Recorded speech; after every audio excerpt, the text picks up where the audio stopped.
of the COVID-19 pandemic. In accordance with House Rule 67 and the Governor's Emergency Order Number 12, pursuant to Executive Order 2020-04, this public body is authorized to meet electronically. This is a public hearing on bills referred to the committee and scheduled to the House calendar for today. An executive session may be held on any bill referred to the committee. Please note, there is no physical location for members of the public to observe and listen contemporaneously to this meeting. However, in accordance with the emergency order, I am confirming that all members of the committee and selected legislative staff have the ability to communicate contemporaneously during this meeting through the Zoom electronic meeting platform. And the public has access to contemporaneously listening and, if necessary, participate in the meeting by a Zoom platform or by telephone. All necessary access information has been made available in the House calendar and through the electronic calendar on the General Court website. The notice for this meeting complies with the House rules and RSA 91A. Anyone who has a problem accessing the meeting should call 271-3600 or email hcs@ledge.state.nh.us. In the event the public is unable to access this meeting, the meeting will be adjourned and then rescheduled. Please note that all votes that are taken during this meeting shall be done by roll call vote. Let's start the meeting by taking a roll call attendance. When each member states their presence, please also state whether there's anybody in the room with you during this meeting, which is required under the right to know law. Okay, Keith, you're on. All right, clerk will call the roll. Representative John Hunt. I am here alone. Representative John Patusek. I am here alone. Representative Jason Osborne. Representative Keith Emmond, that's me, present alone. Representative Max Abramson. Representative Abramson.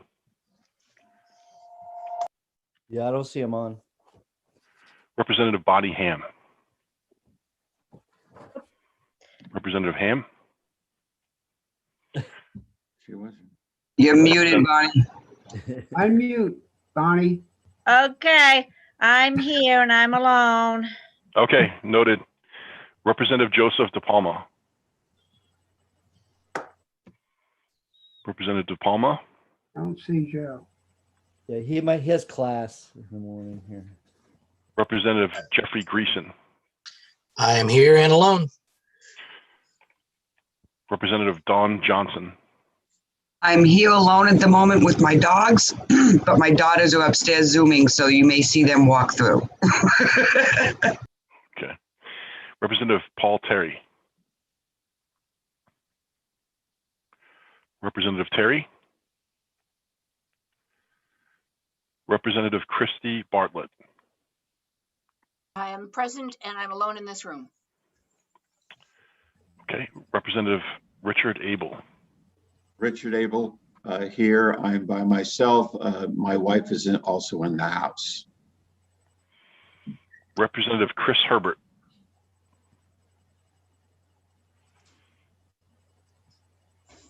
Don't see him. Representative Herbert. Representative Connie Van Houten. I'm here, and obviously there's a barking dog with me, but there's no person with me. Am I saying your last name right? Is it Houghton? Yes, Van Houten. It's O-U-T, out. Out. Okay. Good to know. Thanks for checking, Good to Keith. remember. I appreciate that. Thank you. Representative Tina Fargo. I'm here and I'm alone in the room. My husband is in the house. Representative Joyce Weston. I'm here and I'm alone in the house. Representative Jane Bellew. Here and I'm home alone. Representative Anita Burrows. I'm here. I'm alone in the room. My husband is in the house. And lastly, Representative Chris McAleer. I'm here. My wife is scurrying around in the background. And Okay, I we have know that Representative Abramson has joined us. Okay. I'm here and I'm okay. That's the roll. We have 4 absentees and the rest present. Keith, did you pick me up yesterday when I came in late? Yeah, I did. Thank I you. haven't submitted that yet, but you're on the list from yesterday. Thank you, sir. Thank you. Okay, we'll open up the public hearing on House Bill 462. And Will, if you're there, can you raise your hand? There he is. Okay, thank you. And why can't I? Can you upgrade him, Pam? Because I'm not able to upgrade him. Oops. Sorry, I may not have promoted you. There he is. The Okay. Excitement of the discussion. Oh, okay. Okay. All right. Good morning, Representative Eventine. You're still muted.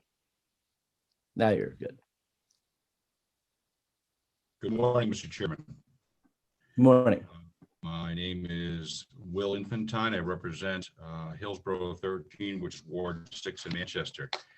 I'll do my best here. This is very foreign to all of us.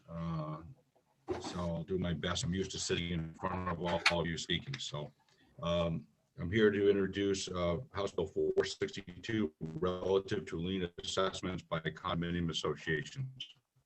In order to explain this, I need to backtrack a few years. A couple years ago, I submitted a piece of legislation which was passed and is now law.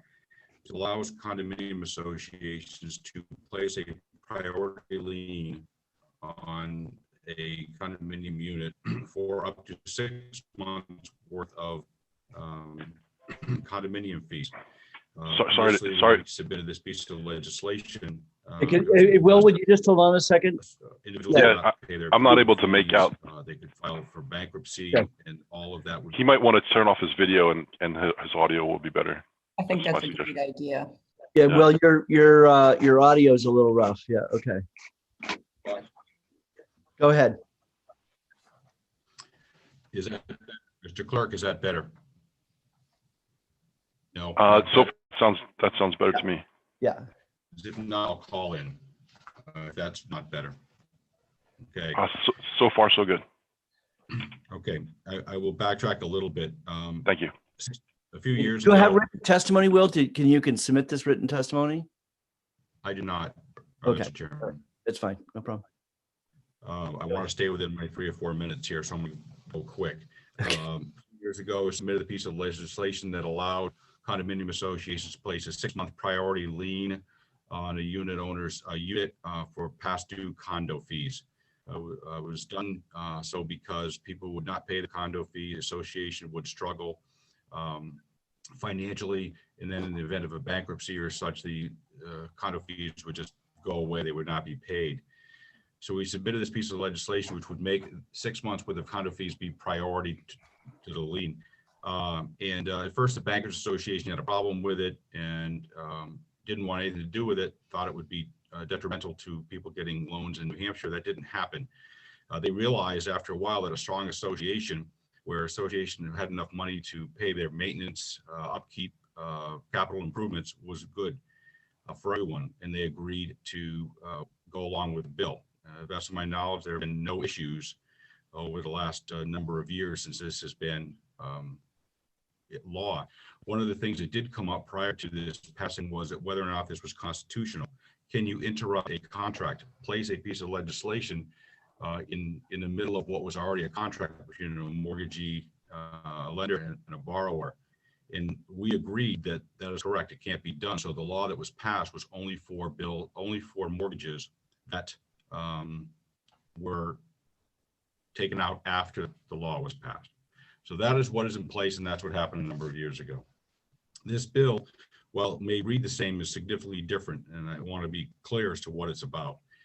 It allows a condo association to be able to get a priority lien and then foreclose on the unit.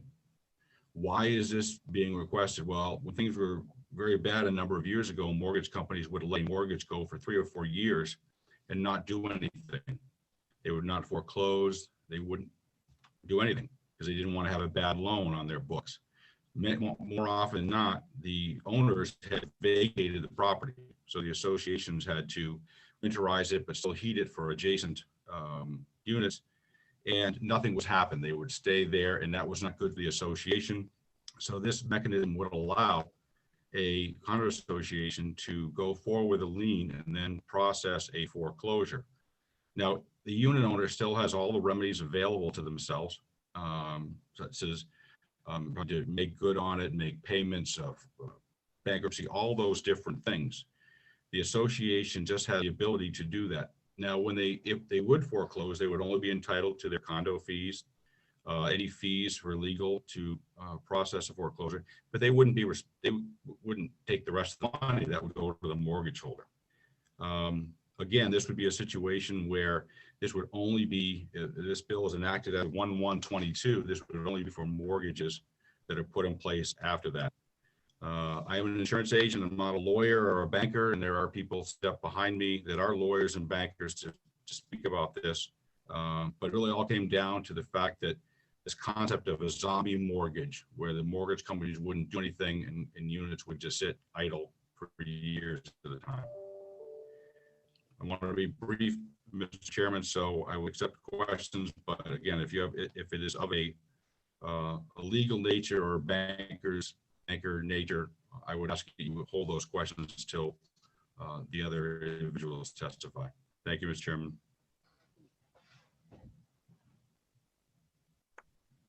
All right.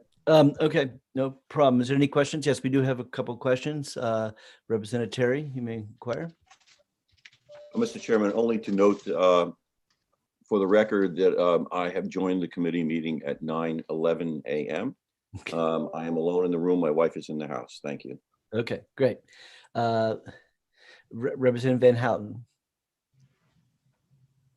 Thank you, Mr. Chair. Good morning, Will, and thank you for taking my question. I would like to begin first by stating that I am a condo owner and resident, which is why my dog was barking. They're apparently going to paint the hall today during our hearing. So I have a couple of questions, though. Is this an actual foreclosure? In other words, there will be other liens that are subordinate or that take priority over this? For instance, if I'm foreclosed today, would my real estate taxes be the top lien in the condo? You there, Will? I don't have the answer to that question. I know it would only be my belief that property taxes would be primary, the condo fee be secondary, and the fees, and then the mortgage. But yeah, yeah, I have Gary lined up to be the next speaker, so he can answer that question. Is there anybody else? Any other? Yes. Yeah, follow up question, please. Yeah. Thank you very much. So this would be an actual foreclosure, and if I were the person foreclosed, this would be on my record as far as credit going forward. Is that correct? Yes, that is correct. But like any other foreclosure notice that is received, the individual has the ability to rectify the payments, make some kind of payment plan with the association, whatever. It's not a fait accompli. The same way it wouldn't be if your mortgage company would initiate a foreclosure. And one more follow-up, please, if I may, Mr. Chair. Okay, further question, inquire. Thank you. And so would this trigger like an auction or a mortgagee sale or something of that sort? Would that be the next step should this actually go to foreclosure? It could, Representative, but I think the lawyer and the banker that will speak after me will explain to you what has happened in reality is that if people have abandoned the properties, yes, they would go to a foreclosure. If not, usually the mortgage company will step in and rectify the situation and refinance somehow with the unit owner. So payments are made and the issue goes away. Thank you, Will. I appreciate that. Thank you, Representative. Okay. Any other questions for the sponsor? Seeing none. Thank you, Will. All right. So Gary Daddario, you're next. Hi, good morning. I would also note that Representative Herbert has joined us. Make a note. Good. Thank you. Go ahead, Gary. Hi, good morning, everyone, and thank you for your time in hearing me on this bill. You've seen versions of this bill before, so in the interest of time, I won't give a long explanation of why this is needed, but the short answer is that associations run only on the money that they collect by assessments. And so when they run into long-term delinquency units, they really struggle in terms of providing the proper maintenance for the property, the proper insurance for the property, because without the unit owner money coming in, they're unable to pay their bills. So it has become really important. The problem is that even with all the law that we have, including, as Will just mentioned, the priority lien law, after we perfect a priority lien, after we go to court, after the court issues a judgment in a case, to the extent that the judgment isn't paid, right now in New Hampshire, we're sort of left in limbo where the delinquency continues, but the association has no further moves to make with the exception of a sheriff's sale. I've done sheriff sales. They tend to not move the situation forward because if any bidders actually show up, and usually they don't, if they show up, what they find out is that the unit owner under a sheriff's sale procedure has a 1-year right of redemption. They are also taking subject to the mortgage. And when you add, both of those conditions, people don't feel comfortable trying to buy this as an investment property. Of the some 17 states in the country that have priority liens for condo associations, New Hampshire is at present the only one that can't foreclose on it. So really what we're asking for is just the ability, as we do elsewhere, to be able to bring a long-term condominium unit delinquency to a resolution if the case pushes that far. Now, to fill in the gaps a little bit with what Will mentioned, I can tell you as a condominium practitioner who's done nothing but this type of law for the past 18 years, in states where there is a foreclosure remedy for the association, and I practice in one of those, more than 97% of my cases were resolved short of foreclosure. And so in reality, what I can tell you is that what happens is that the possibility of the foreclosure, the fact that that event could happen, doesn't make that event happen. What it makes happen in reality is for people to resolve the issue one way or the other. If the unit owner is at the unit, then they tend to resolve it because they want to resolve it before they lose the unit. If it's one of the many cases that Will mentioned where the unit already has vacated the premises because for whatever reason they can't afford to live there anymore and they're on their way and now the association is stuck with a vacant unit, in those cases, the bank will make a business decision. Under the existing process, and that wouldn't change if this bill passes, the first mortgage holder gets notices, 2 of them, prior to the filing of suit. And then they are kept abreast of what happens in the suit that's in court because they're named as a party in interest, not a defendant, but a party in interest. So they can remain on top of the situation as it moves through the court. And then finally, if the judgment issues and isn't paid, then they also would get notice of the foreclosure. So there's no surprise foreclosure from the standpoint of the first mortgage holder. And so what happens is in those cases, those rare cases, less than 3%, where foreclosure is an option, but the situation is not otherwise resolved, then the bank will make a business decision.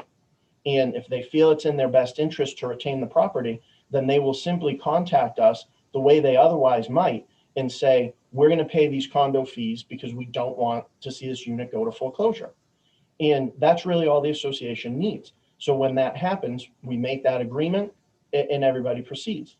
In cases where the bank's business decision is that it would actually be better for this property to get foreclosed and move on with a new owner, then sometimes they won't respond at all. But oftentimes, to be perfectly honest with you, I will be contacted by first mortgage holders who say, I see what's going on, I see what you're doing, and go ahead. Just make sure after the foreclosure, you send us our check for everything that you're not entitled to keep. And as Will mentioned, all the association's keeping is priority lien related money. So when this piece of real estate sells, the lion's share of those proceeds are still going to the mortgage holder anyway. Oh, and I should mention, with respect to the questions that came up, this does not affect tax liens on the property. Those would still be above that of the association. So we're not tipping the apple cart in that sense. That would remain the same. Also, I know of no condominium law practitioners that engage in credit reporting relative to these unit owners. So I know, with public notice and such a foreclosure, the information's kind of out there, but for what it's worth, I know our firm doesn't, and all of the other firms that I know of that focus in condominium law, I don't know of anyone who's making reports to the credit reporting agencies over the delinquent assessment situations. Okay, Representative Van Houten does have a question. Actually, thank you. You have more directly addressed what I was going for. I really wanted to know about the finality of this, if it really did parallel foreclosure on a separate home.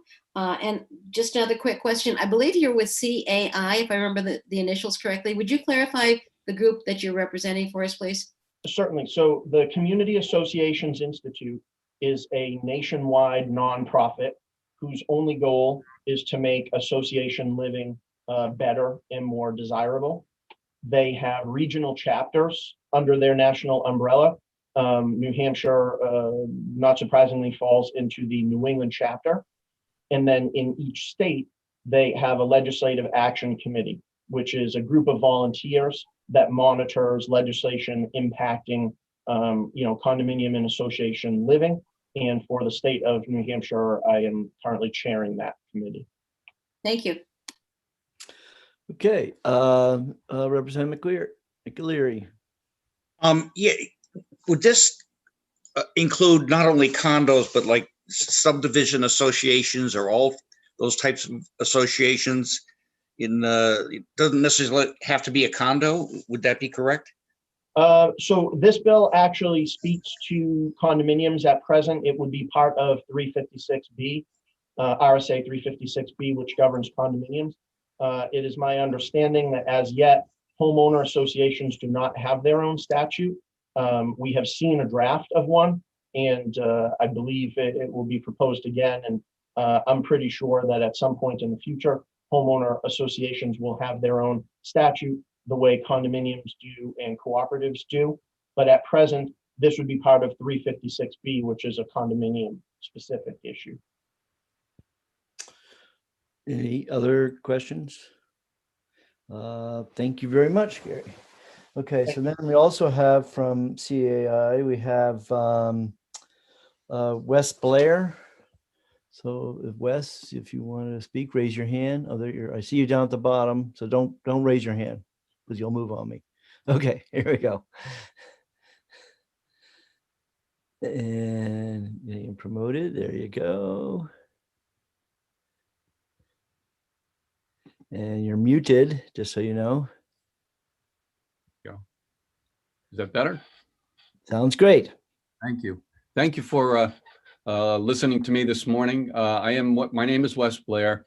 I'm a senior vice president with Brookline Bank in Massachusetts. I've been an active member of CAI for 20 plus years. I'm a member of the Massachusetts Legislative Action Committee.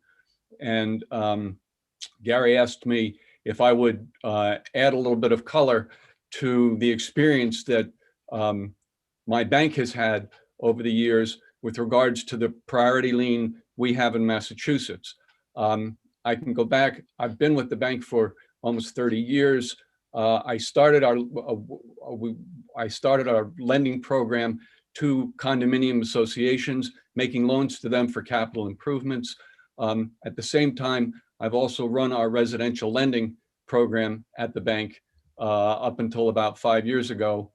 And so I have, I think, probably a fairly unique view of the priority lien situation.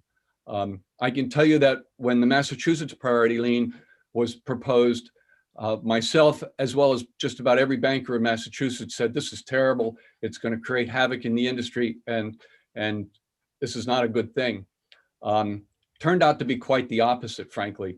I can tell you that in all the years that I ran our residential side, we never lost a unit because of a priority lien. The key is that we were always notified. It gave us a chance to look at our situation. Sometimes, as Gary had said, we would go back to the association council and say, just keep us informed and we'll be at the foreclosure to bid and protect our interests. Other times we've said to council, look, send us the bill, we'll pay it, we'll keep it current, and we'll deal with our borrower. That's been very successful for us over the years. And I think that about 25 years ago, we actually started making loans, as I mentioned, to associations. And one of the things that really allowed us to do that was that we had the confidence that associations were going to be able to take action and collect their fees. And it's those fees that make my loan program for associations work, because my collateral in that side of things is not the real estate, it's the cash flow of the association. And so clearly my concern is how strong is that cash flow? With the ability to actually foreclose, it's one thing to give an association the right to do and attach a unit, but if you don't give them the teeth to actually take action, just as Gary said, a problem can sit there for years, and that's a drain on the cash flow and the financial resources of the association. Not to mention that it can also be damaging to the physical plant of the association. Somebody abandons their unit, the lender doesn't step up, and the next thing you know, the temperature drops below freezing, the pipes freeze, they burst. Now you've got a real problem in the association. Things like that have happened all over the Northeast. And I can tell you that the best way to prevent that is to make sure that the cash flow of the association is strong. And I think I would urge you to pass this so that associations have the teeth to be able to act and protect themselves and to protect their unit owners. Great, thank you. Any questions from committee members? Okay, seeing none, I'm going to now change the pace a little bit here.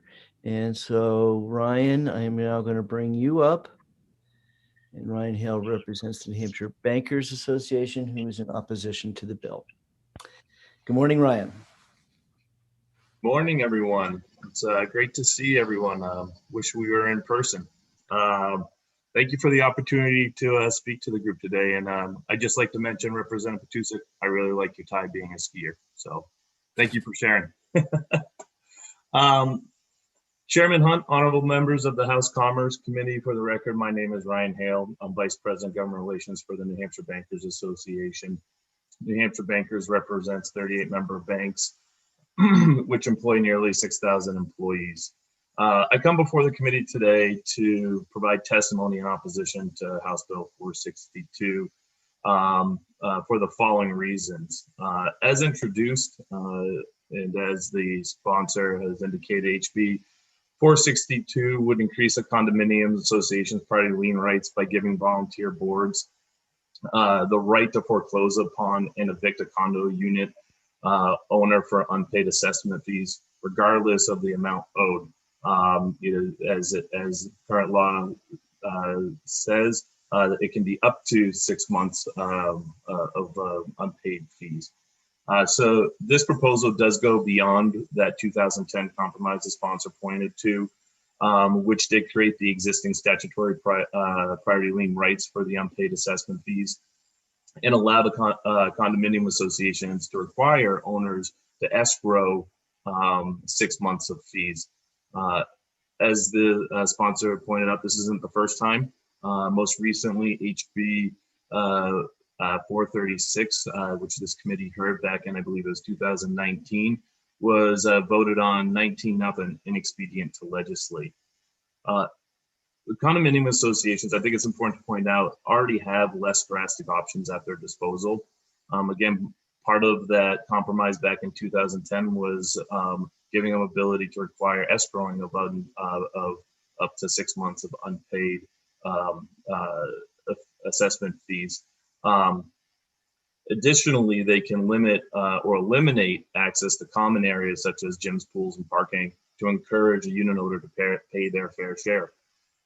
If enacted, we see some unintended consequences occurring, specifically giving the condo board the right to foreclose upon a unit could increase or will increase a lender's risk associated with condominium lending. This could result in borrowers paying higher interest rates to account for the added risk or limit access lending more generally. We see these consequences could have an impact that extends again beyond banking industry and could make condominiums a less attractive options for first-time home buyers, which condominiums are generally viewed as affordable workforce housing for and sometimes first-time homeowners entry into the market. And ultimately, this could reduce values of condos and potentially could impair an already anemic housing market. As we all know, big issue and remains here in New Hampshire, the low occupancy rate. Additionally, the timing of this legislation runs counter to current efforts to keep individuals in their homes.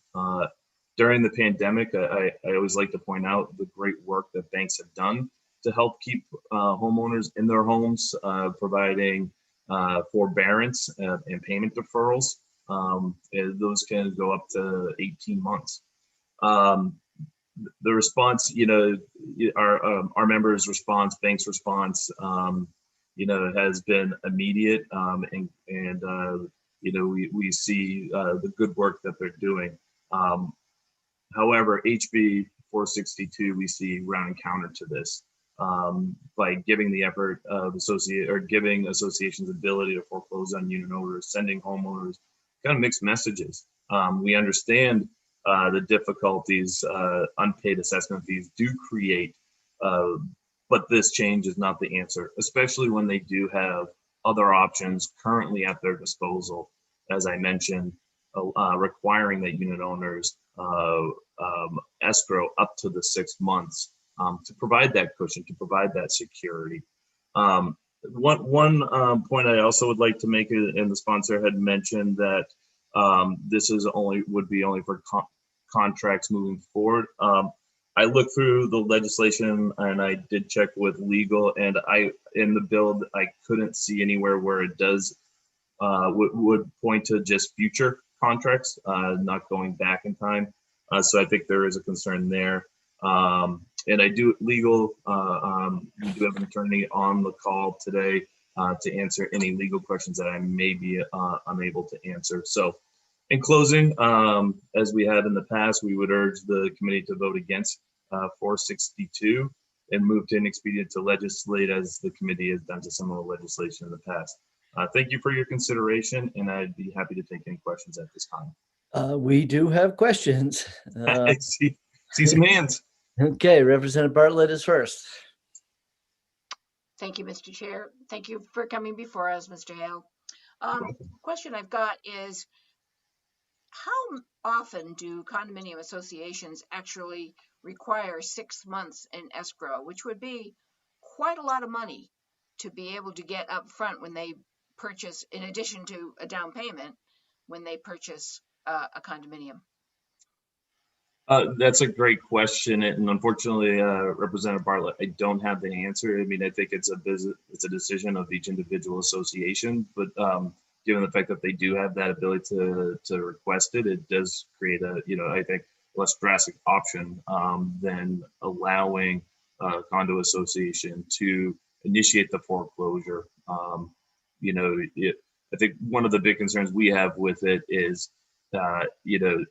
the unpaid assessment fees could be a matter of a few $100, a few $1,000 compared to the risk that the bank holds, which could be several $100,000. And yet this bill would allow the association to foreclose on it. Again, I apologize, I don't have the answer to that. I think that might be an answer that I think the condo associations would have the answer to that question. But it is at their disposal. It is an option they do have. Mr. Chair, could we Further maybe question? ask, could we maybe ask somebody else? We do have another person coming up to speak. So Dean, you'll make sure you answer that question for them. Thank you, Dean. Okay, so you all set then, Chris? Okay, yes, you are. All right. So next question is from John Patusek. Thank you, Mr. Chairman. Thank you, Ryan, for coming before us. And thank you for the thing on a tie. My question is basically, does this bill differ virtually in any way from the one we ITL 2 years ago? A little bit, in the sense that I believe the one a couple years ago increased the amount of fees that they could to add. I believe that one allowed auctioneer fees to be added to the lien. The way we read this one is it does add additional legal fees, but quite simply does allow for initiating of the foreclosure, which 436 also had the initiation of the foreclosure aspect to the legislation. Thank you for the question. Thank you. Welcome. Okay, Representative McLeod. Thank you, Mr. Chairman. The small amount of money that could be involved here, is there any way that you could see that a condo committee could be vindictive in using this to discriminate in any way? Just give, hassle people that they might not like. Is that a possibility here? I think it does open the door for that. There is potential for abuse. We do see there is that potential. Again, I think there's different dynamics with the different condo boards, but I think it does open that up ultimately it does open that up as a possibility. Someone that, I think, it could create a scenario where someone that misses some fees here and there, pays them, misses some fees here and there, then pays them.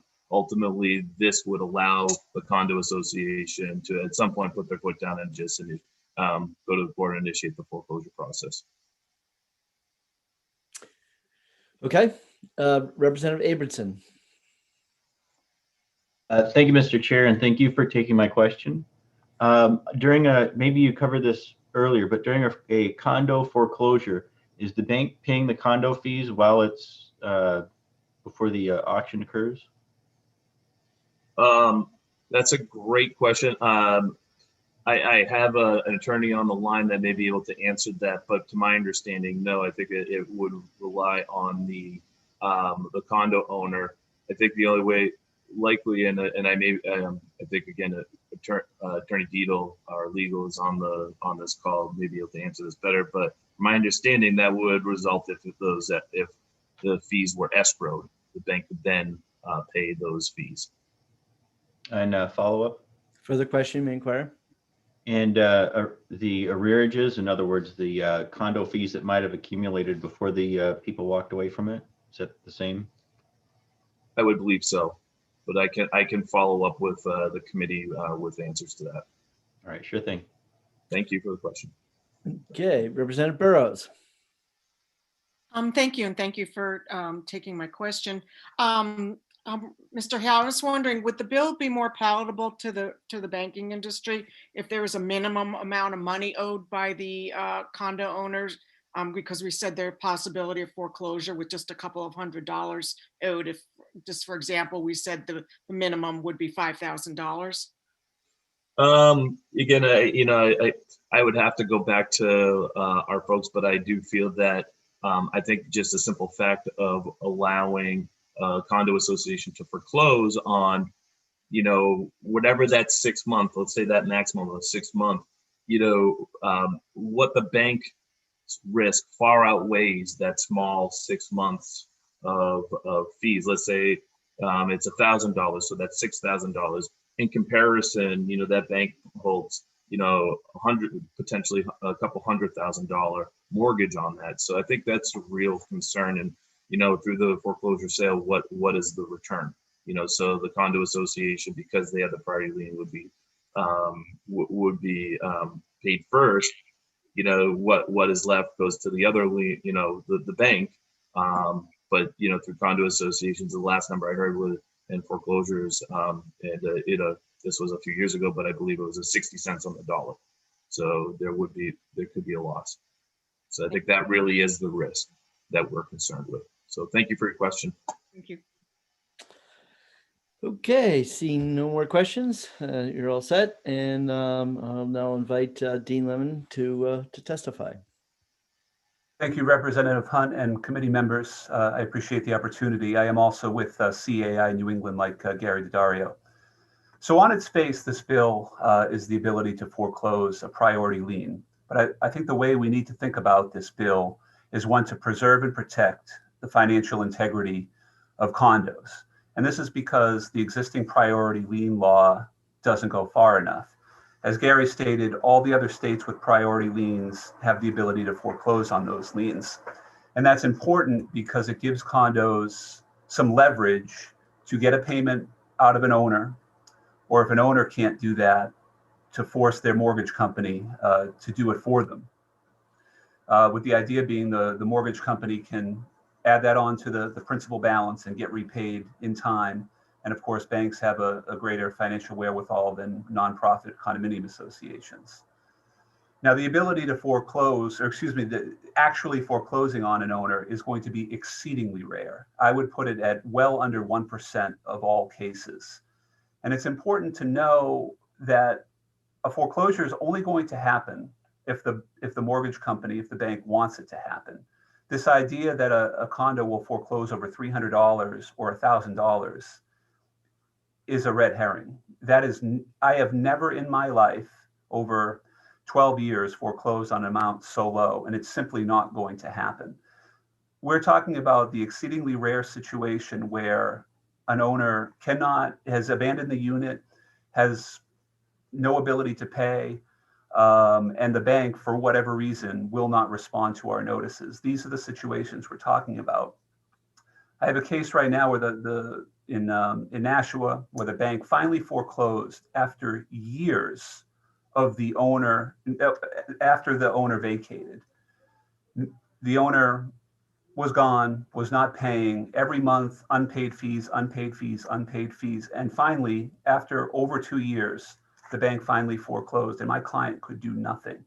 The termination of services ability that Mr. Hale referenced, that's some leverage.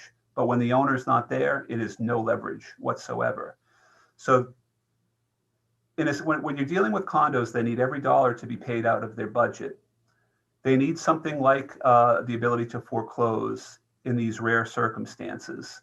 And in the everyday circumstances, you just need some leverage to make banks pay you when owners cannot. And again, the banks put that right onto the principal. They usually make owners pay it out of escrow payments like they do for property taxes. And in time, they will get paid. And just to address some of the general allegations made by Mr. Hale regarding higher interest rates, reduced property values, I would ask the banking lobby to show us the proof of that. It certainly has not happened in Massachusetts, and I'm not aware of it happening in all the other states with priority lien foreclosure laws. As Mr. Blair said, it really enhances property values because the condo has the financial wherewithal to keep up the buildings, to replace roofs, to replace siding. So this, like I said at the outset, this is not a foreclosure bill alone. This is about protecting condominium finances.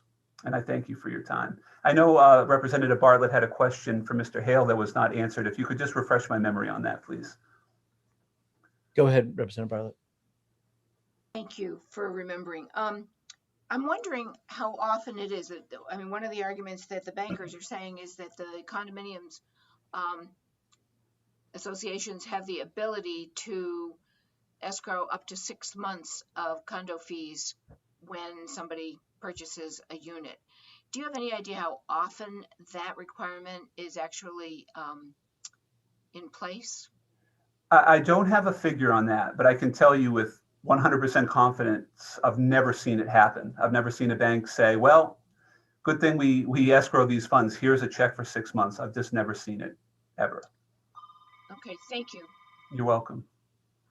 And just one final note, I'm sorry if I'm overstepping my bounds here, but a foreclosure is only going to happen if the mortgage company allows it to happen. And that's because they're getting all these notices and they're making a business decision. This is not something that happens in secret or behind closed doors. This is something the bank knows about from before suit, during suit, and after suit. And it doesn't happen overnight. It's going to be a 6-month or more process. Representative Van Houten, you have a question? Yes, thank you. And thank you for taking my question. I'm looking at both the Condominium Act as well as the bill. And between the two, I'm having some questions. One is, a foreclosure can happen for 6 months of arrearages, even if some of the past due bills are already caught up. I heard that testimony earlier, and I'm not sure if I got that correct. I'm not sure that is correct. If a suit's going to be filed, it's typically going to be when the owner owes the 6 months of fees or maybe a few months thereafter, probably a few months thereafter, because you're going to record a lien and let the owner know. And if you are foreclosing, it could be any amount by that time. Perhaps by the time you get a judgment against them, it's ballooned to 12 months, but you're still only, the priority lien is still only going to be the 6 months. If for some reason the owner had paid it down to 1 or 2 months, I don't see foreclosure as an option at that point because there's no reason to. The arrearage has been paid down. Follow up, please. The question may inquire. Another representative earlier asked about the idea of having, say, a $5,000 minimum. What are your thoughts on something of that sort? Well, it's hard to set a hard minimum because some condo fees are $100 per month. Others are $500 or $600 per month. So, to me, 6 months, you want to think about it in months as opposed to dollars. So I guess I could foresee a bill that required at least 6 months or some other amount to be owed in order to foreclose. But to set it at a dollar value, I think is difficult just because fees can vary so widely. Thank you. Representative Abramson. Thank you, Mr. Chair. And same question as before. Does during the process of condo foreclosure, is the bank paying either the condo fees or the arrearages?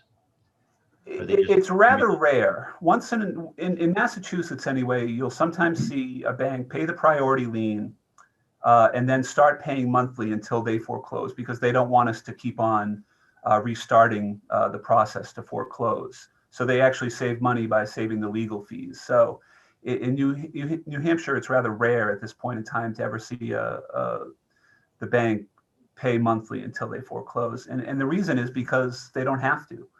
We're limited to one priority lien at a time, and they know we can't foreclose on it. So the banks can drag their feet as long as they're so inclined to do. And the association is left holding the bag and suffering. All right, thank you. Okay, seeing no more hands, so we can move on. Thank you very much, Dean. So Tom Parasol, and I'm going to ask you to unmute. Tom. Okay. Thank you, Mr. Chairman, members of the committee. For the record, my name is Tom Parasol, representing the Mortgage Bankers and Brokers Association of New Hampshire. I had not signed up to speak. However, I did want to. I think Ryan did a great job outlining our opposition to the bill. So with that, I do have a 10 o'clock hearing to go to, and I think Ryan did a fine job. Okay, great. And Dave, I promoted you, but now I see you didn't actually want to speak. Is it you have anything you want to say anything or?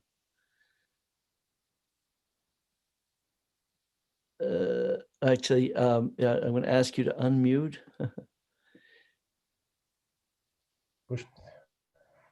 Thank you, Mr. Chairman, members of the committee. Dave Collins on behalf of New Hampshire Credit Unions. Again, not intending to speak. I think Ryan covered it, but I would point out that there was a statement made by the advocates of the bill that I found somewhat interesting, and that is that this bill is a measure to provide leverage to make the banks pay when the dollars are not forthcoming from the condo owner. And I think that's clearly just a shifting of the responsibility, and perhaps is not appropriate given the fact that in this case, the bank, the financial institution, has the financial wherewithal. It's a shifting of responsibilities, and I would suggest that the problem needs to be addressed at its source. Thank you. Fair enough. Representative Herbert, I see your hand is up. Thank you, Chairman Hunt. I have a question, I guess. And in terms, I think I heard the word forbearance in the sense that somebody was going to not will be carry the charges until some sort of resolution is made. And the way I see it, it looks as though the forbearance is going to have to be made by the condo association, not the bank. And the bank is the lender. So I would think that the responsibility goes back to the lender, and to make the association eat the money, it to me sounds a little backwards. So there are risks, of course, being a bank and making the loan based on whatever collateral they think that condo represents. So that was entirely their decision, and it's not the association's decision.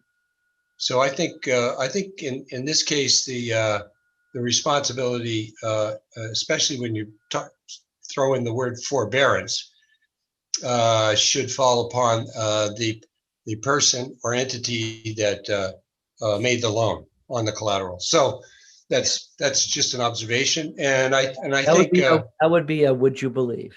Would you believe? Yes. The condo association did not make the loan. Okay, and so we're running out of time here. So thank you very much, and thank you, Dave. And I'm going to close the public hearing on House Bill 462. And now, okay, so the next bill is 466, and 466. I got the sponsor is Representative Reed, and there she is. And I'm going to promote you to the panel, Representative Reed. And good morning, Representative Reed.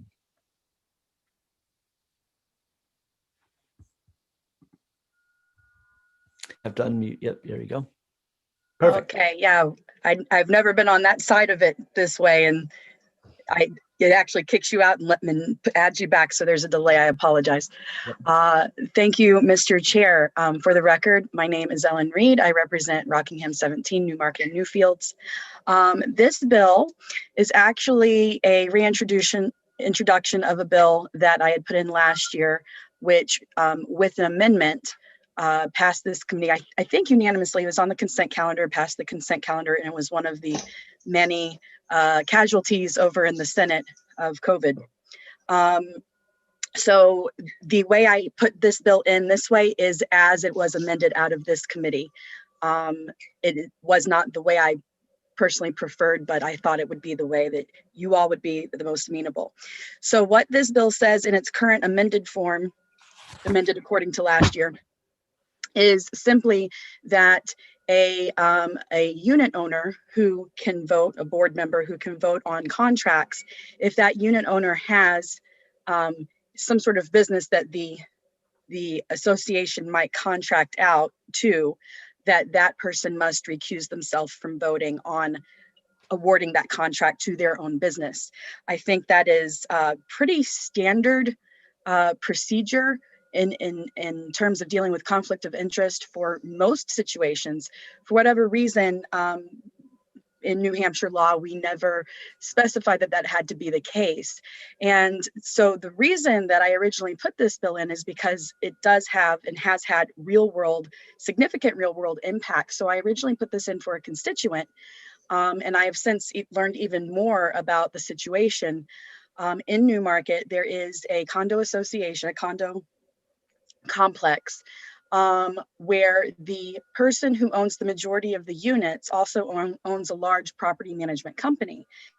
And as I've talked to quite a few of the renters in that association, I've come to find out that not only is that property management company the one that's contracted out to, but that they haven't done anything really in the sense of assisting their tenants, but they have repeatedly had lots of contracts awarded to them for what has been viewed as mostly unnecessary work, ripping out trees, putting new trees in, ripping those out, putting them in again. And meanwhile, the issues that the tenants have within their own units goes largely unaddressed. And while that has happened, so this unit owner who has this property management company and then votes on the board to award the contract for property management to his own company, while that has happened and all of these jobs, largely unnecessary jobs as I understand them, are being done, the housing, the HOA fee that the tenants are having to pay through their rent has incrementally gone up over the years as well. And it come to find out that in this particular situation, this person doesn't only do it with this particular condo complex, but actually is involved and owns either some or majority of some 12 other complexes who also contract out through his property management company. So it's become something of a business model because of this loophole we have. So my understanding is that, well, I can say from remembering from the hearing last year, I believe everybody on this committee as it was created last year agreed with the principle or the intent of making sure we didn't have this conflict of interest problem. The only real concern that had come up, and which is why it was amended to the current version you have before you, was the potential for, say, a single unit owner or even someone who owns several units who maybe has a plow or has a small business. And if that person is willing to do superior work for the lowest price available, why shouldn't they be able to go ahead and do that? Which was a sensible argument. So the amendment last year, which is now the bill this year, simply requires the person to recuse themselves. I personally would prefer to just have a dollar limit on the contracts available rather than say just recusal or possibly both, because my fear is, especially in the case of the person who apparently I'm dealing with in Newmarket and in other areas here, if someone is powerful enough to own the majority of units in an association and otherwise have a big property management company, I fear that just them recusing themselves may not necessarily lead to just the best decisions, because that person also likely has a lot of connections on the board and through just personal relationships may be able to get the contract anyway. So that's personally, I would like to see, in addition to the recusal, just some like max dollar amount, which would help protect, say, the individual guy who just happens to have a plow in his truck and is willing to plow for the association versus the kind of situation I'm dealing with here with my constituents. But that's essentially it. In either case, whether it's this version or some other amendment to be added to it, I would just highly ask that this committee understand the importance of this conflict of interest issue and pass some sort of measure to deal with the conflict of interest. And I'm open for any questions. Great. So we do have a couple. Representative Bartlett, you're up first. Thank you, Mr. Chair. Thanks for coming to see us again, Representative Reed. If I recall this last year, the concern we had was the really small condo associations. Is that correct? I have to admit my ignorance in what constitutes a small condo association versus a large one. The one that is in Newmarket that I am dealing with, as you know, a matter of dealing with my constituents in this issue, has maybe, I would guess, 100-ish units. So okay. Can I follow up? Continue. Yes. So I think that the reason that we wanted the amendment in there was for the, like the 4 units kind of condo association, right, where if one of them, like you say, has a plow on it, and that was why we wanted it to be amended to just allow them to recuse, because I think we were concerned with the kind of issue that you've brought up. And I just wanted to clarify why we had asked regarding the recusal, because we just felt it was, as I recall, we thought it was unrealistic in a very small association where, you know, there's only 2 or 3 on the board, and one of them happens to plow the driveway, that that could affect the management of the association, if I recall.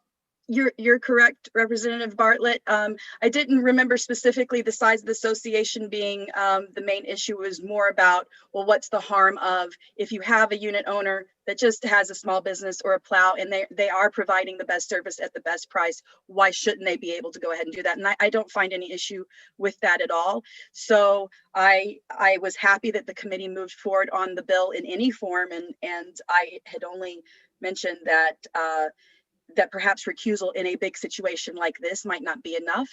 And if the committee was amenable to it, I would personally like to see an additional piece added. And it may include something along the lines of the size of the association, like you mentioned, or it may just be a dollar limit. Let's say a $5,000 or $10,000 limit. They cannot contract with a unit owner for more than $10,000 in a year, which I think is a low enough amount to prevent the incentivizing this kind of behavior in a way that has led to the current situation where this person owns a majority of units or significant amount of units in 12 different associations, all of which are around the same size, and owns this giant property management company, and is just essentially making money hand over fist. And I happen to know it happens to be well into the millions because he has this kind of conflict of interest business model. Well, would you believe that? Further question may inquire. I'm sorry. Thank you, Mr. Chair. Would you believe that the committee is hesitant to put dollar amounts into law because they don't stand up over long periods of time? I would believe it. I'm only suggesting, just as this committee was creative enough to come up with an amendment that made everybody happy, that perhaps considering the fact that a person of that kind of power that I'm talking about might be able to influence board members, even if they themselves are recused, might also be an issue. So perhaps, like you first suggested, instead of a dollar amount, putting a size restriction. And if they're under that size restriction, having them recused. If they're over that size restriction, having it just, they can't contract out. That would also be a totally fine amendment, in my opinion. Thank you. Representative Burrows has a question. Yes, thank you for taking my question. Representative Reed, how widespread is this problem? I know you're talking about a constituent and a particular individual using this business model. Does this extend beyond this individual? Do you have information? I don't have any information to that. This is all I've been able, this was again brought to me by constituents, something I was unaware of in my own town. And because I'm engaging in this issue through this very specific problem, I don't have any knowledge or even a way to know how to gain the knowledge of it being a problem with other individuals. Having said that, it's just good conflict of interest policy, right? This is a basic thing that we believe in, that you can't vote on the board or entity that then awards the contract for your own business. That's just standard for us. Follow up, please. Further question may inquire. Yes, thank you. Might it not make sense for this issue to be dealt with in a condominium's bylaws rather than through legislation? I mean, it could be, but I suppose the problem that you're running into is once somebody has that level of power, you're running into the same conflict of interest problem. How can you then amend the bylaws if the people who are voting for it are in majority the ones? So you're talking about in this particular situation, majority owner. So if they own the majority of units, they have majority control in the vote. And how can you possibly amend the bylaws against that person's will? Thank you. Thank you for that. Good point. Representative Ammon. Thank you, Mr. Chair, and thank you for taking my question. So this bill was thoroughly reviewed by this committee. Was it last term, it sounds like? Correct. What analysis was done as far as other states having similar provisions? I personally didn't do any analysis. If this committee did such an analysis, then that would be a question for the committee members or committee assistant. Okay, seeing no more questions, we thank you very much for your testimony. Thank you. And I don't, okay, so I don't have anybody else in support. So Dean Lennon, I know I kept you up here. So Dean, you want to tell us why you're opposed to this bill? Yes, thank you, Representative Hunt. My primary concern with this bill is that unit owners are not are not approving contractors. That's a job by the board. Unit owners are voting on amendments. Unit owners are electing people. Unit owners are, sometimes making improvement votes, but they are not picking the plowing contractor. They're not picking the roofing contractor. So that's concern number one. Does this law even do anything? The second concern would be that the proposal is to legislate a very unique issue that's happening at one condo. And I don't think laws should be made based on situations such as that. Assuming everything is true about this condo and one owner having all the units, does that mean the whole state should have to abide by this law as a result? And additionally, when someone owns all these units, it's like having a lot of stock in a company. Are we going to take away that person's voting power just because we're worried about what they're going to do? It's un-American for one thing, and it's probably unconstitutional. I think if someone has all that voting interest, what can we really do about that? Should someone who owns a majority interest be forced to have the minority voting interest decide everything that happens at that condo? It just doesn't make sense to me from a constitutional perspective or one of a property rights perspective. And I'll limit my comments there. Thank you. We do have questions if you're willing to take some. Oh, absolutely.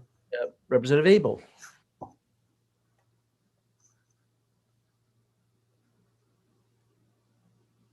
There, okay.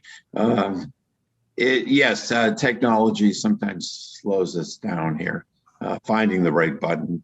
Mr. Lennon, thank you for your testimony. And I do have a question. What kinds of protections against conflict of interest would you feel are appropriate for condominium associations? Well, certainly disclosure, I think would be the key. If again, you're talking about on a board level. So if a board member is bidding on the plowing contract, everyone at that table, 5 people, 3 people, should know, that it's Director Jones's company. So even a disclosure law doesn't really seem necessary because you're just talking about a small group. To the extent that owners are voting on something, disclosure to the whole makes sense because they might not know ABC Plowing is Mr. Jones's company. Other than that, to me, it's up to the boards to inform the electorate, and it's up to the electorate to inform themselves, I think. Okay, Representative Herbert, you have a question?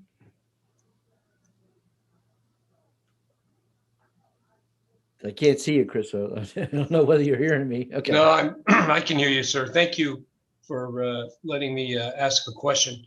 I seem to not ask questions very well, but would you believe that business model should be illegal, in my opinion?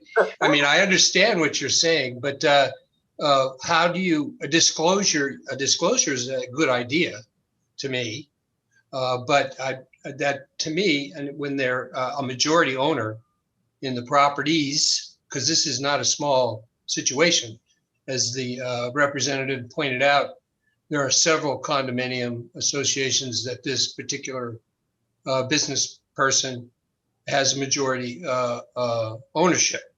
Now, disclosure would be good. I think that's a good idea. But if in fact there is a monopoly situation exists, and as a result of that, there is a conflict of interest, and it's quite lucrative. I just was, I was wondering if, as an attorney, what you would do in order to protect the people who are renting and or owning the condos.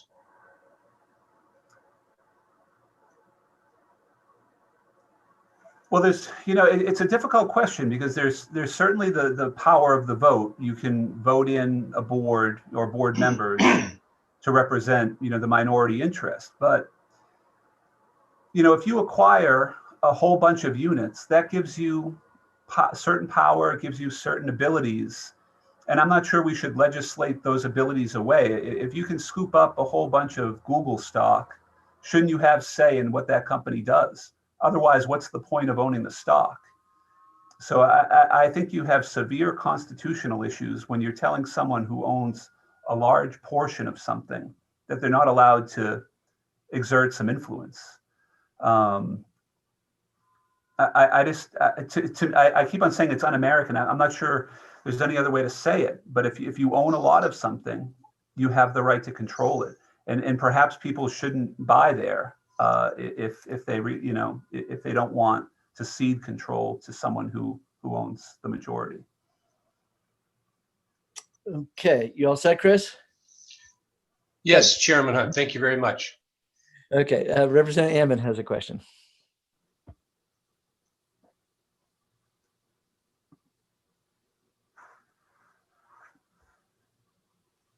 Keith, you there? I'm here. I'm sorry about that. Yeah, no problem. I got two mute buttons, just in case. Thank you for taking my questions. Thank you, Mr. Chair.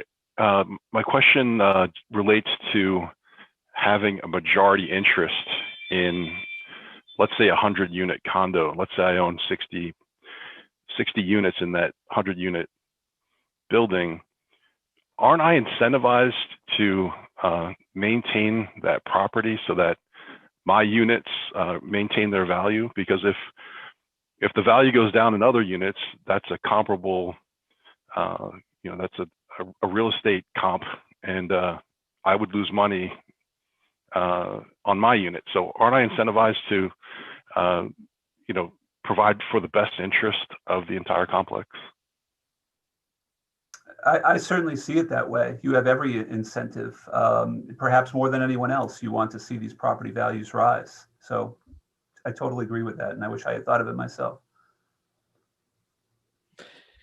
Okay, thank you. Representative Abramson. Thank you, Mr. Chair, and thank you for taking my question. I've got quite a few people who do both plow business in Seabrook and they do something else. If somebody is a very successful plow business, or even if they have a fleet of trucks, plow trucks, would it be,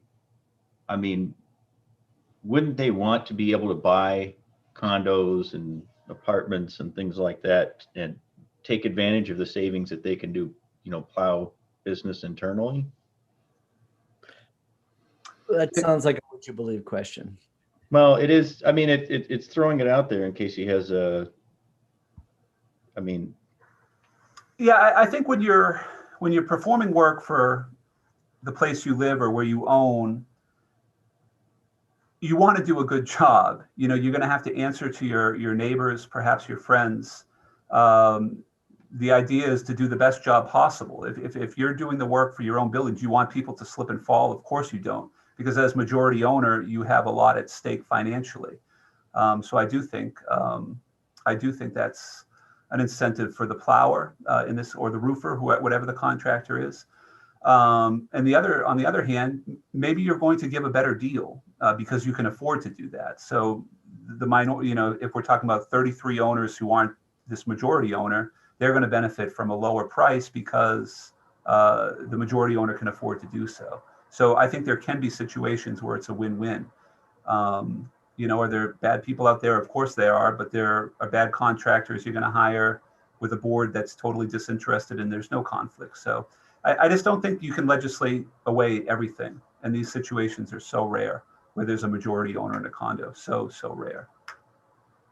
All right, thank you. Great, thank you very much. So I just promoted you, Lou. So I don't even see where you're. Did you get the? No, I didn't. Oh, I'm sorry. I didn't promote you, Lou. I did Gary. Gary, are you over there? I'm losing track of who. But Hi, I'm here. Okay, go ahead. Thank you very much. I'll be very brief because frankly, Dean touched on several of the points I would have made, and I agree. So I will focus primarily on just 2 points. The question came up as to whether or not this is something that makes sense for associations to govern for themselves in their condominium documents. And I think the answer to that question is yes.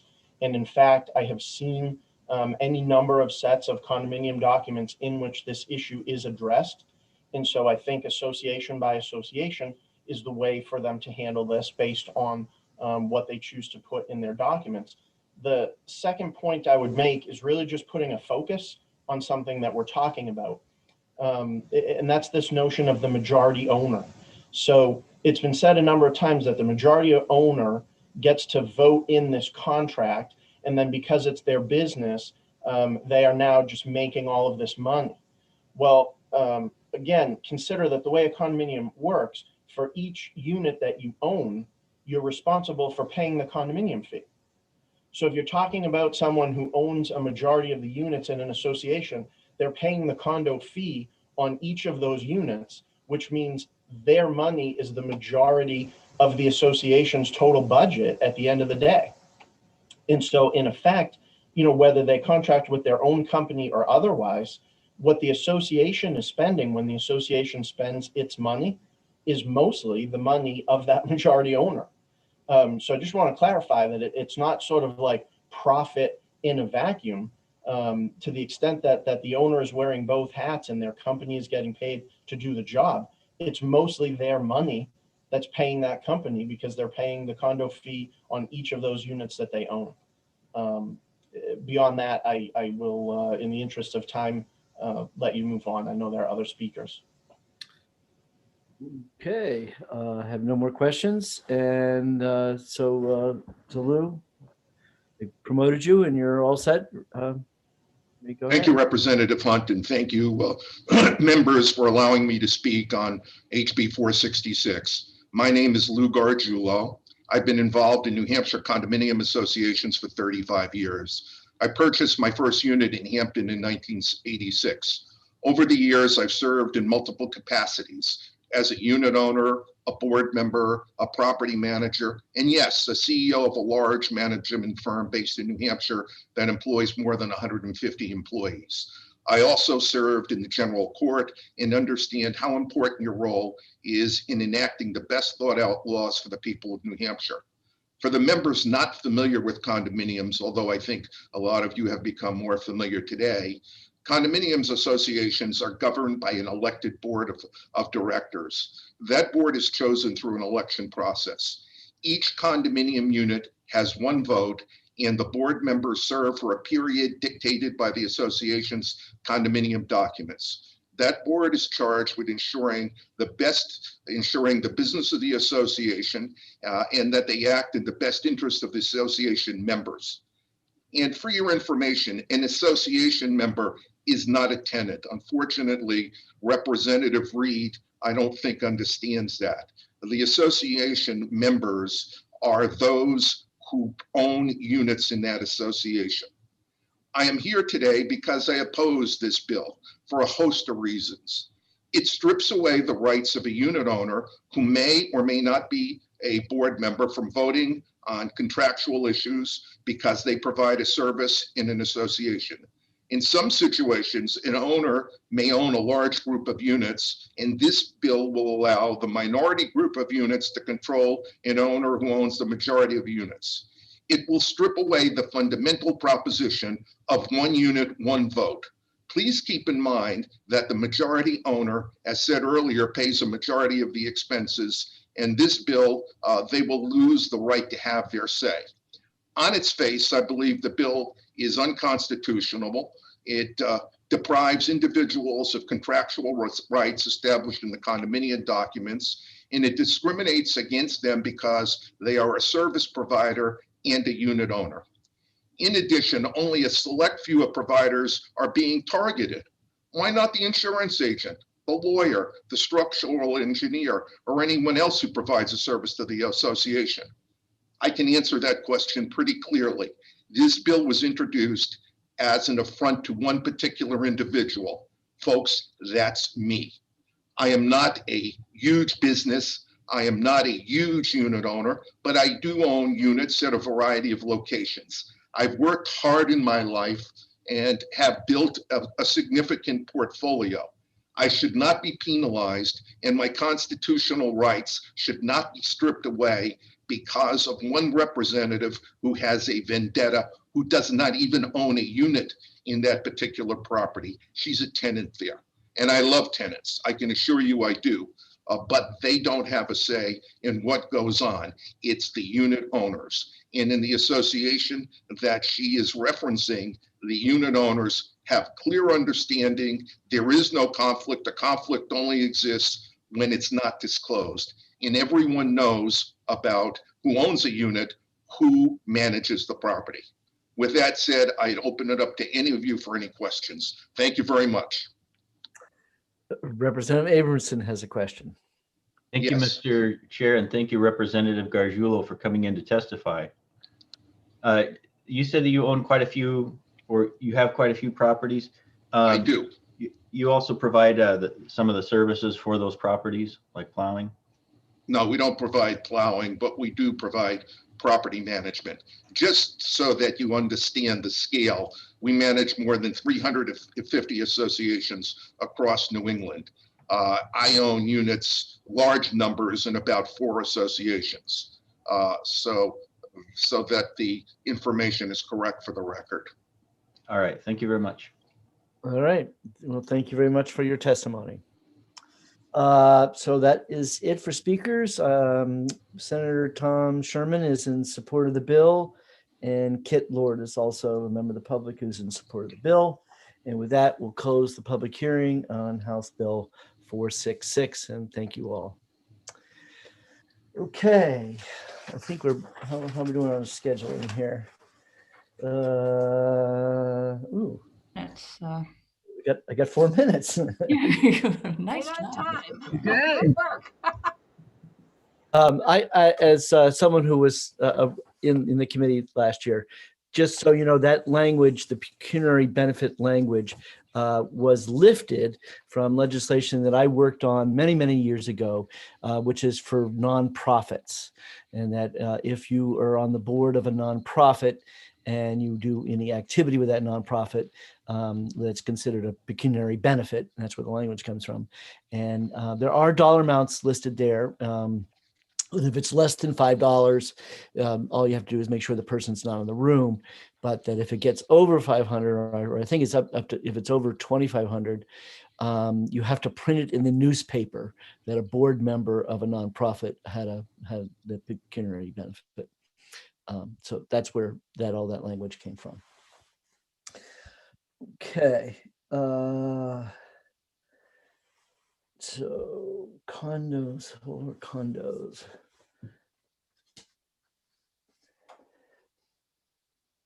So Pam, I have a question for you. You know, when you send these speakers and stuff to me, you don't send it to the committee members, right? I'm the only one who gets these things. I send them to you and the clerk. Clerk, because I was thinking, especially when I had that one that had 233 people on it, it might be helpful to be sending them to the members of the committee too, because theoretically it's public information. It normally would have been stuck in the folder when you have the blue sheet and the files. So is there any been talking about passing this on to the committee members also? So there has been talk about that. I have not heard the resolution of that discussion. Well, you can put in my word. I think it's a good idea to the members. Okay. That way I don't have to read it, because then they can go read it for themselves. Yeah, but for the long ones, I think the idea was that you'd have at least the totals, you know, Yes, I've already finished. Because you wouldn't want to read 100 names, you know, people would glaze over anyway, you know, that you wouldn't be able to absorb how many were in favor and against just by. But I think people might like to see who's on the list too. Oh, yeah, no, I understand what you're saying. I'm just saying that that's one Exactly. innovation that has been made lately. You know, we are adapting just about every day here. Yeah, it's a moving target, is correct. Thank Okay. you for bringing that up, Mr. Chair. I think that we would all appreciate it. It's all electronic anyway. Well, electronic. And, I would say, yeah, you have to be, today was a little tricky, Pan, because some of them, did you send them as a PDF file, or some of them Yeah. I didn't come through clear? The PDF ones are good. If they come in, the other ones that are kind of cut and paste, they were a little fuzzy. I don't know, maybe my printer. I thought they were all PDFs today. Yeah. Well, I eventually have to get. Yeah. So I think maybe what happened was I just tried to print the email, and so therefore it has PDFs on it, and then it has bills that I can barely read the handwriting. But yeah, once I was able to get them correctly by going into my PDF file and getting that. Yeah, they don't always print the embedded documents. Okay. Okay.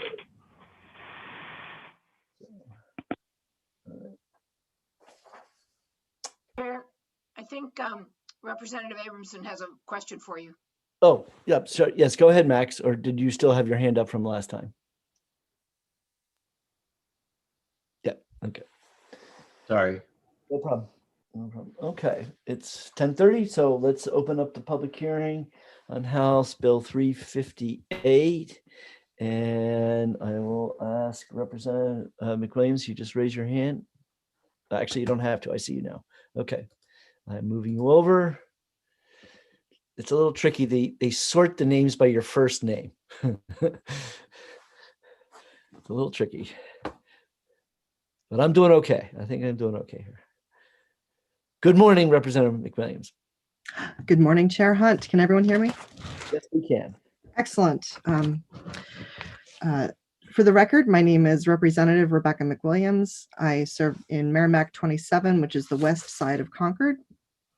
We've got about 6 inches of snow today. So I'm here to basically introduce this bill. For those of you who are around in 2019, this may look somewhat familiar. This has been revised from House Bill 562 in 2019. It's been refined and changed with input from members of this committee. Basically, if you take a look at the bill, it's just a paragraph. It's really straightforward. I encourage you all to take a quick read of it. What the goal here is to set a date. And from this date forward, we are removing barriers to solar installations on condos in New Hampshire. And the specific barrier that this bill is intended to remove is requiring a larger vote than a simple majority in order to install solar on a condo. So we're talking about if a new condominium is built, say this year, after the enacting date of this legislation. So December 1st, the new condo is constructed. Everyone starts moving in, and there's a discussion as to whether or not solar will be installed on this new condo. Well, it was built and opened, and the bylaws went into effect after the condominium statute that is proposed here goes online. Then they would need to vote 50% plus one vote, simple majority, in order to put solar on that condo. I've also included, if you have an existing condominium and the bylaws are revised or changed, and so they're making an edit to the way that the condominium is being run, then that also would trigger this statutory date, meaning that if the bylaws were changed after the enabling date of this legislation, then it would also fall under the 50% plus one simple majority vote in order to install solar on that specific condominium. And the reason this is proposed is because there are all kinds of differing and varying bylaws across the state for how and what is the requirement in order to make a vote to do a change to common area. And so instead of having a sort of hodgepodge of, well, this condo in Durham requires a 3/4 vote, this condo in Concord requires a 2/3 vote, this condo in Manchester is a simple majority. It streamlines the process and makes it a simple majority when you're voting about installing solar. So that's really the intention, is to remove barriers as of a date certain moving forward. You would still obviously need to have that vote and get enough votes. This is not bullying something through the system. It's just changing the vote requirement globally for all of New Hampshire condos. So with that, I'm happy to take questions. Okay, Representative Van Houten has a question. Thank you, Mr. Chair, and thank you, Representative, for being with us.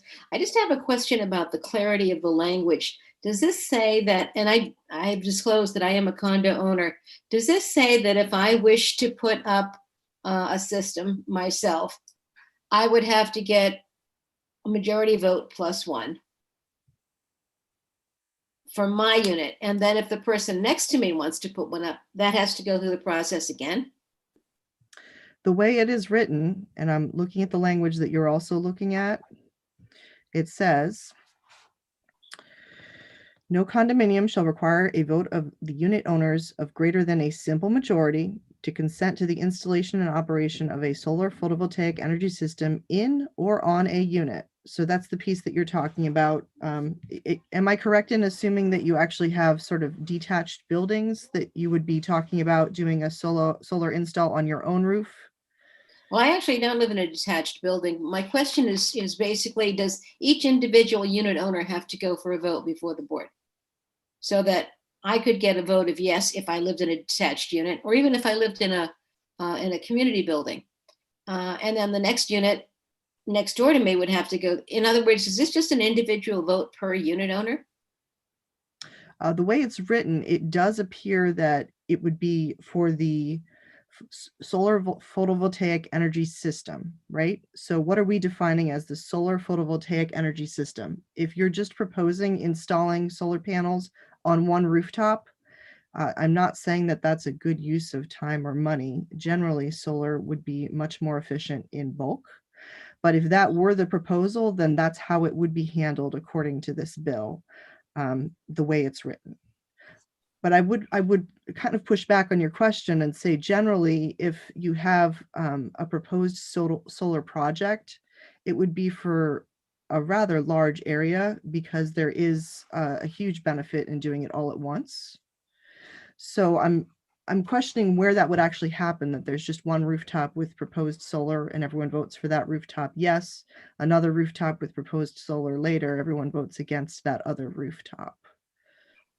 Okay, thank you very much. And I guess that's just my question. Do we have to keep voting over and over, or do we have a blanket statement that any kind of vote has to be simple majority, greater than a simple majority, and doesn't have to keep going back to the board and to the condo owners for another? So it's for the energy system, meaning the project. If there's one project, it's one vote. If there are two projects proposed or phased, it would be 2 votes. Excuse me. So if we want to put in a solar system, say in the clubhouse, that would be 1 vote, simple majority. If we wanted to do that for another community building that we set up, an indoor tennis court, we would have to vote for that separately. Am I correct? If they're being installed in 2 different phases with 2 different contractors potentially, then the answer is yes. If they're being installed in 1 phase with 1 contractor, it would be 1 project. So this really, I'm sorry, may I follow up? Question, yes. Thank you. So this really has nothing to do with the individual condo unit. It's for a much larger project. Am I correct? Understanding the economics of scale, I would expect that, yes, that is true. It's for a much larger project. However, if you have individual, say, townhomes with 1 or 2 units in the townhomes and they're scattered about a campus, and we're only talking about doing solar on the south-facing rooftops in the campus, so it's multiple projects, perhaps with just 1 unit owner, then this would also cover that scenario. Thank you. That helps a great deal. Representative Herbert.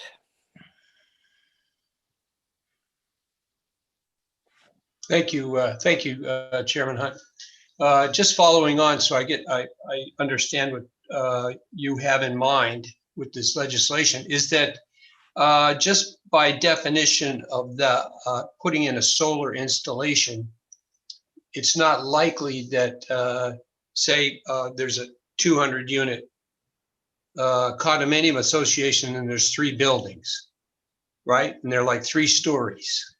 And everything is common. The common roof on every one of those buildings is shared. It's a community, community owned.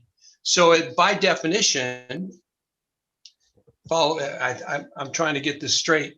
If a majority vote of the condominium association was to put in solar, that would be 1 vote and all 3 buildings would get a solar installation as an operational reality, right? Nobody's gonna allow in that kind of a condominium association, allow 1 unit to put in a solar installation on the top of that roof. Am I stumbling over myself? So you mentioned economies of scale. You got it. That's the question. Okay. Thank you. Yes. I'm trying to understand what you imagine there. So to answer your question, there's no way in a business proposition that unit number 101 puts solar on all 3 building rooftops to benefit unit 101, or even just a small installation on 1 rooftop to benefit itself. From a business proposition, this would be a project where everyone decides that solar is a benefit for the entire, all of the condo owners. It's a benefit for everyone. And so they decide we're doing an array on 1, 2, or 3 rooftops to benefit everyone. They could just do an array on 1 rooftop and still benefit all 3 buildings. It's possible, but it really depends on south facing and some other project variables about how much sun you actually get, if it makes sense to do all 3 rooftops. But really the goal here is to benefit all owners. Okay. Thank you. Thank you very much. Representative McKee. Thank you, Mr. Chairman, members of the committee. I'm happy to come to speak to you today on behalf of HB 358. I actually partook in the hearings last time around, and a lot of the questions that time were fixated on the issues that condo associations were having around grappling with how to approach solar technology. And I think that all of that is true, but it is also unrelated to, I think, the objective of Representative McWilliams' efforts here. And so the only thing that I would add to what she had said is that I think what we're doing is I've been hearing from constituents who've asked me for this. They've said, hey, why can't condo owners simply be able to move forward with solar projects? Well, if you're in a condo, you're in a different type of housing, but you still should have the option to lower your electric bills if you want to invest in that. And if you can get the other people who live in your neighborhood, your condo association, to agree that that's a good investment that you'll all benefit from. So it's really about making the option more available to people, because the burden of 2/3 or 3/4 is very significant in getting people to understand how the project could be of benefit, or even getting them heard on a regular basis. So it's really about adaptation and transition, that we're basically saying right now, it's really, really hard for somebody to get a project, even if it's viable, and get it over a 2/3 or 3/4, when really what you're trying to do is make sure that the majority of people in your condo association agree with the proposal. So it's really, to me, it's about, fairness and choice, and allowing people the option, because the option wasn't available before. And so I think we're just trying to lower the burden to just make it majority rule. Yeah. Fair enough. Any questions from the committee members? Seeing none, thank you very much for your testimony. And Gary Daddario, you're up next. Hi, good morning again, and thanks again for some time. I will try to be brief. As is often the case, I just feel in looking at this bill that once again, we're looking at an issue that should really be governed on an association basis. There's no reason why this can't be addressed by associations in their own governing documents. For many, it already is. For instance, adding something to an association that didn't previously exist triggers an improvement vote, and those standards are already in place in the documents. I would point out that the existing law, and it has been this way for years, is that as a default standard, amending the documents requires a 2/3 vote. And again, by statute, if you're looking at potentially terminating the condominium so that the unit owners can own the property separately or sell it and cease to be in association with each other, by law, that requires an 80% vote. So the default standards that are in place today tend to be something more than a simple majority. And I think that's for good reason, because when you've got people living together, sharing the space, sharing the buildings, and having agreed to live under the governing set of documents for that association, it's important to make sure that to the extent there's going to be a fundamental change, that there are a significant number of folks who are looking for it. I think that this one really is very much like the ham radio bill that we all spoke of days ago last week. I think that once again, you've got the interests of some of the owners that by statute would take an unfair advantage over the others and would tend to do away with what the existing condominium documents already say.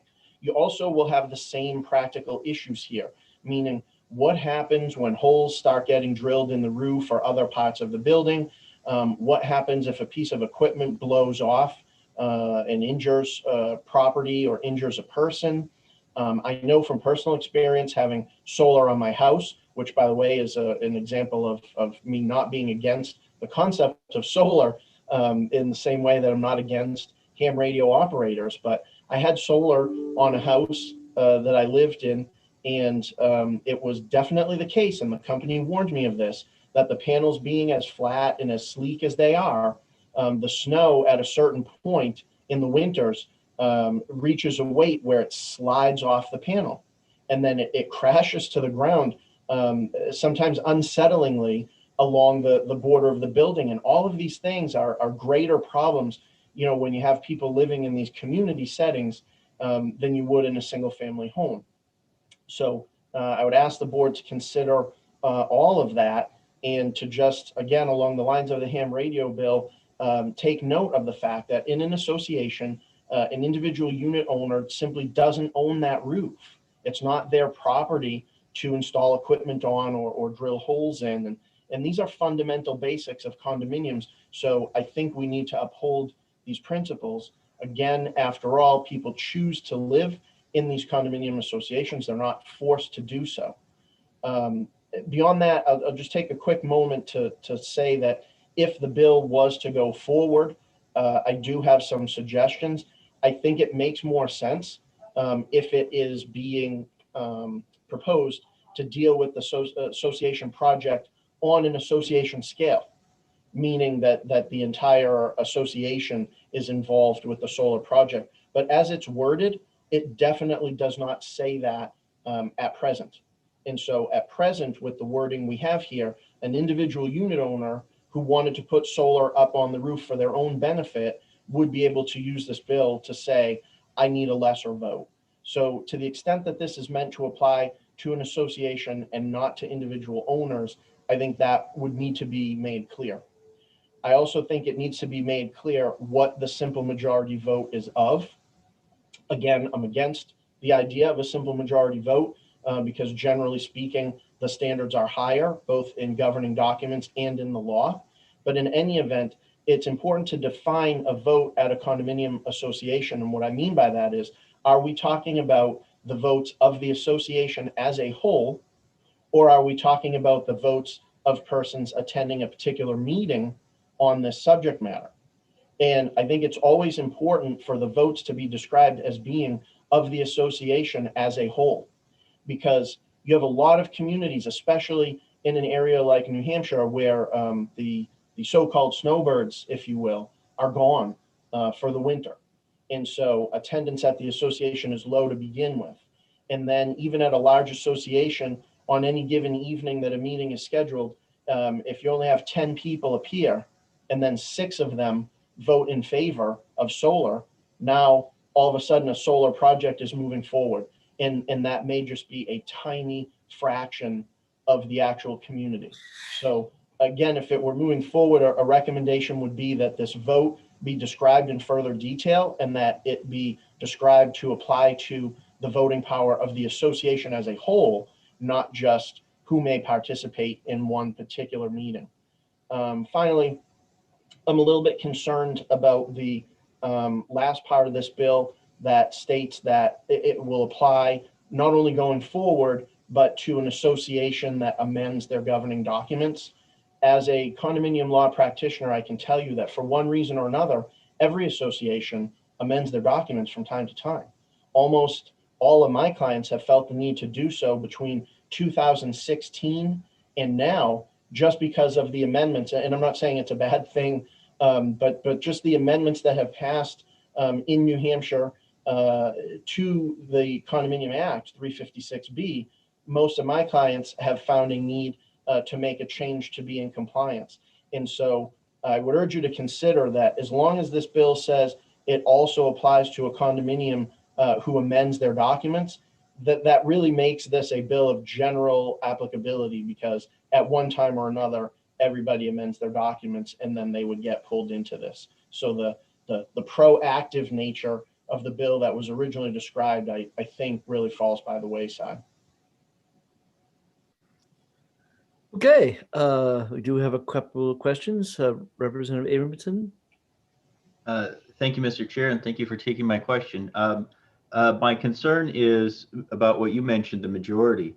Are there condo associations where the number of condo buildings are so large that you have your overall condo association for the whole property, and then also you have, different groups that vote for individual buildings? There are. And so that sort of creates another level of complexity and another problem with putting a measure like this into law, because it doesn't take account for all of those nuances the way that the governing documents of the associations actually do.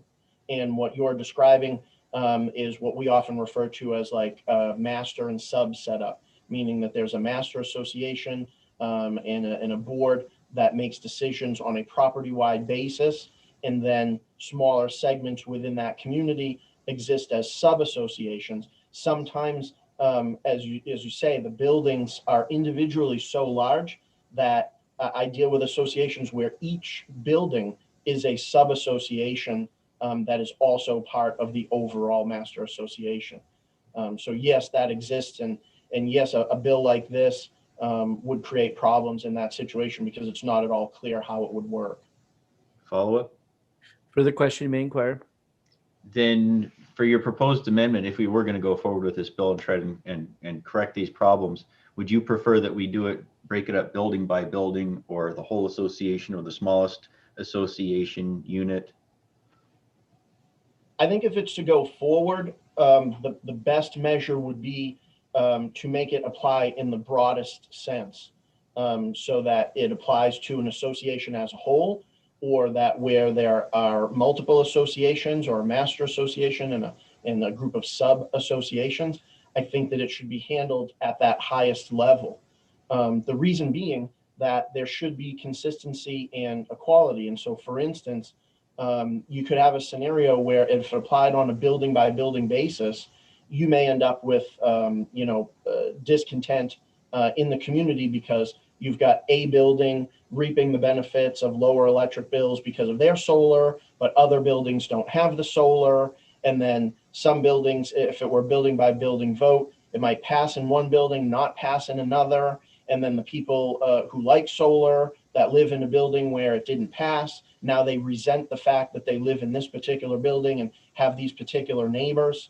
So for those reasons, I think it should apply on the broadest level possible. And again, it would almost need to, because since something like the roof, where these panels are usually placed, is owned by the association and not the individual unit owners, it would appear that it is most appropriate for the decision to be made at the highest level, because that is really who sort of controls, for ownership purpose, the property in question, which again is most likely the roof.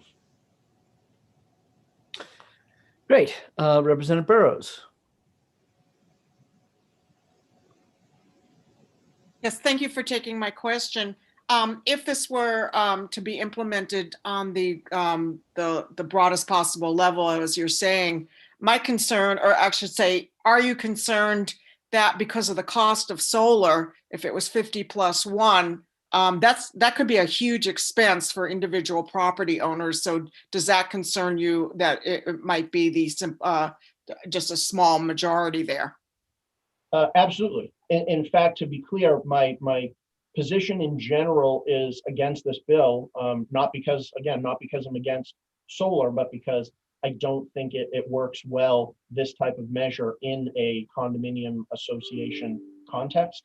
But certainly, there is an issue involved with the fact that any number of people, which is usually why the voting standards are set high, but there's always a concern when a number of people might pass a vote that then has an impact on everyone else in the community, especially financial impact. So yes, at any level, there is concern there, because I think that, again, the associations primarily should be able to govern themselves, and unit owners should be making a choice about where they want to live. And so again, like the ham radio folks, it becomes a matter of choosing to live in a place where it's not restrictive against something that you feel is important for you in your life. Thank you. Okay. Christina, I assume you got your questions answered. Okay. Yeah, I need to ask my question. There you go. Perfect. Thank All you. right. I guess we're all set. Thank you very much. And last but not least is Dean Lennon. I'm not sure I can add anything that Gary didn't say. He did a tremendous job. So thank you very much. Okay, perfect. Even better. Okay. So I do have an attendee. He's got a hand up. So Representative McWilliams, would you like to put you back, I guess, and have you have the final say? There you go. Go ahead. Thank you, Chair Hunt. I just wanted to take an opportunity to rebut a little bit of the comments that were previously stated by Mr. Daddario. First of all, the case-by-case basis, which sounds like his preference is that condos address this issue on a case-by-case basis. Understanding that the default rule in New Hampshire is that you need a 2/3 vote by the entire association as a whole in order to change your bylaws.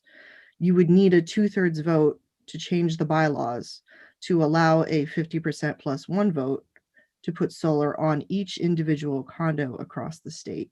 And I would argue that that's incredibly unwieldy and highly unlikely to happen. So it would, in effect, cause this not to happen, because you're not going to see all those 2/3 votes, and you're not going to see the individual initiative from each of the condos across the state. Also, I think that there really is no unfair advantage to installing solar with a majority vote. The advantage would be decreased electric bills for everyone. So I'm not seeing this as anything other than another construction project that's being undertaken in common area and decided upon by the majority of the voters for how to spend the money that the association has to do a construction project. And obviously, those of you who are familiar with living in condos know that expenses come up, construction projects happen. You need all kinds of maintenance, repairs, a new roof, new siding, addressing issues. Also, when we talk about construction, there seemed to be some concern about drilling holes in the roof or equipment blowing off. I would argue that in this day and age, in 2021, we've gotten really good at installing solar. So it's not necessarily the case that there will be holes drilled in the roof or equipment blowing off. This could be happening in a field. This could be happening on a flat surface. It could be mounted with sandbags rather than drilled. So I just want to be clear that we've gotten really good at solar as an industry in the last 30 years. In addition, I am open to doing an amendment to clarify about having the vote being by the whole association for the same reasons outlined by Mr. Daddario. I think it makes sense to be very clear that this is about everyone voting about whether or not a solar project would happen. It's a construction project. And then finally, the intention of benefiting one owner, I would be okay with a little tweak in the language to just make sure that we're benefiting, obviously, the condo owners as a whole. So that's a brief response. Thank you. Okay, so now it's 10:59. We're almost in. I said you're going to be the last speaker, and then I have 3 hands pop up. So I will take the questions, but all I can ask you, the 3 of you, and that's you in particular, Chris, make the question a yes or no answer so that we can get on to the next hearing. So Jane, you are first. Thank you, Mr. Chair. Thank you for taking my question. My question is, so if an association member owns several units and he or she does not want solar, or because he or she has stock or investment in a different energy source, is that not a conflict? That's a would you believe? That's a would you believe question. Yeah, okay. That's an interesting question, but that's a would you believe question. All right. Thank you. Would you believe? Okay, Chris, it's gonna be easy, right, Chris?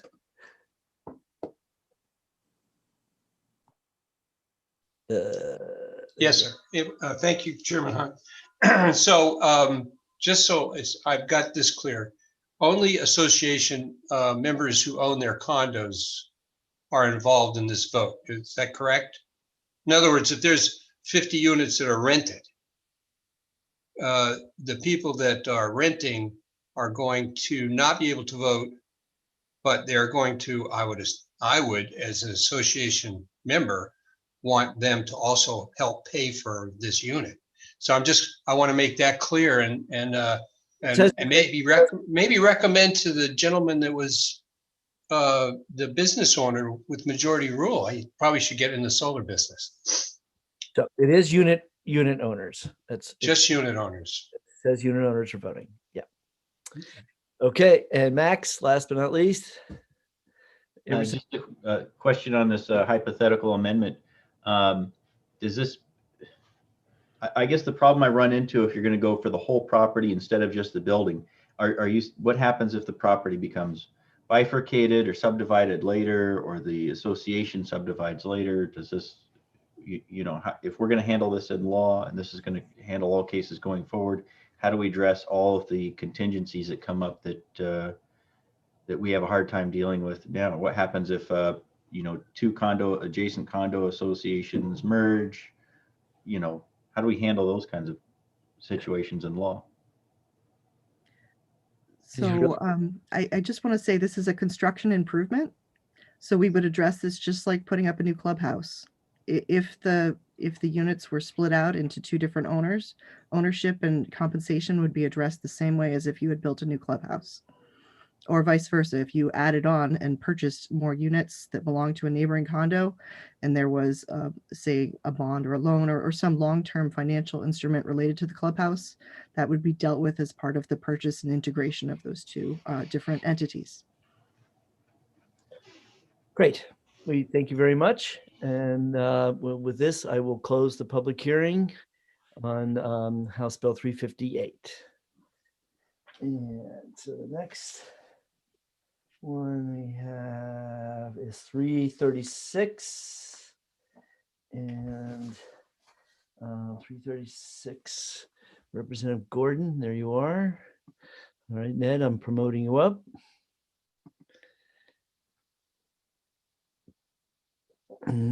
Okay. And you're good to go, Chris. Ned, excuse me. You have to unmute yourself, please. Good morning, Mr. Chair, members of the committee. Good morning. Morning. I am Ned Gordon. I represent Grafton County District 9. but I'm not appearing here today necessarily as a representative. I'm appearing as a member of the Condominium Oversight Committee, which is a statutory committee. And I come as the primary sponsor of House Bill 336.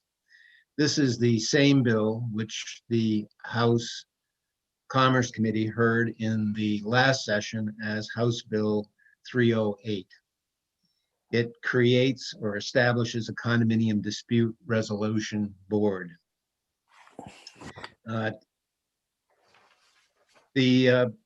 Just to begin, the purpose of the bill is to allow homeowners a remedy other than going to the Superior Court.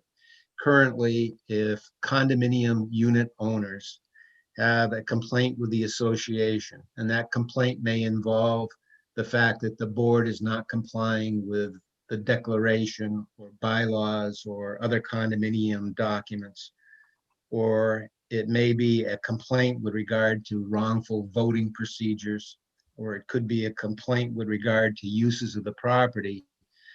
Their only remedy, other than complaining to the board itself, is to go to the Superior Court. And the Oversight Committee, Condominium Oversight Committee, has heard repeated concerns expressed by unit owners that process is expensive, that process is intimidating, and it's a formal process. It's a formal process in that the rules of evidence are required, and really the only way to go through that process, you really need to have an attorney in order to do that. And because it is an intimidating process, it discourages many homeowners from going forward and with their complaints or their concerns. So they're looking for a method of addressing those concerns without having to go through the formal process. What has been developed in the legislation is a dispute resolution board. It would consist of 9 members. They would be appointed. There would be members of the House of Representatives. There would be members appointed by the governor, but 9 members, some involved potentially in the condominium industry, but there would be unit owners involved. There would be board members involved. There would be members of the board, which would have an interest. There would be a person who would be appointed by the Bar Association. And this board is designed after the board which is currently in effect with regard to manufactured housing.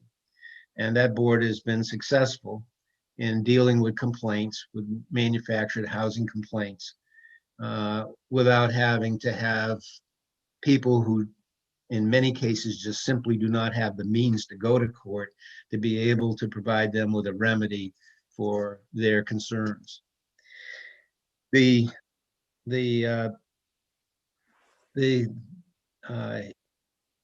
legal effect of decisions, it does not deprive anyone from going to court. What would happen is the dispute resolution board would make a determination, with regard to complaints, and then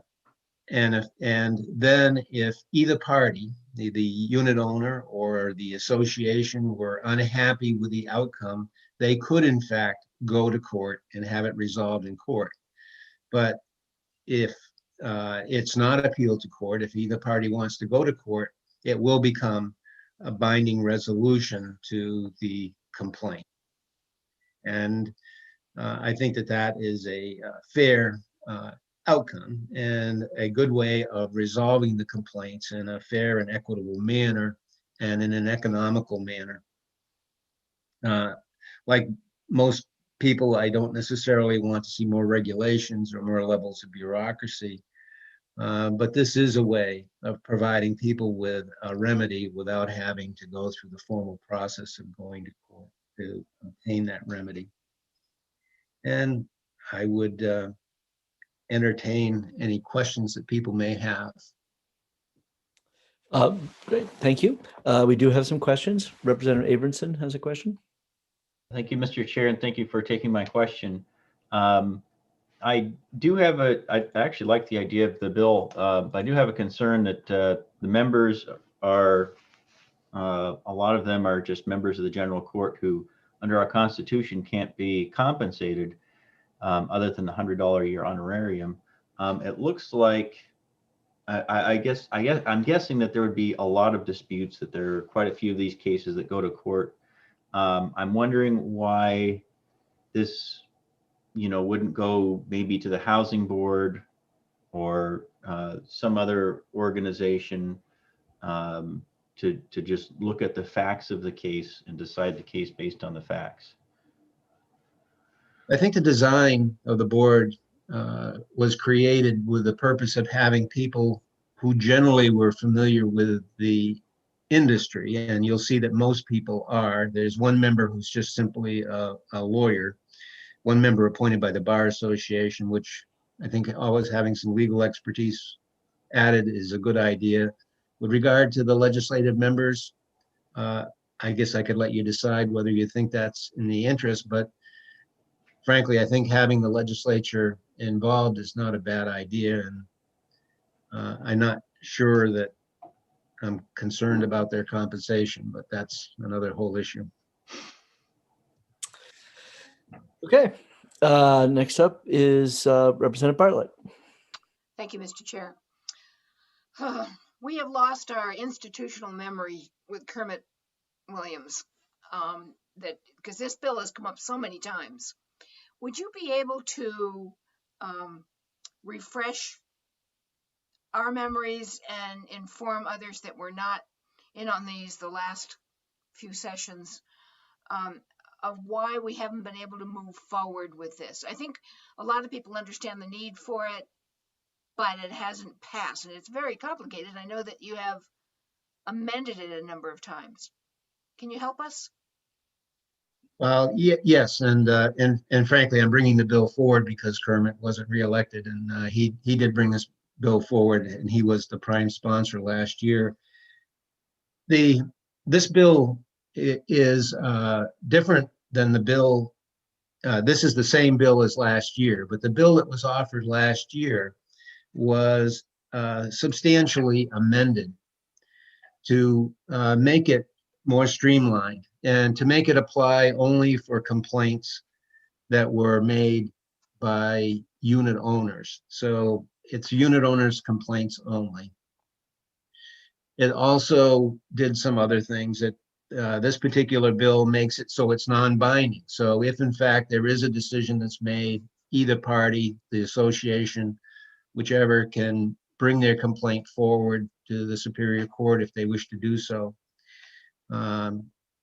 But it's been redesigned as of last year. Last year's bill was redesigned to make it more efficient, more practical, less bureaucratic. And so I think that's one of the reasons why the bill perhaps had more success last year than it had in the past, and should have more success this year. Thanks very much. Okay, Representative Ham. Thank you very much, Mr. Chairman. I have a question and then a follow-up if I can. Does this apply to cooperatives, a group of folks that get together and form a cooperative, own the land in common, but own their home? Does this apply to them also? It does not apply to cooperatives, homeowners associations, or to timeshare. And I can tell you that our committee frequently hears issues with regard to, or I shouldn't say issues, they hear complaints with regard to homeowners associations and cooperatives. And I think perhaps legislation needs to be put in place with regard to that as well. But this bill has nothing to do with cooperatives, homeowners association, or timeshare. Follow up, please. For the question you may inquire. Yes. I was hoping the answer was that it did apply to cooperatives, because most of the things I hear of are related to co-ops, but it's the same exact type of community living. Neighbors, neighborly disputes come up. I'm sure it's the same in condominiums as what I hear in cooperatives, that you're living in close quarters and neighbors get on each other's nerves. And it would be good to have a place to go to perhaps resolve their dispute. It could be between neighbor to neighbor, or one person in the condominium complex that's unhappy with the board or unhappy with the owner of the property. And so it's a good place to go without having to run to court to try to be heard, both parties telling this story, and come up with something that seems to be a reasonable compromise. Would you believe that I think that this would be a good idea, and if we could only expand it to co-ops and associations and others, that also would be a good thing? Representative Ham, I actually put in an LSR to create some regulation with regard to homeowners associations and co-ops, but I didn't bring it forward this year because of the COVID year and the complexity of the issue, and thought that perhaps bringing it forward in the next year would be better for everyone. Thank you. Great. Representative Van Houten. Thank you, Mr. Chair, and thank you, Representative. I actually also agree that some kind of regulation is needed, and I'm glad that this once again parallels the manufactured housing legislation, because there are things that are tried and true. I do have some non-specific questions about some of the language, and I'd like to see some of the language tightened up. I'm just looking at there's a section that talks about the chairperson for the board shall be chosen from blah, blah, blah, but shall serve at the pleasure of the members of the board. I'm not sure what that means, shall serve at the pleasure of the members of the board. There's other sections too, and I don't mean to diminish at all the work that went into this, but I think if we're going to do something of this sort, and it's all encompassing, it's a very large piece of legislation, that it needs to be done appropriately. I'm looking at another out of context sentence that says, it may exclude evidence which, in the opinion of the board, is immaterial, irrelevant, or unduly repetitious. Again, these are issues that, and I did begin this morning by stating that I am an owner of a condo and I live in a condo association. And by and large, the questions and concerns that have been raised for me since the advent of COVID have been these little itchy glitchy kinds of things. People have gone back to 356B to attempt to answer their questions, and reading legislation can be formidable. I find it formidable as well. So my question is simply this: would you be open to going back to tightening some of this language by amendment in order to be sure that we close some of the possible loopholes that can arise? Because as the previous speaker said, neighbor on neighbor can sometimes get very contentious. We had issues about whether the tennis court should be closed because of COVID or not. And that was contentious between the tennis players and those who said, COVID is threatening my livelihood and I don't care about tennis. Again, I'm sorry for the length of that question. Just to paraphrase and to come to the heart of it, would you be open to going through some of the language to make sure that it's a bit tighter as much as possible? I'd be obviously, I'd be more than happy to do an amendment to make any improvement in the legislation that was needed. I need, if I'm going to do that, I need to understand what the loopholes are, I guess, and to do that. I know we have gone through the legislation. I can't tell you how many times we've gone through the legislation to try to tighten it up as much as we can. So again, I'd be more than happy to amend something if I think there's a problem. Thank you. Just a quick follow-up. I'm a teacher of English, and so maybe I get a little hung up on language sometimes, but I do think that legalities need to be carefully worded. So thank you very much, and I'll be looking at the legislation to see if I can be supportive of that idea. Thank you. Okay. Seeing none, no more hands, because I know Connie wants to put her hand down. So thank you very much. Thank you, Mr. Chair. I will now call on Will Infantine, who is also signed up to speak against the bill. Thank you, Mr. Chairman. I will be extremely brief because I know you're busy.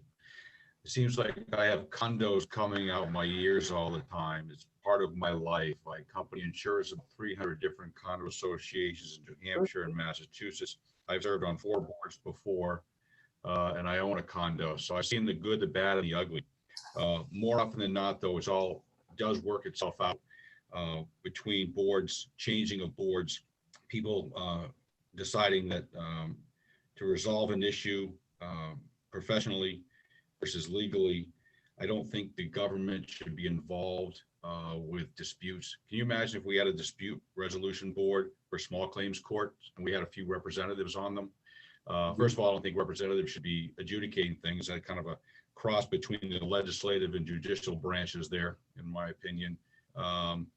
This has been reviewed a number of times. Well, it's a laudable idea. I don't think it would be successful. I also just don't think the numbers make any sense. What you would charge someone to come in and have a dispute versus the cost of the attorneys and the other things. So in essence, the government would probably be paying more than it receives for this service. And I'm just not sure that's the goal of government. Thank you, Mr. Chairman. Thank you for being a model of brevity. Any questions from committee members? Seeing, Representative Abramson has a question. Sorry, Mr. Chair, I was cleaning my keyboard and I had to turn it off. It's a Bluetooth keyboard. Same question. Thank you, Representative Infantine, for taking my question. Same question as before. Do you see any reason why, we already have this Housing Appeals Board with 3 salaried members. Is there any reason why disputes couldn't be taken there before they go on to Superior Court? I don't know enough about what that board does to see whether it fits within what they were established to do. So I'm sorry, I can't answer that because I just don't know enough about what that board does. All right, thank you. And for members, that's under RSA 679. It's took effect July of last year. Representative Bartlett. Thank you, Mr. Chair. I was just wondering, Representative Infantine, if you have any idea how many condo bills we get regarding disputes. This committee deals with this year after year after year, and I wondered if you realized that this dispute resolution board was really one of the aims has been to try to keep the legislature out of all of these disputes so that they have a place to go, just like the manufactured housing does. Representative Bartlett, I am aware I do watch these year in, year out, and I was very pleased 4 or 5 years ago when I think it was Representative Almy and Kermit, I'm sorry, I can't remember Kermit's last name. Kermit, Mr. President Williams really revised the whole thing, really did a great job in revising the entire condominium law. And then it was amazing to me that the following year, 3 or 4 more bills. It does seem like there are a lot of these issues and disputes, but when you have people living in a community and certain rules, you're always going to have these things. So yes, I do know you see a lot of these things, but there are other mechanisms in place. The auto dealers have their own dispute resolution with customers, and the attorneys have something as well. Whether it's an individual outside group that would want to be involved with this, I think that makes more sense than having it involved with the government. May I follow up? Further question, may inquire. Thank you. So, well, since you brought it up, I'd like you to have to come up with a suggestion of how you think the thousands and thousands of condominium unit owners that do have problems could resolve these problems other than a dispute resolution board. Would you believe? Would I believe? I do believe. No, I'm asking him if he's got another idea. Well, I mean, we spent hours and years on this. I believe Attorney Daddario had some ideas a few years ago of an alternative outside of government, and I just don't recall that. And I see that he's watching. Maybe he can answer that question. But you're right. I mean, there are disputes that need to be resolved, and many of them are taken care of. But I've seen them all. I've seen really serious ones, and I've seen ridiculously frivolous ones. And there should be a better mechanism outside of government. But I don't want to keep repeating myself. Great. Representative Abramson, do you have another question? Sorry about that. That's my keyboard again. Okay. All right. Thank you very much, Will. And we'll have Rep. Gary Daddario to speak in opposition to the bill. Hi, good morning again, and thank you again for the time. I guess I'll start by saying that I agree with comments made by Representative Infantine, especially with respect to the fact that this will certainly at the end of the day impose some measure of cost for the state that I'm not sure is warranted. I guess before I get into the bill, I'll start with the question that was recently asked about what the alternatives are. And I would say again, that as a condominium practitioner, I see these things addressed within the association's governing documents. And so for instance, there's always a provision by which a number of unit owners can command a special meeting to be had by an association. There are also provisions in individual condominium documents that allow unit owners to have a hearing internally before their own board at the condominium association relative to an alleged violation or an issue. So those are some other avenues. To the extent that there would be a $250 filing fee here, I would note that that would cover at a minimum a consultation for a unit owner to have with an attorney who may be able to explain to them, once they hear the problem or complaint at issue, either how to go about it or be able to explain to them that it is or isn't something that can be addressed by an individual unit owner. Your hair looks nice. Hey, Rich. You. Oh, excuse me.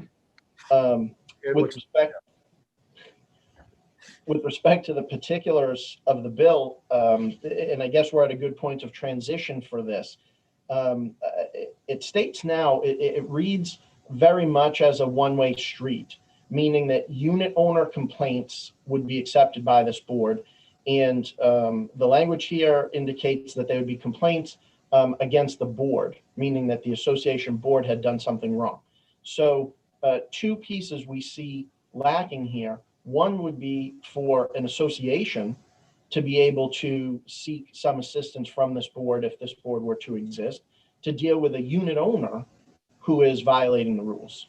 The other problem, perhaps a more significant problem, because it's been mentioned several times that there are a lot of unit owner to unit owner disputes, because when people live, this close to each other, they might have disagreements and issues. This language about a unit owner complaining that the board is doing things wrong means that this board, in the current form of this bill, would also not be hearing complaints from one unit owner to another.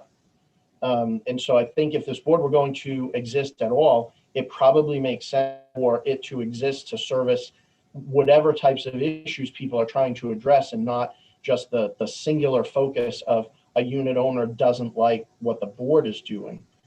Another issue that I see here is that the language provides for a review to be done of the complaint on an initial basis, and for determination to be made about whether or not the complaint has merit enough to go forward. Now, in concept, I love that idea. I think it makes perfect sense. Any complaint should be reviewed at the outset to see what kind of merit is there about where something should go. The problem I have, and it may very well get to due process concerns for an association board, is that that decision gets made before the association has an opportunity to file anything with this board. Now, the problem there becomes that I would propose to you that if you look at a complaint in a vacuum, it will almost always have an air of legitimacy about it.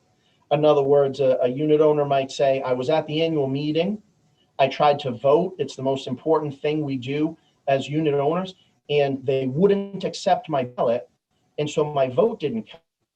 And in a vacuum, that complaint will always look very legitimate. But if the association only had a moment or only had the ability to hand in a written statement of some kind about this case, they might educate the board to the fact that at this association, the governing documents, and this is real and it's not uncommon, require unit owners to be in good standing in order to cast their vote. And maybe this unit owner hasn't paid a condo fee in a year. And so by their own documents definition, they're not in good standing, and that's why their ballot didn't come in. My point is only that to the extent, and that's how the language here is at present, to the extent the board decides whether or not a complaint has merit based only on the complaint, it's going to be hard for those decisions to not all come out one way, because in a vacuum, the complaints always look like there's something there. And really, you need at least just a taste of information from the other side in order to be able to really weigh the situation and see whether or not there's a legitimate dispute. So that's an issue I have as well with the particular wording. In terms of the process here, it's been noted that the parties would not be denied access to court because they could appeal these decisions and get into court. But I would note that it also says in the bill that this board would not be bound by the rules of evidence. And it says in the bill that if it is not appealed, the decision of this board would then go to Superior Court, where it would be entered in the nature of a judgment of a Superior Court case. And so oddly enough, from a legal perspective, you would have a dispute resolution board who's not bound by the rules of evidence that makes a decision that, unless it's appealed, ends up being endorsed as if it was a decision of the Superior Court where the rules of evidence would have applied. And so procedurally, I think that there's a problem there as well. And I know others are waiting to speak. So I think at this point, I'll limit my comments to that. Thank you. We do have a couple of questions. Representative Bartlett, you inquire? Would you believe, though, that the $250 fee is one trying to get rid of frivolous complaints, because somebody has to think about whether they want to spend $250 to go before this dispute resolution board. But also, it's not that even if they decide to do that and pay the $250 fee, they're not giving up any rights. Don't you think that this kind of board could take care of many of the smaller issues that come before these condominium boards? I would say I agree with both of those points. I think that certainly a filing fee and something in the nature of $250 will be a bit of an impediment to some who would make a frivolous claim. I would agree with that. I would also agree that I'm sure that this board, if it existed, would be performing some function. But again, I think that I see this type of language in a lot of association documents where they can have their own special meetings and their own hearings. I also think that $250, most unit owners don't, because it isn't part of the real estate closing process, they don't necessarily know what they've purchased when they purchase a condominium unit. And so for instance, I get a lot of calls from unit owners who have received a violation letter and they're new unit owners. And what they tell me is, you and your rules need to get lost because I'm not anybody's tenant. I pay my mortgage, I own my unit. And so they don't even realize that even though they own the unit, there are restrictions that they're required to comply with because they're part of a condominium community. And so again, to the extent that someone were going to spend $250, I think a consultation with an attorney might help them a lot, because someone might be able to explain to them whether or not there really is an issue there to pursue. But to your point, I also think that if this board were going to address a lot of the concerns out there, it would need to be the case that associations could apply to it too, to deal with a unit owner committing violations, or that when you have these neighbor to neighbor disputes, that they be able to go to this board. Right now, it really just deals, and I'm not sure why, but it really just deals with this singular notion of a unit owner wants to complain that their board isn't doing it right. And it seems that to the extent that state resources were being expended on this board, that it should have a broader function than that. Great. Representative Abramson has a question. Thank you, Mr. Chair, and thank you for taking the same question. Do you see any problem with sending these cases to the Housing Board of Appeals under RSA 679? Couldn't we just replace this entire board with one that's already existing? Unfortunately, if I'm going to be honest, I would have to give the same answer that Representative Infantine gave. I don't know enough about that other board. My wheelhouse is strictly with condominium associations. And so I'm not familiar enough with that other board to say whether or not they would be a good source for these disputes to land with. Fair enough. I would interject and say that the boards are designed to address the issue. So the manufactured housing board is more, the expertise on it is about manufactured housing, not necessarily condos. So the condo board is, the theory is that the people who are on are people who are aware of the issues that are going on in condos, not manufactured housing. Okay, thank you very much, Gary. And last, Dean Lennon.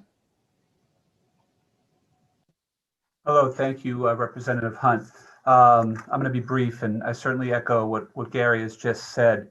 I think this is a bill whose heart is in the right place, but in spite of the $250 filing fee, I think this is going to result in associations having to expend a lot in legal fees defending themselves in these cases. Of course, they're not required to hire counsel, but when you're talking about a decision that will essentially be a judgment against them if they don't appeal it, you better get it right the first time.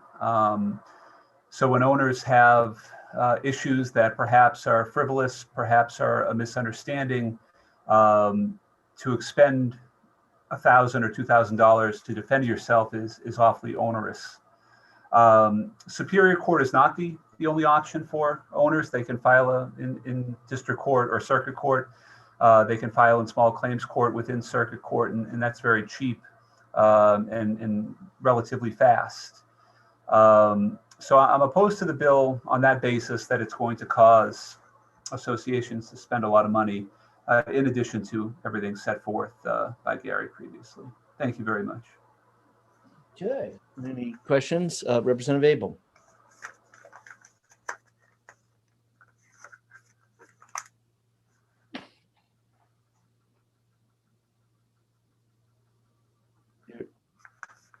Rich? Oh, you took your hand. Okay, I get it. Oh, he's waving off. Okay. Any other questions from anybody? Seeing none. Ned would like to wrap up. So yes, Representative Gordon, you can speak. I don't want to, I don't necessarily need to wrap up, and I appreciate all of the testimony we've heard here today, but I did want to point out, I was a circuit court judge who cannot bring these types of cases to the district court, and small claims are money claims only. And the district court does not have any equity powers to deal with issues with regard to condominiums. I just wanted to point that out. Correct. It goes to Superior Court. Okay. Thank you for pointing that out. I should have done that. And I guess we have nobody else, no other hands up. All right, so we will end the public hearing on House Bill 336, and that's it for this morning. Okay. All right, so just for the members, so we'll reconvene at 1:15, and which would like to take up those two early bills so we can get them on, sent them on, and for the session later this month. Other than that, everyone have a good lunch. Representative Hunt? Yes. I have a question about testimony in another committee. How do I sign in to another committee? Is that the Zoom? Is that the webinar address? If I want to, or actually not testify, but just sign the blue sheet. How do I do that? You go onto the House of Representatives webpage, Okay. and there's a square down there that walks you through it. Okay. I'll do that during lunch. Thanks. Yep, no problem. All right, so we'll all see you at 1:15.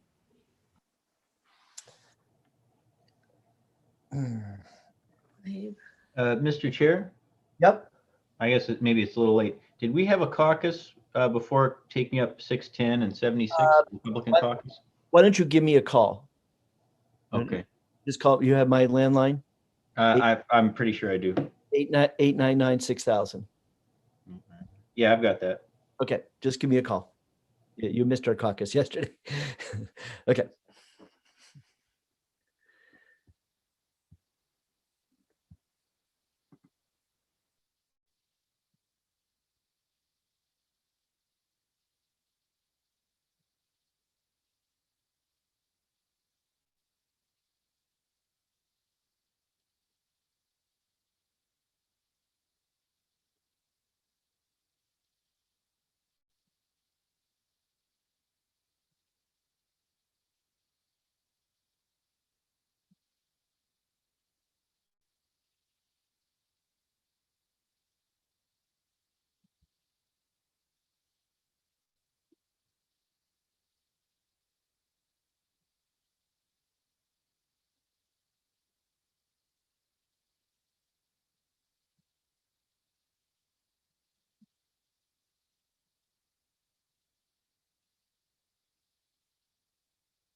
Hello, everyone. Hope everybody had a nice lunch.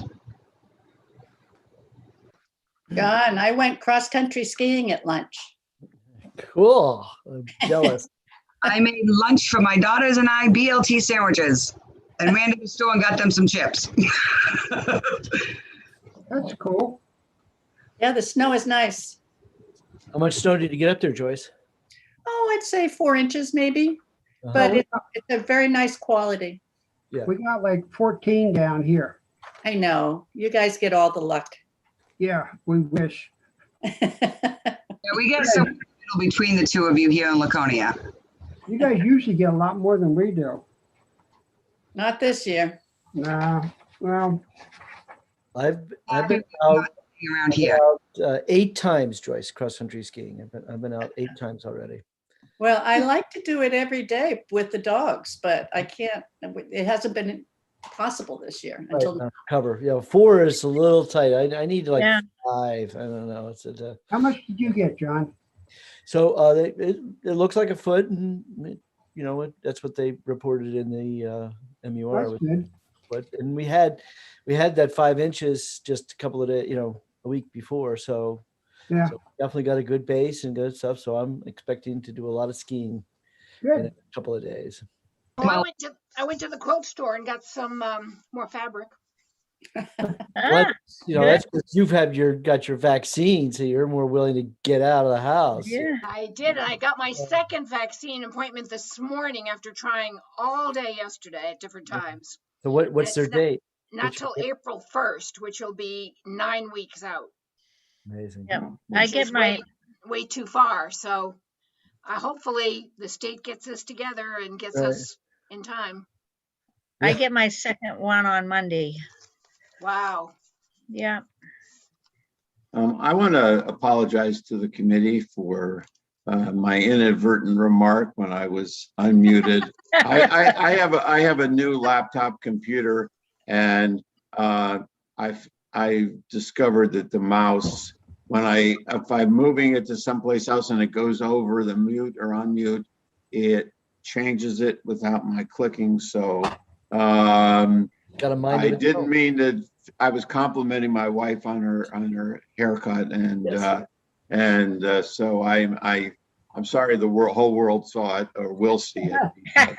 Rich, But, I thought that was sweet. I thought. Yes. Thank you, As long thank as you, it's sweet. thank you. At least I didn't say something something would really be sorry about. So And it really was your wife, right? yes, it was. my wife showed up, and I don't know if you guys heard me because I turned around and says, this is good, right? She handed me that she did get her nursing license renewed. Ah, So that was a good. little touch and go whether that wasn't going to happen. So, but I Cool. did say, this is good. I don't know so whether you guys picked it up when I did it, but I realized after I did it, I did not turn off my microphone when I was. Well, you're unmiked all the time, John. I am. I the only time I mic up is when I hear out like Garbage Man and other things. I'll hit the mute button. But to me, turning that thing on and off would be, it's like the speaker. You know how the speaker always seems to forget to turn the click the switch on, and I understand the importance of turning your mic off when you want to hear people hear what you're having to say. But I feel like I'm here. I'm the radio host here, so make this. I have 2 very large shepherds that bark at the wind. So I keep mine off for that. Or if my daughters decide to run down the stairs in an argument for something. I have 2 black labs, and they are the other side of the house because they will bark at any moment for anything. Yeah. Especially, I reloaded the bird feeder, and the birds are going crazy, and the dogs are really enjoying the entertainment. Yeah. I've got one shepherd who likes to talk to me if I don't pay attention to him right away, and it's and he'll do that for 20 minutes while I try to ignore him and make him go away. So And I have one puppy that is barking at everything, and they're painting the common areas. So, but right now she's being good.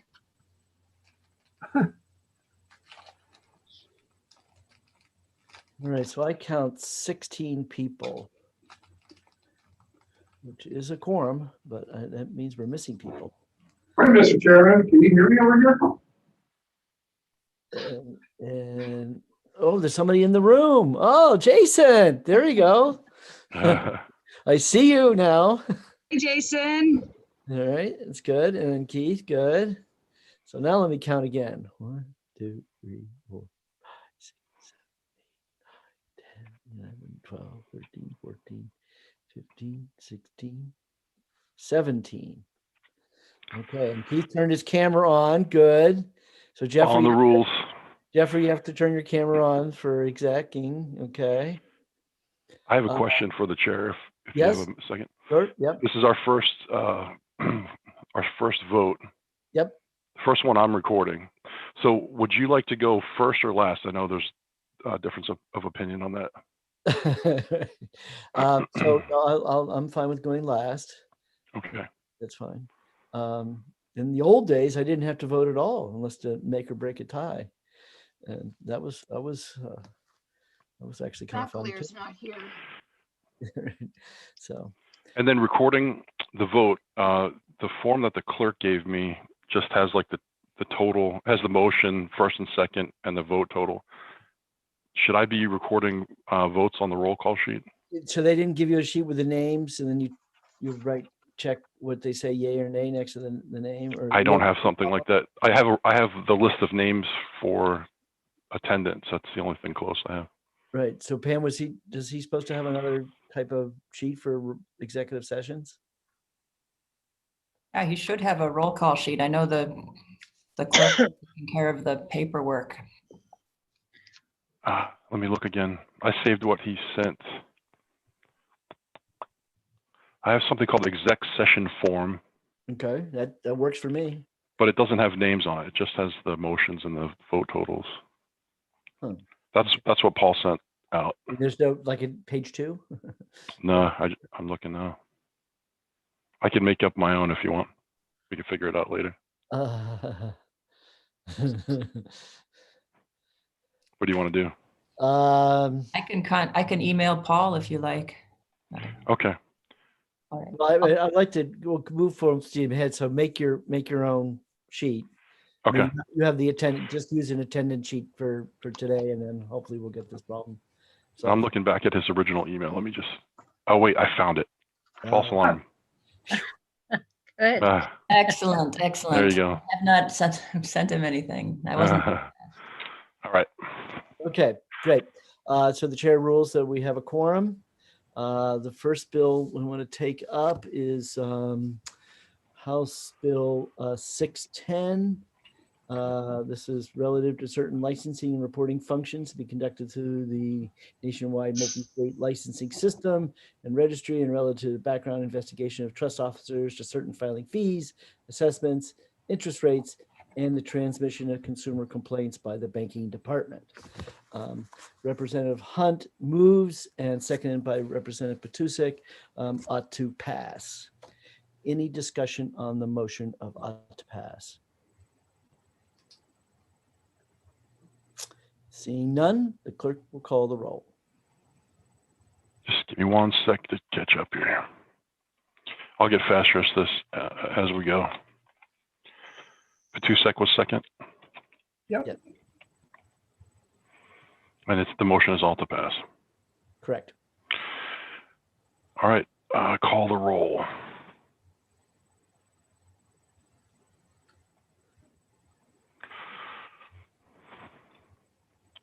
Okay, Vice Chairman Petusek, Yes. Representative Jason Osborne, Yes. Clerk votes yes, Keith Ammon, Representative Max Abramson, Representative Abramson, Representative Bonnie Ham, Yes.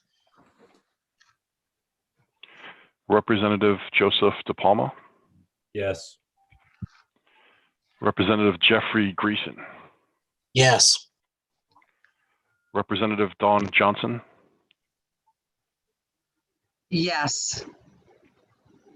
Representative Paul Terry, Yes. Representative Christy Bartlett. Representative Bartlett, Yes. Oh, Oh, you just muted yourself. There you go. I'm sorry, yes, Yes. sorry. Representative Richard Abel, Yes. Representative Christopher Herbert, Yes. Representative Connie Van Houten, Nice job. Yes. Representative Christina Fargo, Yes. Representative Joyce Weston, Yes. Representative Jane Bellew, Yes. Representative Anita Burrows, Yes. Representative Chris McAleer, Yes.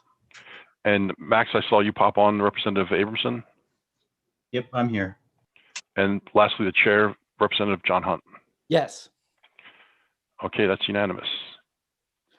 Okay, so well, that was a little tight one there, Max, in terms of being here when the question was put, but we'll let it go this time. But let's make sure we all tune in, I guess. All right, next. So all those in favor of placing that bill, House Bill 610 on the consent calendar, please say aye. Aye. Aye. Those opposed? Okay, goes on the consent calendar. Is that 19-0? That's right. Okay, thanks. Keith, did you call your name? I did, yeah. Okay. I'm third on the list, and so that I'm just going by list order. So Right. Okay, but make sure you say your name loud enough so everybody can hear it, I guess. okay, we'll do. Okay, House Bill 76, prohibiting paper billing fees. Representative Terry, second by Representative Petusik, moves inexpedient to legislate. And Representative Terry is recognized to speak to his motion. Thank you, Mr. Chair. To be as succinct as possible, I'm going to read the following. Number 1 of 4. The bill would transfer what is effectively a user fee to all who engage for services with the biller, that is the provider. The sponsor has not demonstrated either the range of adverse impact in dollars upon paper billers or the class of bill payers as a whole if the bill were to be enacted into law. This is highly problematic for a thorough consideration of the bill's ramifications. Accordingly, any thought of a recommended to pass action would be exceedingly premature and fraught with many unanswered essential questions. 2, the bill specifically exempts governmental agencies without providing a rationale or statement of necessity for doing so, exempting large governmental agencies while adversely impacting a whole range of much smaller providers directly or through their customers who pay electronically is particularly and disturbingly nettlesome, to say the least. 3, the bill's sponsors have not provided measurable and meaningful data to demonstrate the number of customers who have failed in their efforts to appeal to the providers for a hardship exemption, or the types and degrees of difficulty encountered by customers who have been unable to locate and secure the services of an alternate provider who either does not surcharge for paper billing or whose fees are less than the existing provider. And number 4, the bill's fine for a first offense is up to $500. This seems rather large, but more problematically, first offense is not defined as the first billee or all those as effectively as a class in a first billing period brought under scrutiny. I'll stop there. Okay, Representative Bartlett has her hand up.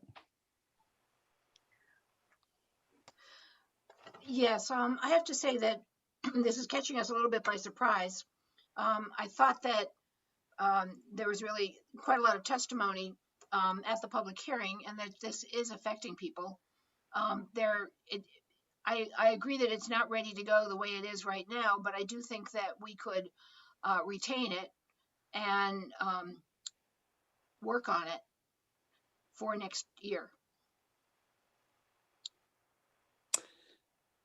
Okay.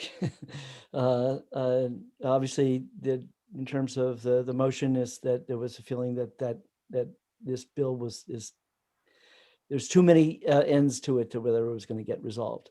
Representative Van Houten.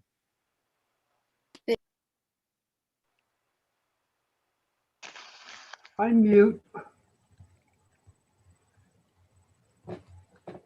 Oh, she jumped around on me. I can't even see her. on my- Muted.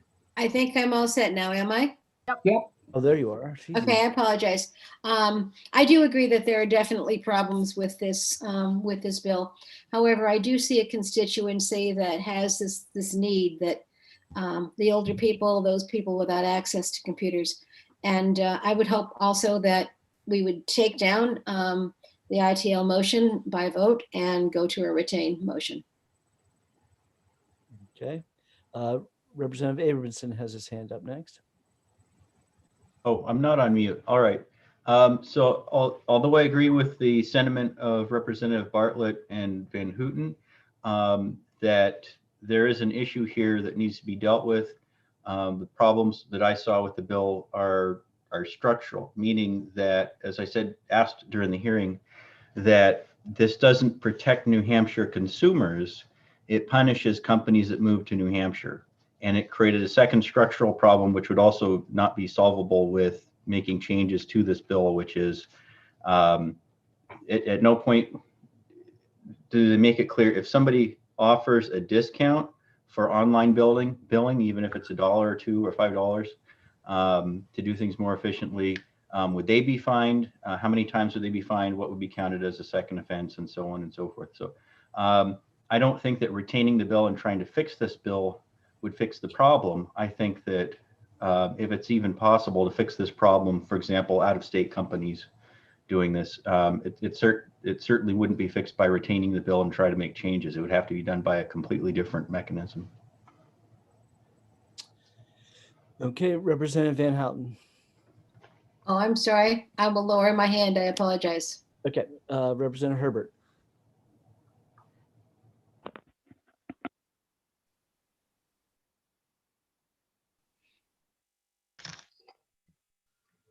You there, Chris? Chris, you're muted. Yeah. Yeah, sorry. There is a constituency or several constituencies out there who I think require paper billing, and I'm concerned about anything that might cause someone to get charged, overdraft fees or late fees on credit, and so as a result of that, I'm pretty sure that if everybody went to electronic billing, there would be a number of people who would suffer. So I'm not ready to vote for this bill.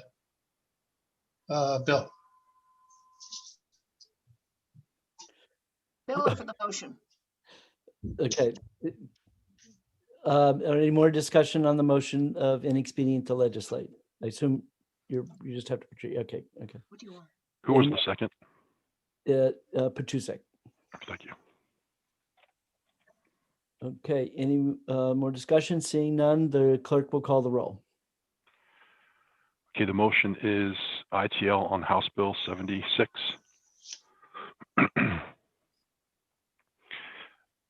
Calling the roll.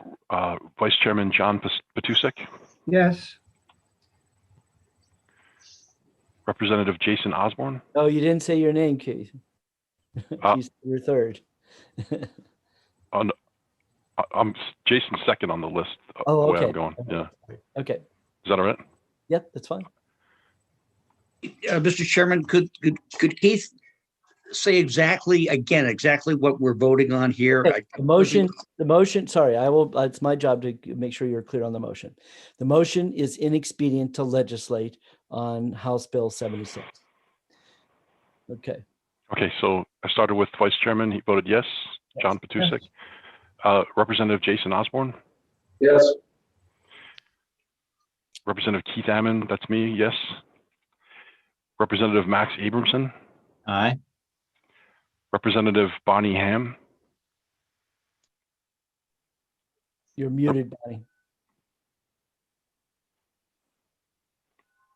Yes. Yes, okay. Representative Joseph DePalma. Yes. Representative Jeffrey Greason. Yes. Representative Dawn Johnson. Johnson, yes. Representative Paul Terry, Yes. Representative Christy Bartlett, No. Representative Rich Abel, No. Representative Christopher Herbert, No. Representative Connie Van Houten, No. Representative Christina Fargo, Yes. Representative Joyce Weston, Yes. Representative Jane Bellew, No. Representative Anita Burrows, No. Representative Chris McAleer, Yes. and Chairman Representative John Hunt. You're Yes. muted. I know, yes. And the phone was ringing, so. You're a yes, is that? Yes. I'm assuming, okay. All right, let's see, that is, the vote is 13-6, and the motion passes. Okay, would there be a minority report? Yes. Okay. All right. And sorry, who's writing the minority report? I'll do it. Christie. Okay, Representative Bartlett. Yes. Okay. Are we going to get forms for that? Or no? Pam, are we sending out forms to people or? No, I think just an email, we'll do it for that. Yeah, so And both, it just, yeah, for you, Representative Terry, and for you, Bartlett, just send the email to me and then I will forward it on to Pam and the form asks me for the minority motion. Is that retained? oh, that's right. But her motion would be retained. Okay. Mr. Okay. Are we all set? Chairman? Mr. Yes, Chairman, huh? Yes. Is it customary for the, since I'm a freshman? Yeah. Legislator, is it customary for the mover of the motion to automatically write the majority report? That is traditional. So the clerk so noted that. Yeah. Well, you know, I was going to mention that I'm going to assume that whoever made the motion will do the majority report. Thank you for The that. assumption is that, and then, but once you do it, you just email it to me. Yes, well, thank you for that great honor and that And- clarification. Thank you. And so, okay. Chrissy, do you have another question? You have your hand up? Oh, unintentionally. Okay. Now, Paul, you can take your hands down. Good. Get all the hands down. All right. So now we can go. Are we ready? Time for our public hearing? And, okay. So, oh, We have about 10 minutes. Yeah, I think we're early. what did I do that for? Oh, see, You haven't had enough practice? I was out of shape for 2 years, 2 years, and I didn't have anything to do with it, but I thought I did pretty good this morning and yesterday we got through it. And so You it's did. so far so good. It is some. The split notices are confusing some of us. Yeah, so I'll just review that for everybody. So again, technology is we now are at the mercy of our new software system, and everybody will always tell you that anytime you have a new software, it's you have new things that you were never expected or used to.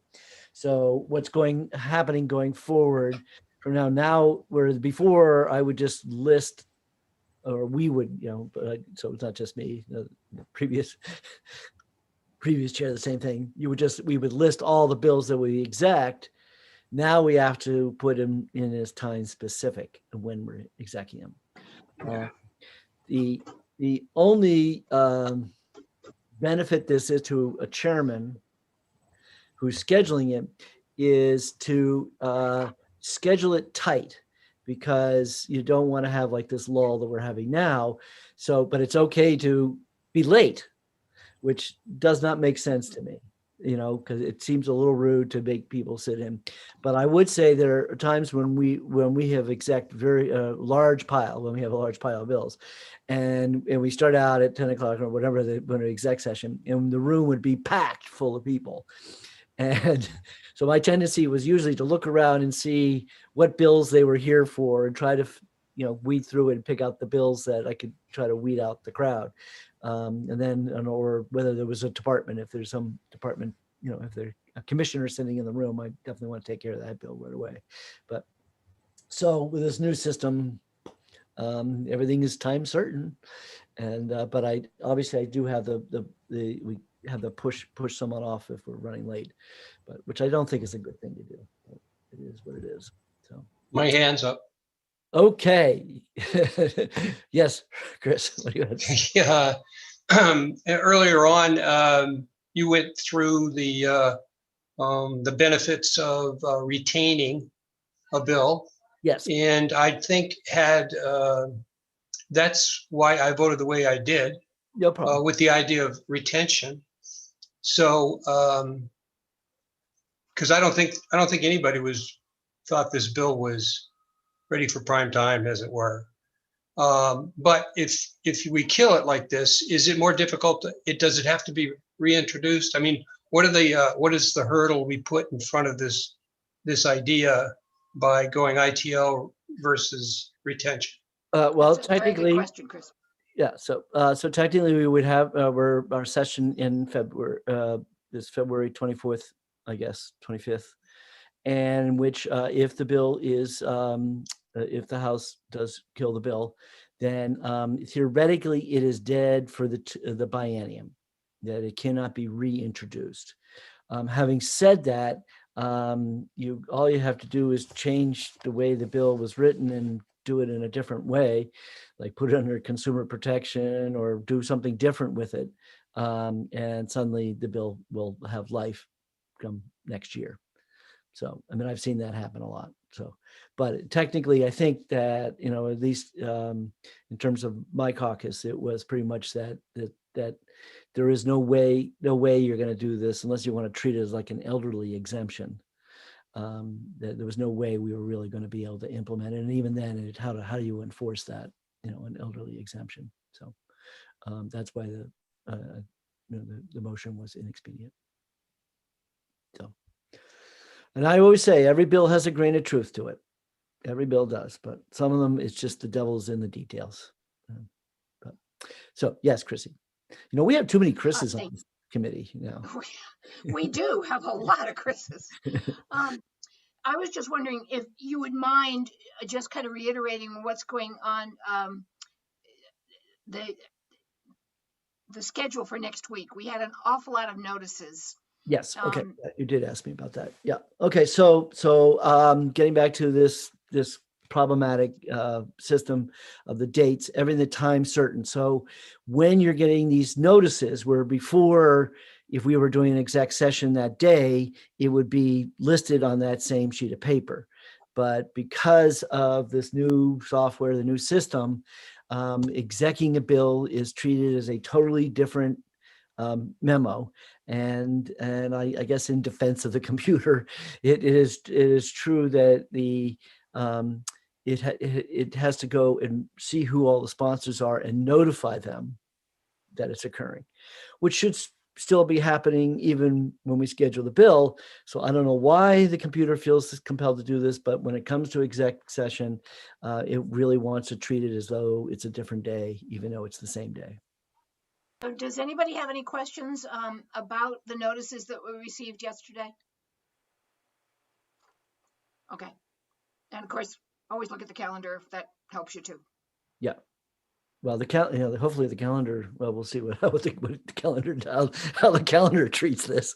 But I guess other committees they've exec the same day. I don't think has anybody scheduled an exec session on the calendar. I don't remember seeing that. But yes, Representative Johnson. So did everybody see the email that went out? I got it at lunch about the new online version of the calendar where you can click on the different information sessions and links for all the different committee meetings and stuff. I just figured I happened to see it when we were on lunch. So I wanted to just make sure everybody knew it was out there. It looks kind of easy and fun to use. I don't know. I'm still an old-fashioned girl. I like my paper. So yeah. I just kind of, bring that to somebody's attention if they haven't seen the emails yet.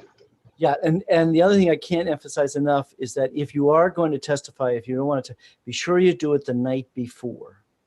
So reason saying that, Representative Greason, you didn't actually sign up for your own bills, to speak on your own bills. And I know you're a freshman, so you probably didn't know you were supposed to do that. But in the old days, when in the committee, we would just say, all right, fill out a pink card and we know, go ahead and testify.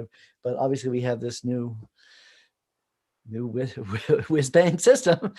And so the night before you need to sign up. And what really important, and I can't emphasize this enough because this gets me in good with my clerks, is that if you are going to do a testimony, if you are going to write something up, just submit it at the same time when you sign up, and that will make the clerk love you.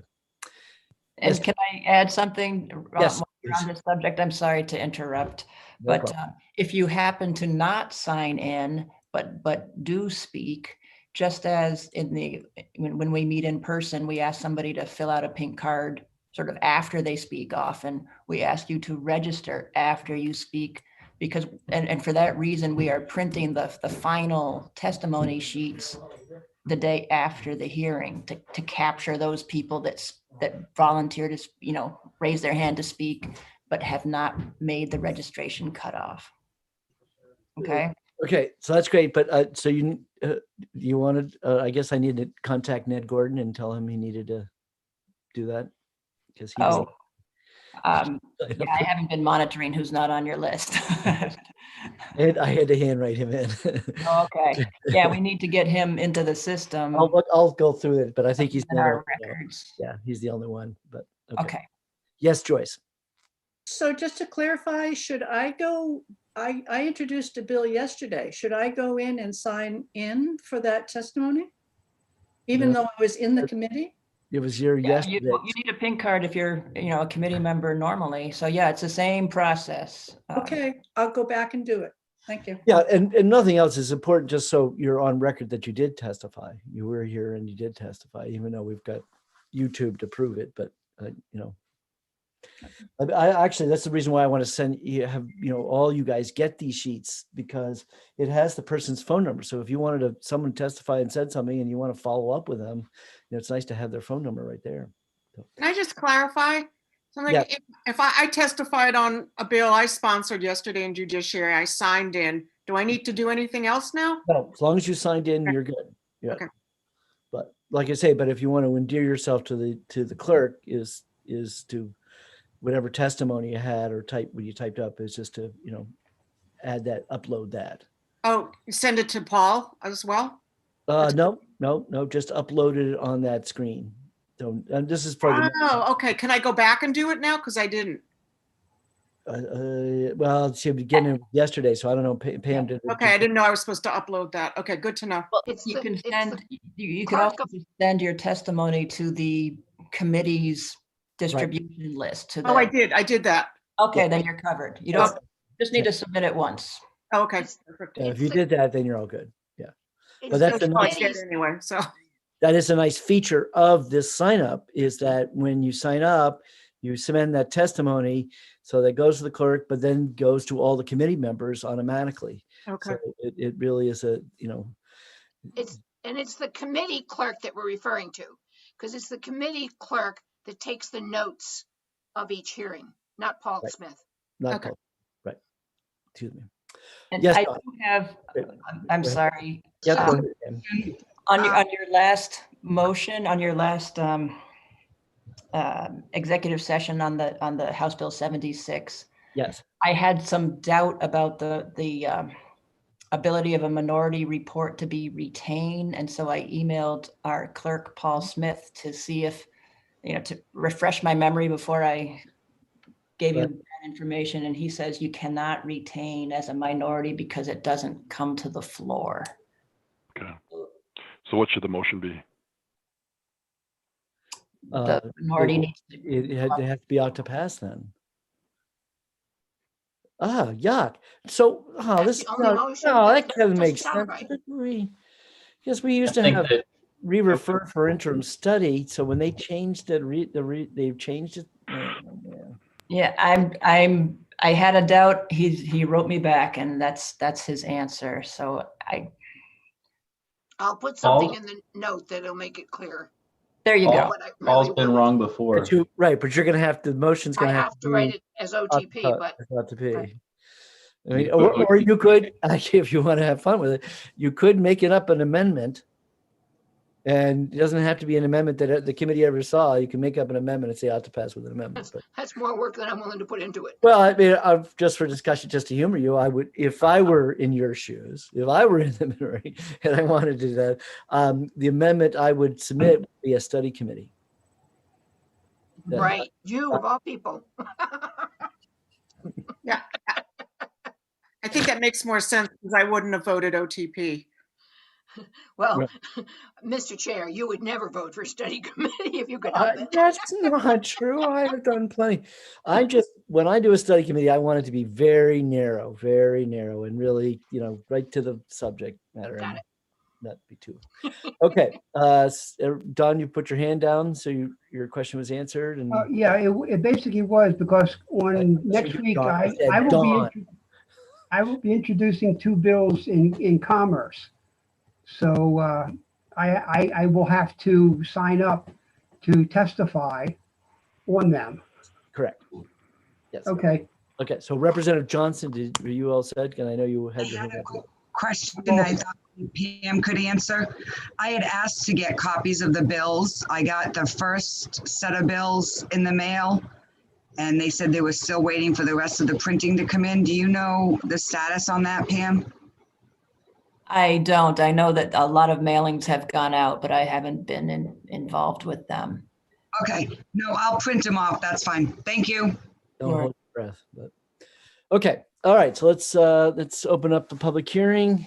And the first bill here is House Bill 264. And the prime sponsor, Representative McLean. And Representative McLean, you want to raise your hand so I can see you? There you are. Okay. You know what, Pam, you got to turn me back on. I got out.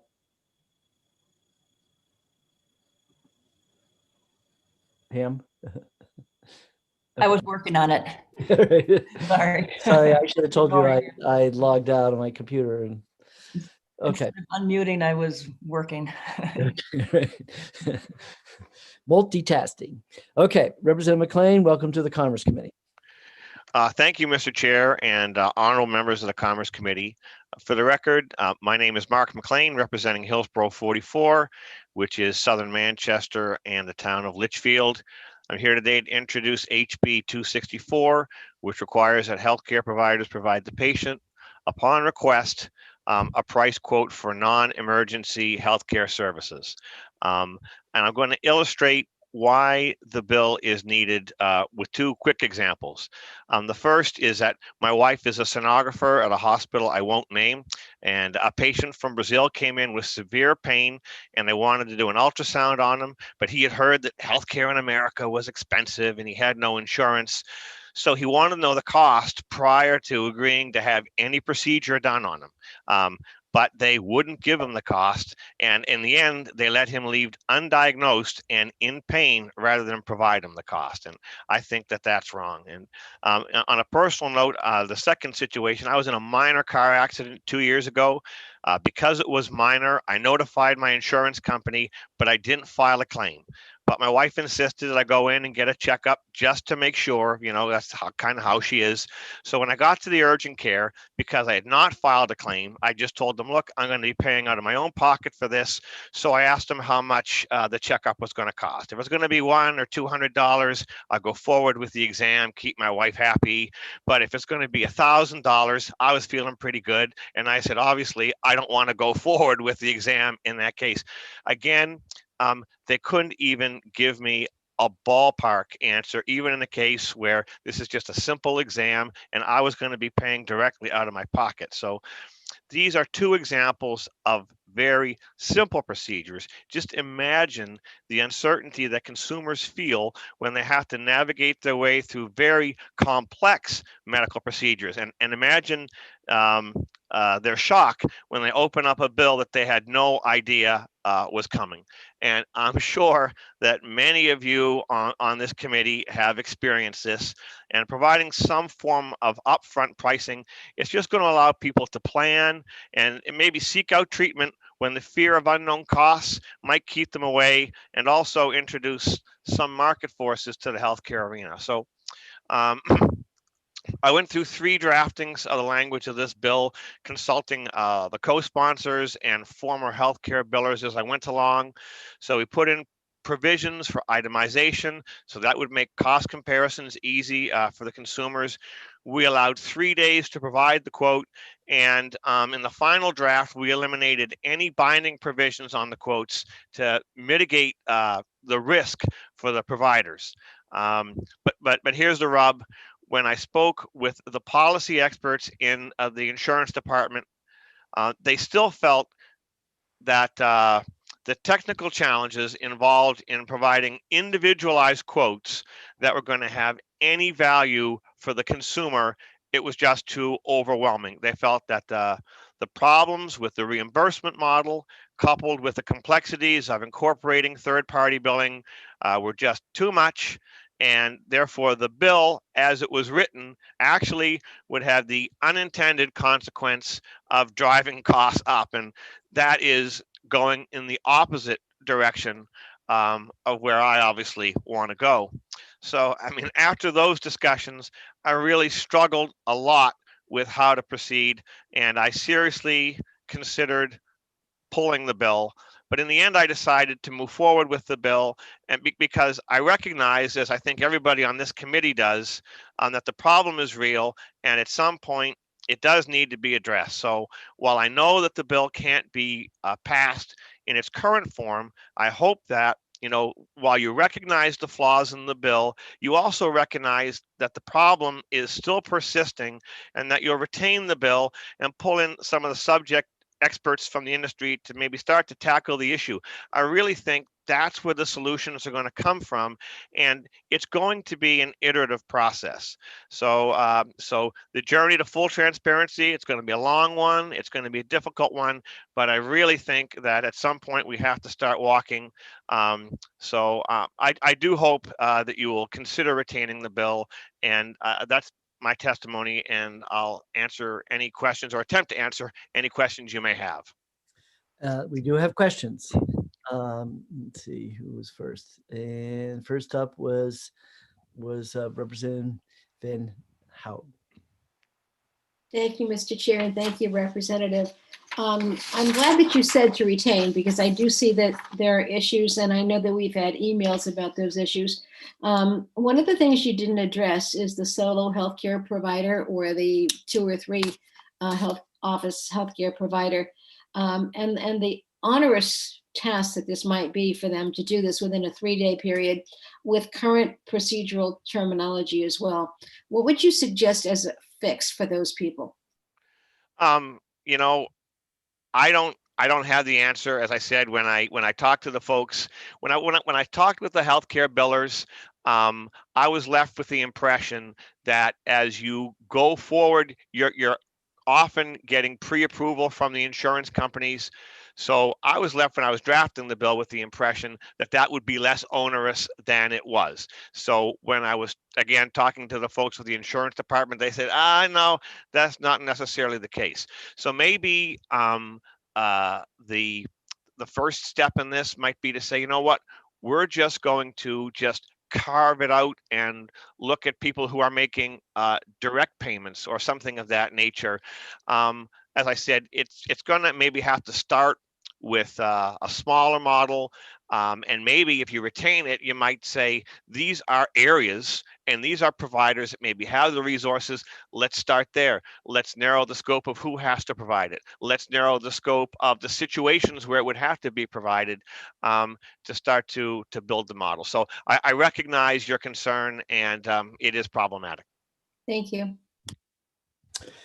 Okay, Representative Johnson is next.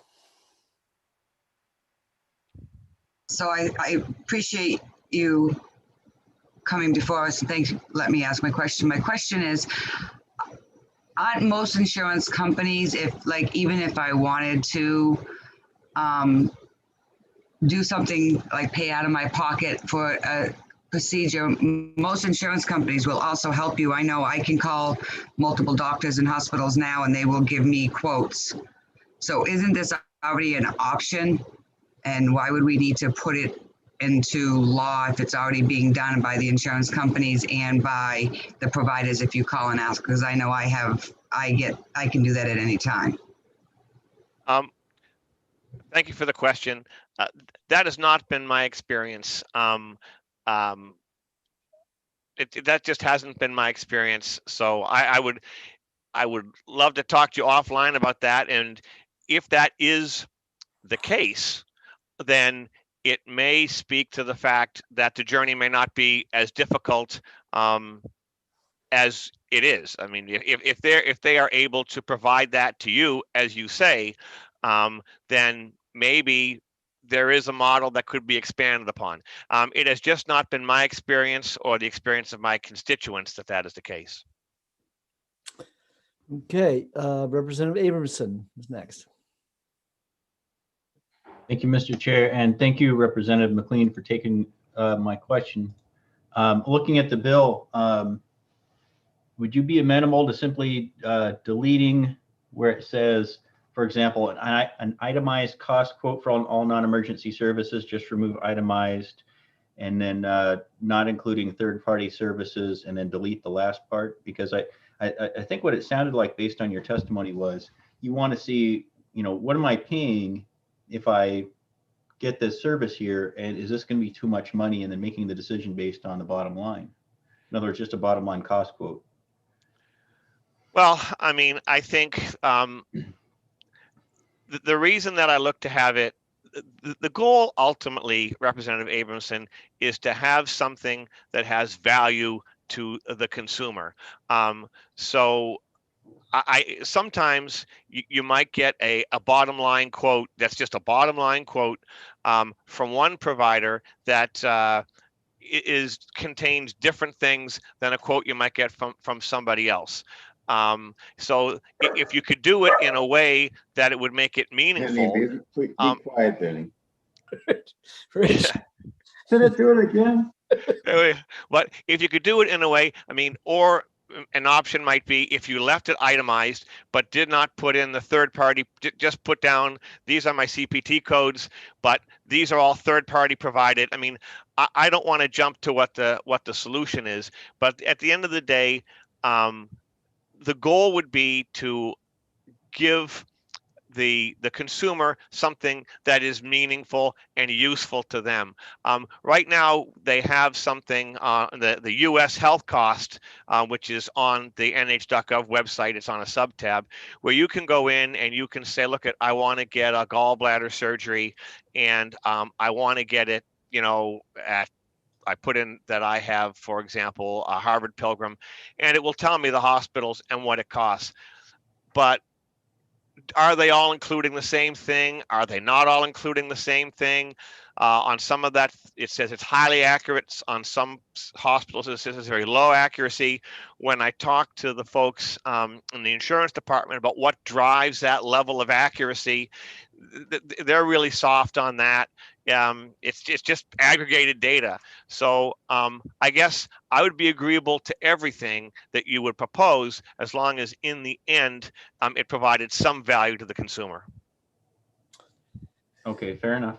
All right, Representative Burrows. Thank you, and thank you for taking my question. Good to hear your voice, Representative McLean. I guess my question is whether, when you say healthcare provider, I assume that could mean individual healthcare providers or a small group of healthcare providers? Correct. Follow up, please. Further question, you may inquire. Okay, so my question is, are you aware that many healthcare providers don't know the codes, the CPT codes? They don't know the codes and the value of the codes. And the second part of it is when they're calculating costs, there's also a facilities cost that is calculated in the cost. So those are those things that you'll also be looking at. And that's exactly, building on the point that Representative Van Houten brought up. So yes, I mean, it is problematic. Okay, thank you. And Representative Fargo. Yes, thank you, Mr. Chair. Having had several non-emergency type surgeries myself, like hip replacements and knee replacements, there's a lot of things that are unpredictable that can happen to you when you're in that process. So you could be given a quote, but then have a medical emergency or have something unusual happen or have to see an additional specialist. And I don't know how you could hold a provider to a quote when each individual case may be different. How would you address that?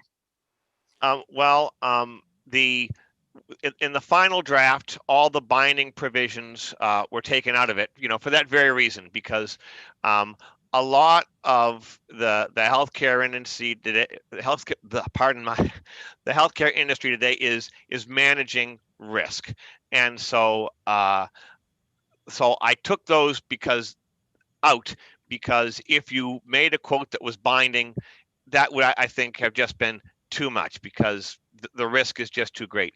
And the other thing that does not apply in the original bill is any emergency care. So it exclusively addresses non-emergency care. So obviously, if you are in the middle of a routine non-emergency procedure, but an emergency event arises, like you have a bleed out or something like that, that's an emergency event that is not covered under the provisions of the bill.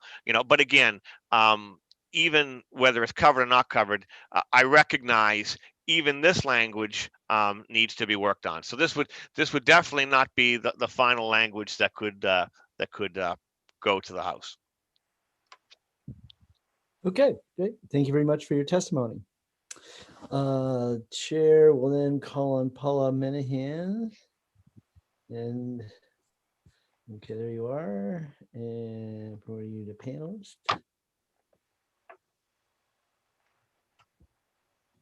Okay, Paula, you're on.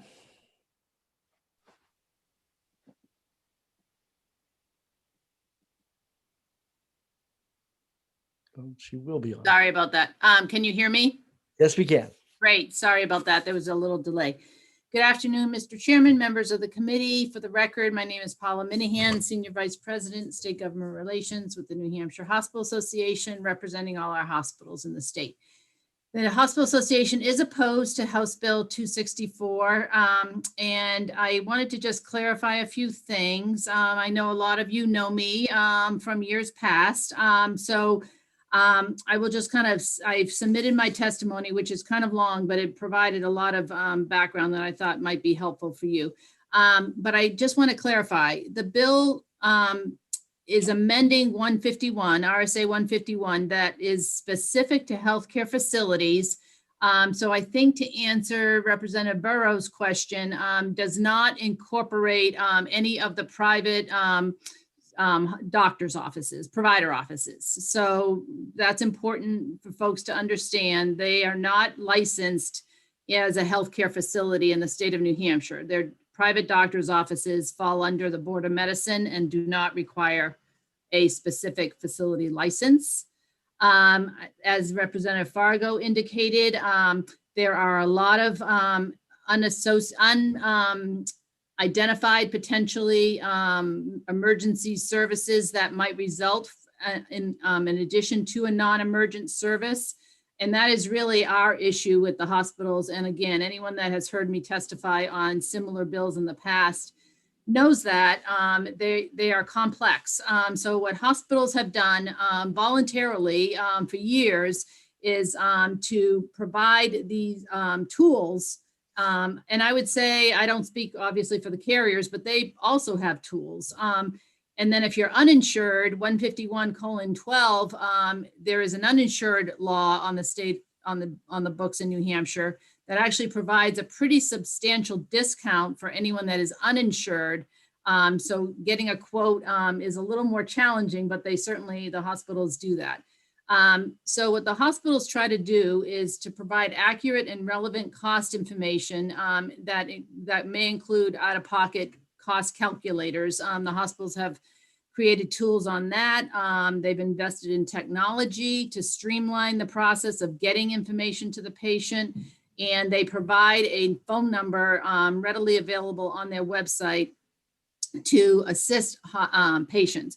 So what they really have done is they try to make it really easy for the patient to actually call the hospital and have that conversation. As Representative Fargo said, if you're getting a total knee replacement, there are a lot of components to that beyond just getting going on a website and getting an estimate. You need to have the anesthesiologist, the physician, the hospital, or if it's an ambulatory surgery center attached to the hospital, you got to get that information. So that's what they do. They really focus on trying to be very specific. But more importantly, and I think it's new information that maybe some of you are not aware, but the federal government implemented a hospital transparency regulation in 2019 that was phased in the last couple of years. I included the link to the website, the CMS website, in my testimony.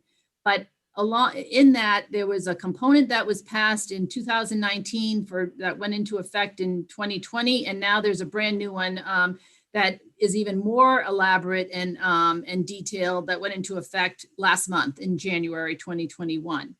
Hospitals in New Hampshire have spent a considerable time, effort, and financial resources to implement this rule. They're substantive, and we do not believe additional requirements should be imposed on our hospitals at this time. And despite the major expanse of this rule, again, we believe it's best that the hospitals and the patients talk directly to get a more meaningful estimate that will be more relevant for the patient. So I'm happy to answer any questions, but we do not believe that this bill is necessary, and we ask that you find it inexpedient to legislate. I'm happy to answer any questions. Okay. Yeah, before I take a question, it's funny because you said 155, and it just jogged my memory because I know many moons ago, there used to be a patient's bill of rights under that hospital statute.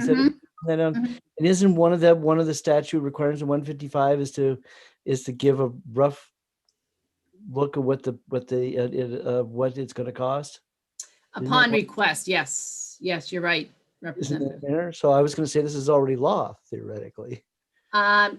I think I got to pull up 150. What is the patient bill of rights? I should know it by heart, but I don't. It's 151 That's something. why I'm asking you. I know. I'll look it up.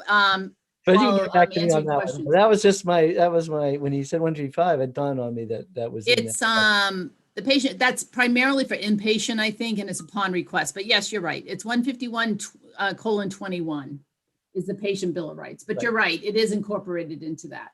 Okay. But this is more, the bill, Representative McLean's bill obviously is more than just hospitals. As he mentioned, urgent care centers would fall under this, but doctors' offices don't. And I just wanted to make that point because I don't know that everyone understands what 151 incorporates and what it does not. Got it. Okay. Yep. Representative Herbert, your hand is up, but I'm not sure whether that was a mistake because you took yourself video off. So are you? Okay, wait a minute. I forgot about the video part. Yeah. No, I was just a couple observations. Number one is I remember you. I remember a question, right? You're gonna do a question, or you? Yes. Believe? Did you not make reference to we like to get a written testimony in? And and isn't it true that that is aimed at not extending the conversation beyond unnecessarily, especially if there's written testimony? Gotcha. And what I'm trying to get at is that the sponsor of this bill has already told us that it is not ready for prime time. Right. And as a result of that, I thought we might figure out how to move it somewhere else and then have a sufficient time in order to actually look at the bill in depth. I didn't think we were going to do it today. I think that's over a bridge too far when the sponsor himself is not all that comfortable with the bill itself as it currently stands. It's just that I'm old. I don't have as many days in front of me as I did before. So I like to get things done as efficiently as possible, if you don't mind. So go ahead and tune yourself out. Go do what you old geezers like to do. But yes, I still got to go through the hearing and have everyone testify and have the questions, and that I'm obligated to do that hearing. I'm still listening. I just okay. I make faces and stuff like that. Yes, well, I did see you make a face last time, and I was glad you turned your camera off. Okay, Representative Hamilton. Yeah, thank you, Mr. Chair. Thank you for your testimony. I guess in the spirit of streamlining, you mentioned in your testimony, and I was vaguely aware of this, but I don't know the details, these new requirements, these new transparency requirements coming from the federal government. You mentioned they were phased in, and the most recent went into effect January 1st of this year. Is that correct? Correct.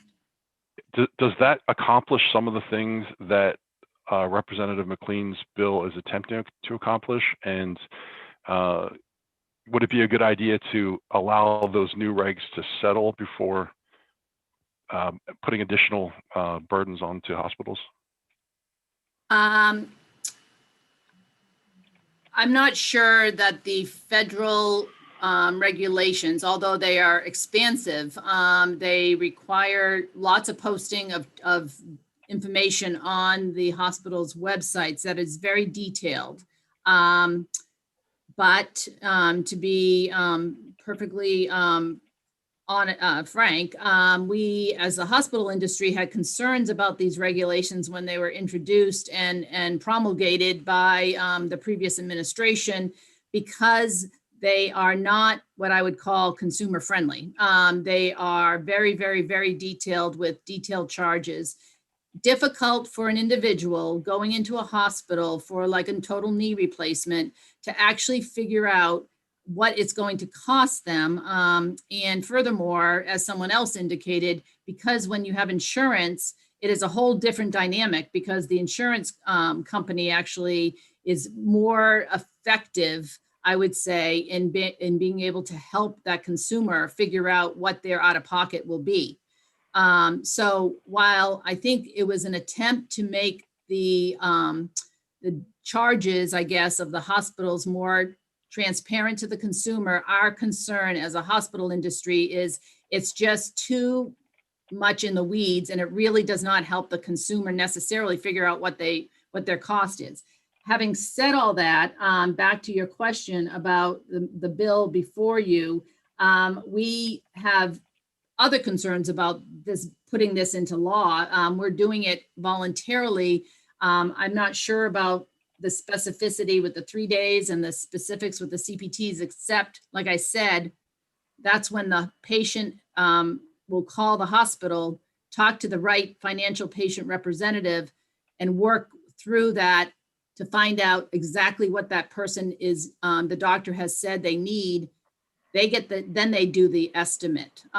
So I guess I would say we don't believe the bill is necessary, because the hospitals are providing to the extent that they're able this information now. But like you said, the new law, or the new reg, it's not a law, the new regulation went into effect, like you said, a month ago. We do need to see what transpires as a result of that. There's also another piece of that law that impacts the carriers, and that goes into effect in 2022. So it's really, really expansive legislation. Excuse me, I keep saying like regulation. And it's, I think we need some time to see how it plays out. I think you bring up a very good point, Representative. Okay, all set.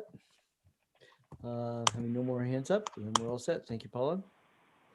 And last but not least is Tyler Brennan from the New Hampshire Insurance Department. Thank you. So Tyler Brandon with the Insurance Department, and the department does not have a position on the bill, but we have been a longtime supporter of price transparency in general. Our New Hampshire Health Cost website in early 2007, largely because of the legislature's interest in price transparency among healthcare providers. The website's received a fair amount of attention, and both nationally, and we're still really considered, New Hampshire is considered the benchmark in the price transparency because of the effort around that website. That being said, I can't overstate kind of the complexity of trying to provide consumer-friendly format for people to use. And you've got so many different moving parts between the reimbursement systems and the payments going to different providers that are involved in a particular service, and even who the patient would see as the provider. Is it going to be the physician? Is it going to be the hospital, the surgery center? Is it going to be the group practice that they're a part of? So framing the data in such a way it's actually useful, and the analysis or the way the methodology is applied consistently, these are some challenging areas to work through. So I think a good example is even something as simple as a mammogram tends to have a professional and a technical component. But even better, not all the time. Sometimes it's just billed globally. So if you want to know the price of a mammogram, you might go to a hospital and ask, and they might just tell you the technical component, the amount they're paid for it. And in fact, a hospital did that a number of years ago, and they looked really inexpensive because they didn't include the radiologist that didn't actually work for the hospital. I heard from a radiologist when we first put up the website who said, yeah, you've got our group practice up there, but I don't think the rate is right. And they were quite specific to Anthem. And this is one of the only examples where we heard from a provider and they were right. We were posting their rates, but sometimes the group practice billed a global rate, which was just the group practice billing it. Other times they worked at the local hospital, in which case the hospital reimbursement portion was more than what the group practice would have normally seen. Our methodology would just bundle the services together, regardless of where this particular radiology group was performing the service. And we have to separate those two. So clarify if you went to the hospital, if you went to the group practice. So there are a lot of challenges in producing information like this. We do include a kind of a field that gives you a sense of how accurate our estimate is. And one of the reasons the accuracy can suffer is we're looking at actual patient experiences. So we use our anonymous claims data to produce the price estimates. But the reality is sometimes every patient's experience is different from the other, even at the same provider.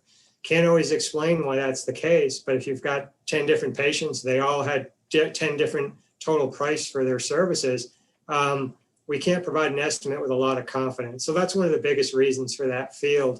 If you actually want to know how that field is created, it's based on the coefficient of variation, which is the standard deviation as a percentage of the mean, but that's not something we normally throw out there.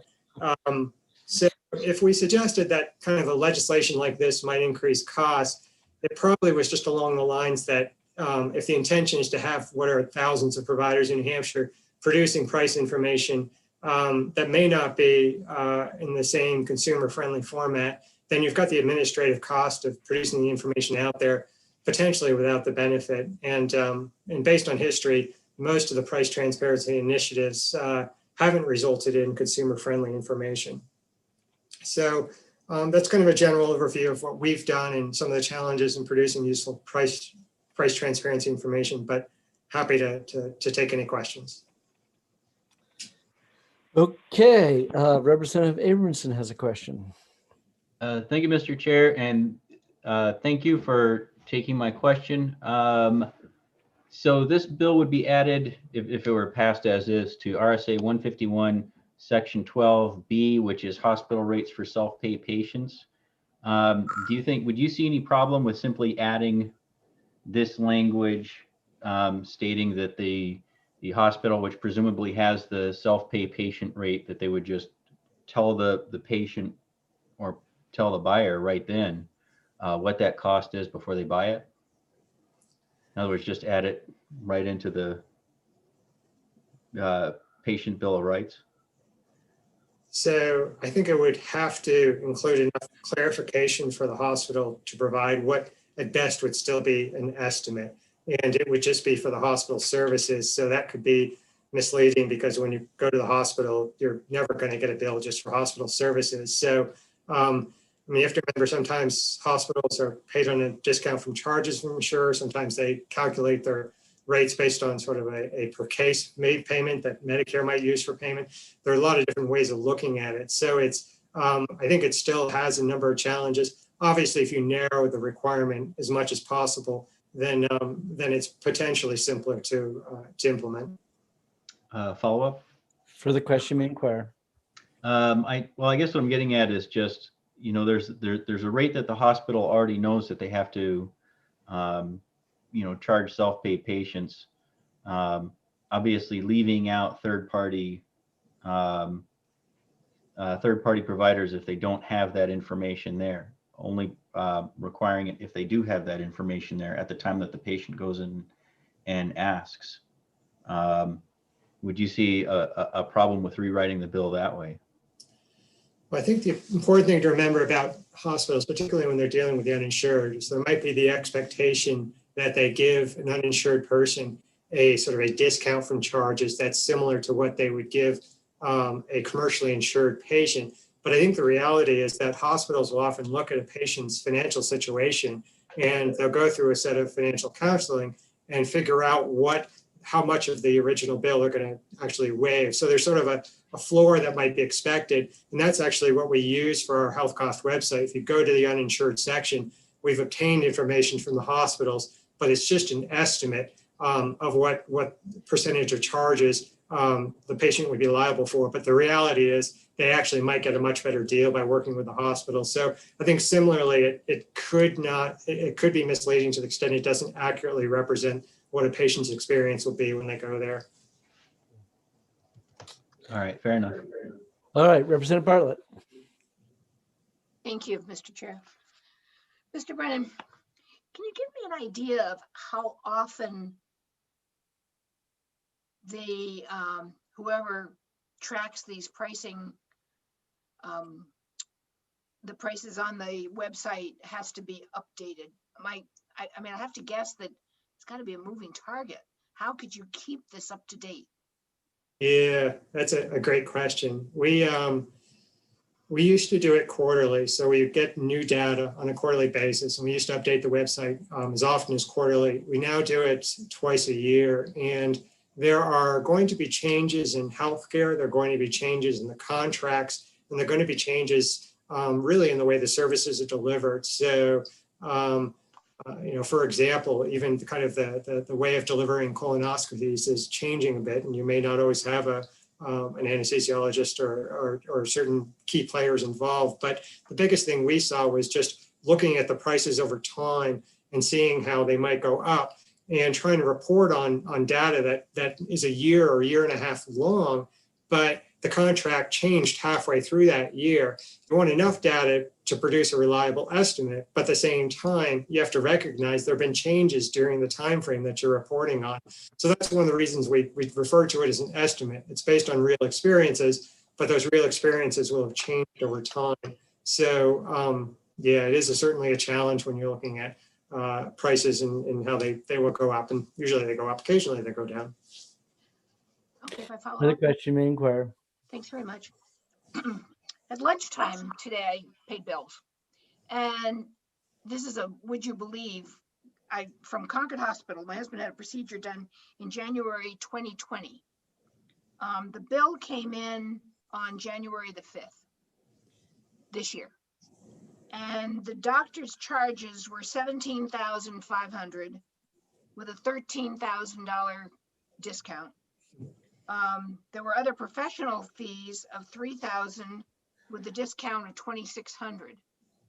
How anybody can figure out what the real cost is beyond me. I don't know how you do it at the insurance department. Yeah, so I do believe your example. And what we do is we are using actual claims. So in the example you had, we would see both the charge and we would see the actual amount due. So when I say amount due, it includes what the insurer paid, but it includes any cost sharing due from the patient as well. So we use the charges only to the extent that we're sort of tracking one patient experience to the next. Let's see if there's a lot of variation, but we're actually looking at the prices paid because they're going to be different between an Anthem and a Cigna or a Harvard. So that's why we have it reported at the actual insurer level. But sort of adding to kind of the point you're trying to make, I've heard from healthcare providers occasionally when they were, for example, a surgery center, and they were questioning the price we had on health cost. And I said, well, do you realize what the physicians are paid? And they said, no, but I can't believe it's that high. And I had to come back and say, well, actually it is. It's this and that.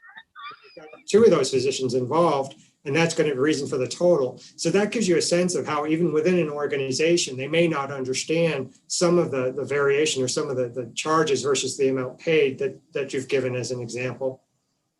Thank you. So well said. That is so, yeah.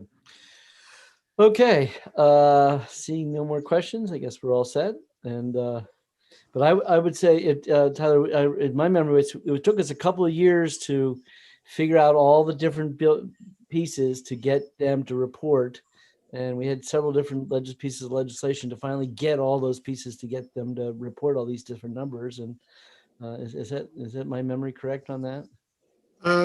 So you may be talking about going back to 2003 when the legislation was actually being done. So we got the data in 2005-ish. That was when it started to be collected. I came to the department in 2006. We got the data up on the website in early 2007. There were fewer procedures then, but I think during the time frame since then, we at one time we explored getting data on the uninsured. Another time we've had to deal with the GoBay versus Liberty Mutual, which had to do with the self-funded data. So there have been some revisiting of the statute, but I think to the extent that we're producing information, it's largely done the same way as it used to, but we have a lot more services. And we actually even have a downloadable template that's designed for healthcare providers and insurers that show data at the CPT code level. It's not very consumer friendly, but it hopefully will lead to a more efficient market as people better understand the price of healthcare services. Okay, cool. All right, well, thank you very much. Thank you. I have no one else who would like to testify on this bill. So, and no more hands up. So I will close the public hearing on House Bill 264. And time being 2:27. How are we doing with the next bill here? Okay. All right. So now we're fine. Okay. So Representative Greason's up for your next two bills here. And given that we're past time, so we can full steam ahead. So we'll open up the public hearing on House Bill 488, establishing a committee to study the benefits of allowing New Hampshire citizens to purchase health insurance from out-of-state companies. And Representative Greason, are you ready to testify? Yes, sir. Thank you. And thank you, committee members. So this was my first stab at a proposal for legislation with so many representatives on all sides trying to find ways at reducing healthcare costs, especially the out-of-pocket costs consumers must pay, including premiums and co-pays associated with their health insurance policies, medications, and medical treatments outside of their insurance. With such a noble goal, this is not an easy problem to fix. And it's sort of like the mythical creature Hydra. When you lop off one head, two more grow back. This bill had the intention of seeking solutions with the objective of bringing down healthcare costs, but I think it's not exploring in a right direction. I know that there are other bills proposed that I think may be going in a better direction. The thought was to table this one and refine it to make sure that it is going to potentially find solutions. To just simply go out and say find something across state lines is too broad or may not find anything and therefore would be counterproductive. So if we narrow the scope or give it a little bit better direction, I think that would be beneficial at this point. To not kill it necessarily, because I think we need to find solutions, but give it better direction. That's all I have. Okay. Representative Burrows has her hand up. Thank you, and thank you for taking my question. Representative, I guess it's a two-pronged question, which is if there are 3 members of the House of Representatives appointed by the Speaker and 1 member of the Senate appointed by the President of the Senate, do you think this would be a bipartisan commission? And do you think that that would be important? I think a bipartisan commission would be important. Again, there are people on all sides seeking solutions. There's no one party has a solution. No one person probably has a solution. If they do, I'd like to find them. So who comprises the study is immaterial to me, as long as they are honest about their intentions and are truly seeking a solution and not just using it as partisan politics. Thank you. Okay. Next up, Representative Bartlett. Thank you, Mr. Chair. Representative Greason, we struggle with this year after year, and there are various kinds of study committees that we've tried to pull together. I think last term everything got tabled after, or went to the Senate and got killed. I don't remember which. But if you're really thinking that this is too broad, would you consider withdrawing it and trying to come up with a bill that's much more narrow, that might There is no might have enough interest? There is no withdrawal. You can't. There's no withdrawal. You can't withdraw a bill. You can. Too late? Okay. All you do is come to the committee and say, kill it or pass it. Or. I mean, I think you're very well intentioned, and I think there's lots of us here that would like to figure out some solutions. But this is so broad, with only 4 people. There's no way they're going to be able to do this. That's my thought. And that's why the committee can vote inexpedient to legislate, or we can make a motion to table. So retain. We could retain it, or we can ITL it. But obviously, to pass is probably not going to work. Okay, Representative Abramson. Thank you, Mr. Chair, and thank you, Representative Greason, for taking my question. I actually had almost the opposite impression, that it only deals with one way of reducing costs and improving care. Would you be amenable to a different amendment that opens up the bill, opens up the study committee's jurisdiction, to also look into things like allowing portability of health care plans, direct primary care physicians, a la carte insurance, and some of these other types of issues, so that it's not just narrow to this. We do have, every year we have the bill that comes up saying let people buy health insurance across state lines, but there are quite a few things that kind of have to get looked at by a study committee before they come to the Commerce Committee, I think. If I understand your question correctly, my answer would be those are all reasonable potential solutions. So absolutely, we could amend this to explore those possibilities. Again, the end objective is to bring down cost to consumer. And so those are clearly ways that can be done. So yes, we could bring some more direction into this particular study to find out whether those are reasonable solutions or how to make those work.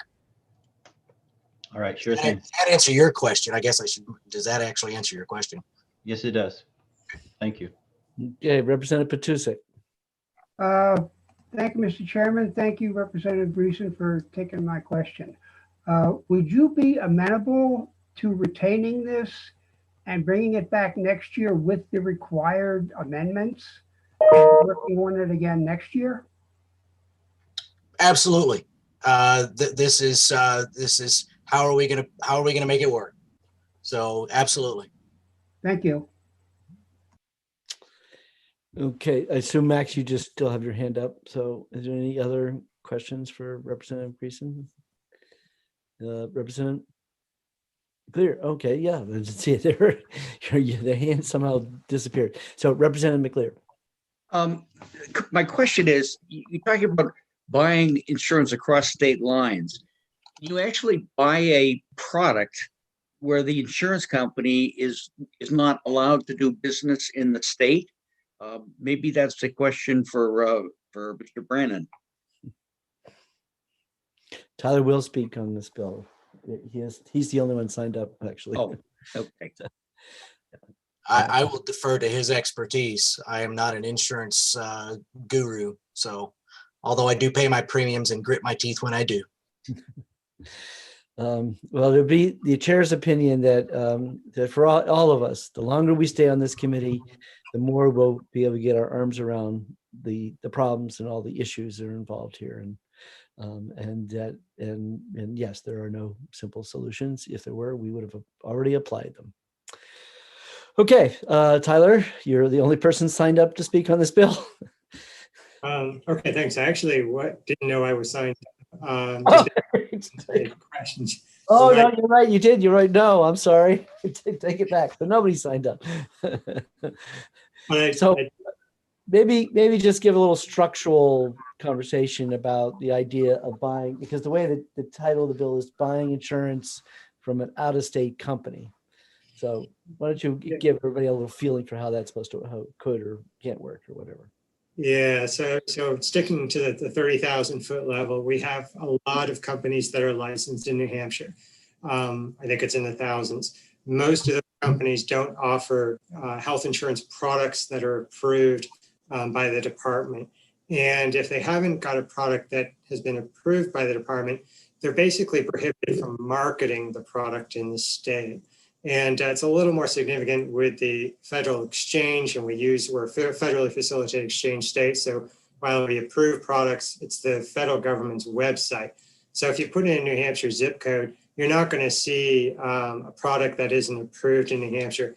That being said, there actually isn't anything that prevents you from buying a product that is sold in another state. And in fact, if you worked in DC, or if you worked for the most part in another state, then it might be a good idea to buy an insurance product that has a network there, which lends itself to what is usually the biggest issue with a new territory for an insurance company, is developing a local network of healthcare providers. And that can be challenging if you don't have a lot of members, because if you want to negotiate with Concord Hospital or Dartmouth Hitchcock, it's a lot easier to do if you're a big company like Anthem and you're 40% of the commercially insured people they treat.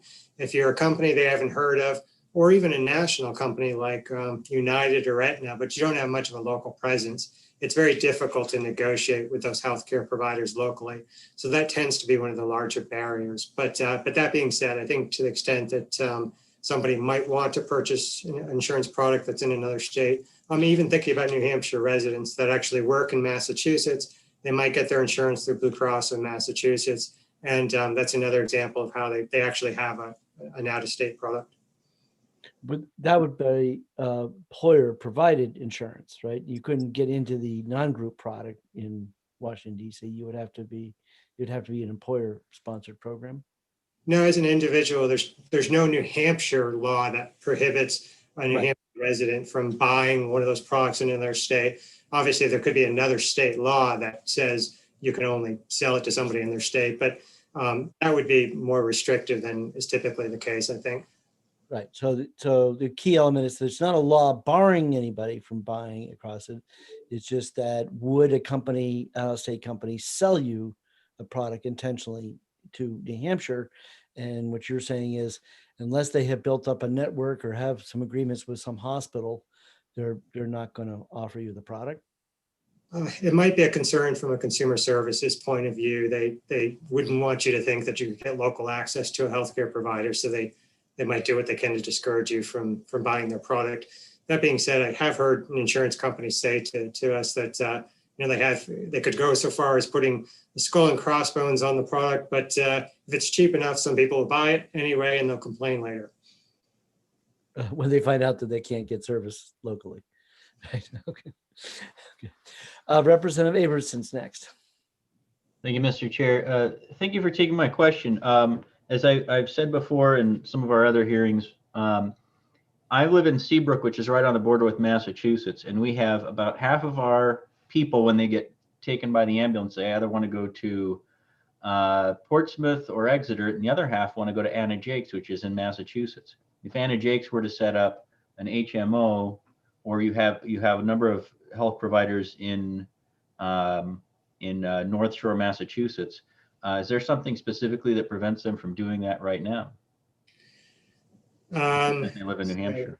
Yeah. So there are a number of what are now federal requirements for what the health insurance product needs to include. And the essential health benefits are an example of that. But as long as they were offering a product, they wanted to offer a product, they would have to be licensed as insurer. And a lot of that has to do with solvency and some of your traditional financial measures. But to have a health insurance product, they would just need to demonstrate that they had all the network adequacy components to it. So I think I may be providing more detail than you're looking for, but they basically have to be a licensed insurer. They have to offer a product that meets the standards that are in the state, network adequacy probably being one of the biggest hurdles. But no, I mean, I'm not, maybe I'm missing the point of your question. I apologize if I am. Follow up? Certainly. So if they're currently getting their health insurance coverage with a New Hampshire company, but they're almost always going to North Shore providers or to Anna Jake's, is there an increased cost associated with that if they have to go out of state in order to see their doctor? Yeah, so there could be. So it depends on what network is offered to them. And if they're buying like an individual product, those individual products are the products that tend to have the narrowest networks because it's the carriers feel that's your most price sensitive population. Whereas in the group market, you tend to have a more robust network. Some of the carriers are, well, most of our carriers are either regional or national carriers. So they do try to work on more than just a state level to give people access to providers in another state under the contractual arrangements that they might have there. It's a little different between New Hampshire and Massachusetts because you've got kind of Anthem in New Hampshire and you've got Blue Cross Blue Shield of Massachusetts, which is not an Anthem company, but there is also this coordination between Blue Cross plans so they can sometimes access at least some of the contracts and the benefits of going to an out-of-state provider. So depending on the actual product and the company, there may be flexibility to go to those providers in Massachusetts. And clearly, if it's for specialized services that are only going to be available there, that has to be offered in order to meet the network adequacy requirements we would have in New Hampshire. All right, thank you. Yeah, why don't you describe what network adequacy means? Okay, yeah. So there is a statute that says for an insurance product to be marketed in New Hampshire, and the decision is county by county, then the network has to include providers that offer services within a certain time and distance. So for every county, there is an analysis done as to whether or not there are local primary care, physical therapy, mental health services. But on the other end of the spectrum, the carrier just needs to ensure that very specialized services are available within some greater distance. So for something like knee surgery, the proximity might not be as close as something for like primary care, but if it's something like a very specialized service, the carrier could have the only provider as one that's available someplace in Massachusetts or Connecticut. But again, these decisions are made county by county. So in New Hampshire, we're pretty lucky because the carriers tend to have very robust networks. They include most of the providers, most of the hospitals. In many other states where they have perhaps half the providers, then it would be more of an issue. But to the extent a carrier has a network, we actually receive those networks. We evaluate those networks to see whether or not the services are available locally, the services that are spelled out in our rule. And that's how we ensure sort of reasonable access to healthcare services. Great. Oh, Chris, you got up from your nap. You ready to have a question? Yes, I do. My question is that, number one, I understand what Tyler Brennan is explaining about robust networks, and that is a big problem if you're trying to get cheaper insurance from an out-of-state firm. So you have to understand the risks involved that you may end up causing yourself expenses. Anyway, and I also like the idea of a committee that would look at some areas where we might be able to improve the healthcare here in the state by state legislation. And I mean, I've read about doctors who are working in the state and they negotiate all the pricing. And so that's something that's interests me, and I'm sure would fall under what Mr. Greason is thinking of in terms of things that can be discussed. That said, my question to Mr. Greason is, one of the most thoroughly investigated and debated things that might reduce and improve healthcare are universal healthcare, for example. So I'm thinking if you're going to have a discussion about what might be improved here in the state of New Hampshire, I would hope that one of the items that your committee would discuss is in fact single payer healthcare. And normally the people, normally that's considered divisive, right, by one of our parties, and so they don't like it, so they don't want anybody else to talk about it. So I would think that with the idea of fairness and clarity, that we would discuss, we would also have this committee observe the pros and cons of single payer, or whatever you want to call it. So your question is, should he include single payer? Yes, I'm obviously, and if he thinks that's, I think in order to be fair, the answer should be, well, of course, Mr. Herbert.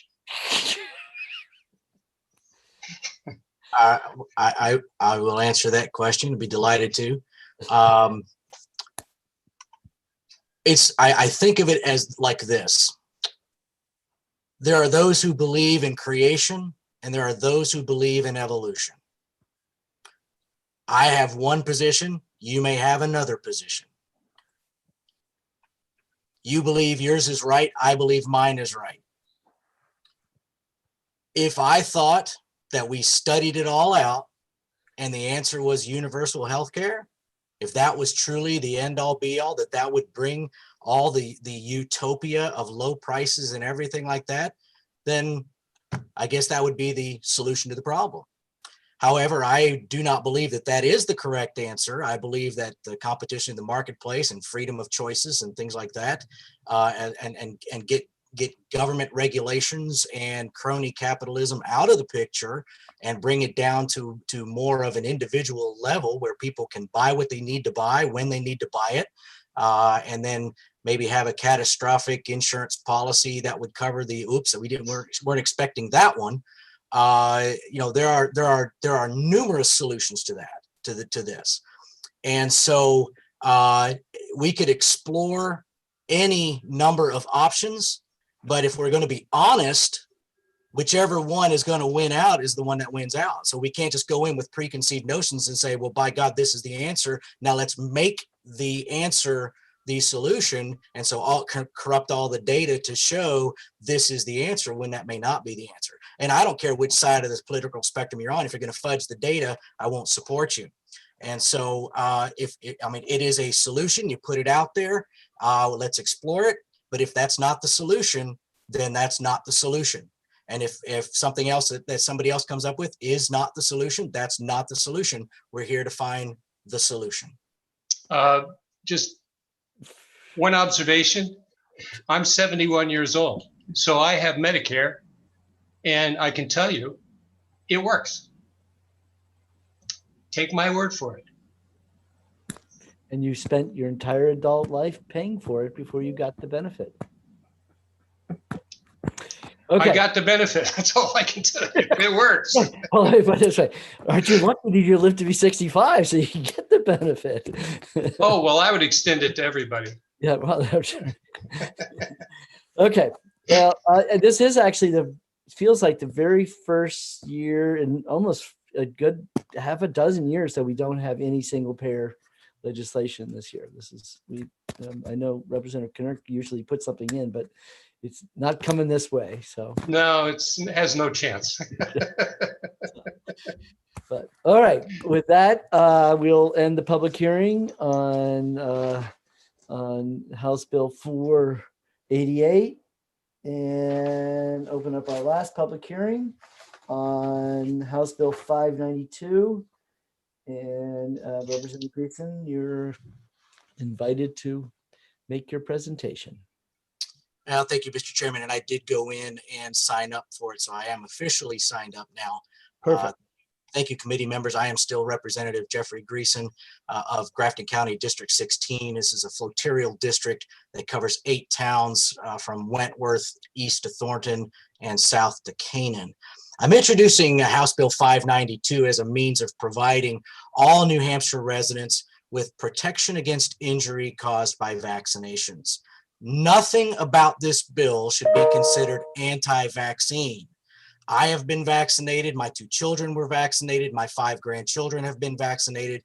I respect those who choose not to be vaccinated equally as I respect those who choose to be vaccinated. This bill provides everyone who chooses to receive any vaccine with a means of being compensated, at least in part, if they should be harmed by a vaccine, because it does happen. Advancements in medicine have resulted in vaccines being developed that have helped minimize the effects and the spread of some of the deadliest viruses ever to plague this planet.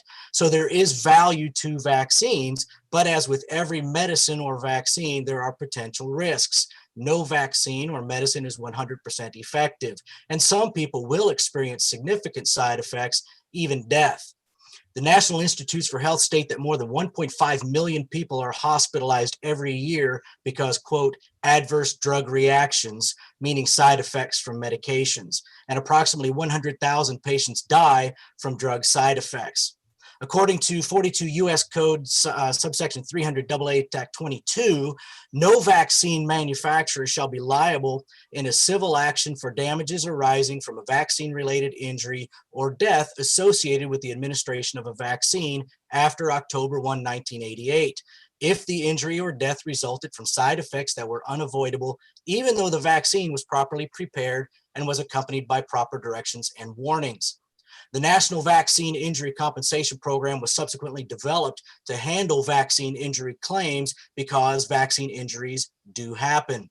According to the Federal Health Resources and Services Administration, in those instances when people experience more serious side effects from vaccines, such as allergic reactions, the National Vaccine Injury Compensation Program allows individuals to file a petition for compensation.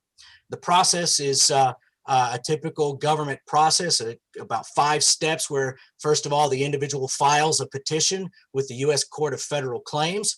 Then the U.S. Department of Health and Human Services medical staff reviews that petition, determines if it meets the medical criteria for compensation, and makes a preliminary recommendation. Then the U.S. Department of Justice develops a report that includes the medical recommendation and legal analysis and submits it to the court.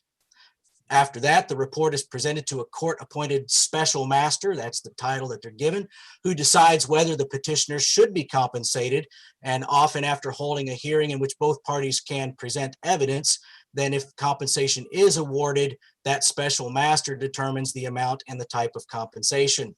The court then orders the United States Department of Health and Human Services to award the compensation, and even if the petition is dismissed, in certain circumstances, the court may order that the department pay for attorney's fees and costs. And looking at how many petitions have actually been awarded compensation between 2006, when they began including influenza vaccines, and 2018, which is the latest data I could find on the website of the Health Resources and Services Administration. Between 2006 and 2018, there were 5,351 compensable claims out of 23,619 claims filed, and a total of $2.2 billion was awarded to petitioners during that time. Attorneys' fees were additional to that $2.2 billion. So far, in 2020, 734 claims were paid, totaling $187 million. And so far in 2021, $73 million have been paid to 196 petitioners. Is there risk that vaccine manufacturers would discontinue selling their products if this bill were to be signed into law and they would have to put up the bond, et cetera? I guess anything is possible, but history does not show that to be likely. As of December 2020, lawsuits were underway across the country against the makers of Zantac, Evandia, several acid reflux medications. In fact, I was able to find 58 products that have lawsuits currently underway for which settlements have or either lawsuits are currently underway or settlements have recently been made. Yet despite these lawsuits, most of these products are still readily available in the states in which those suits occurred.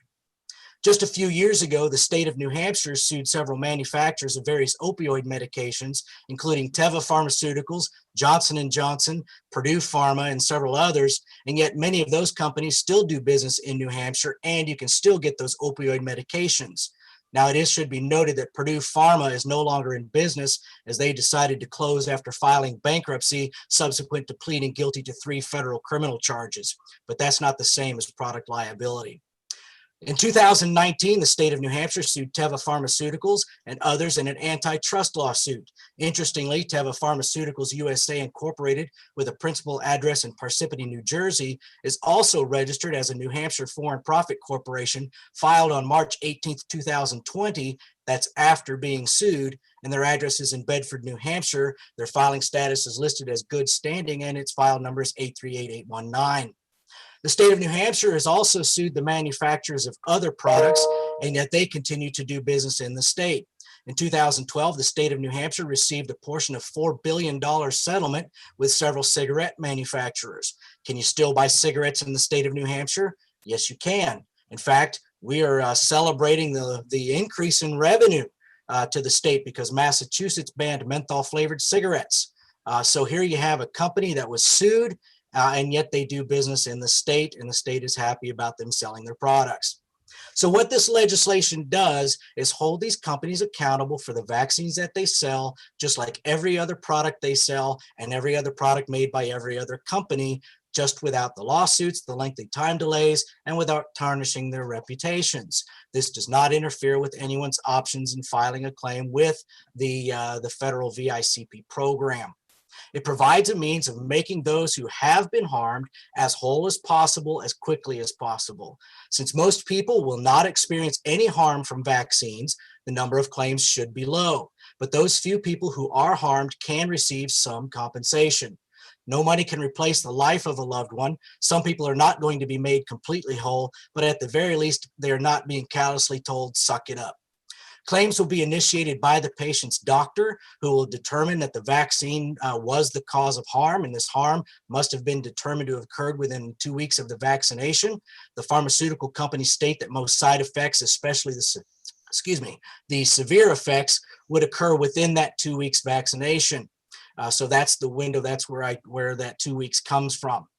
One last thought, it should be noted that HB 20 currently being in the legislature, which is the Education Freedom Account bill, requires a surety bond for education service providers receiving more than $100,000 in EFA funds. So the drafters of that legislation are not concerned that potential education service providers will simply refuse to do business in the state of New Hampshire because they would have to put up a bond.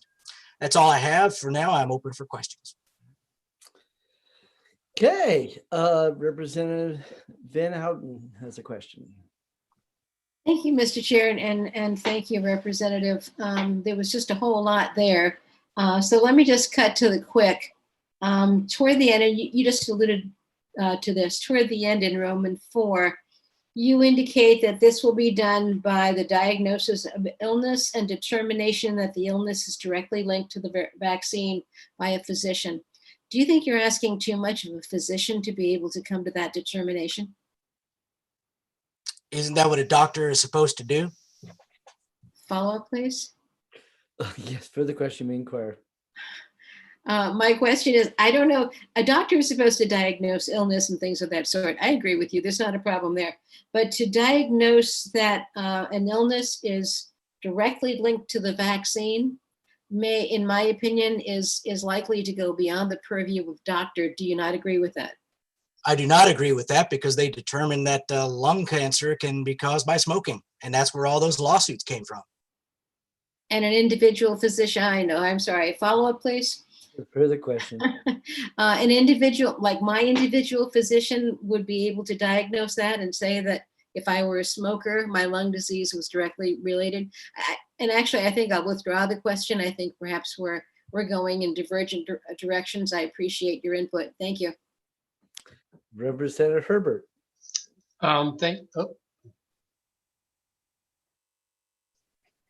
Can you hear me? Yes, we can. Okay. you're Thanks for letting me ask the question, and thank you, Representative Greason.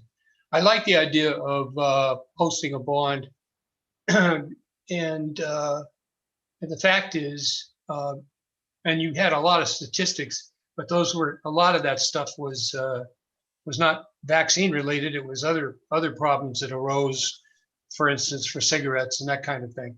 But and I don't know. My question is, I like the idea, but my understanding is bad things from taking a vaccine are fairly rare. Did you see any statistics? I couldn't keep up with you on your statistics. So I was just wondering, was there some statistics you had there that said if you took a vaccine, X number of people died or sued or that kind of thing? What I do have and what I shared, and I'll share again, is with just the claims filed. Now this is just claims filed.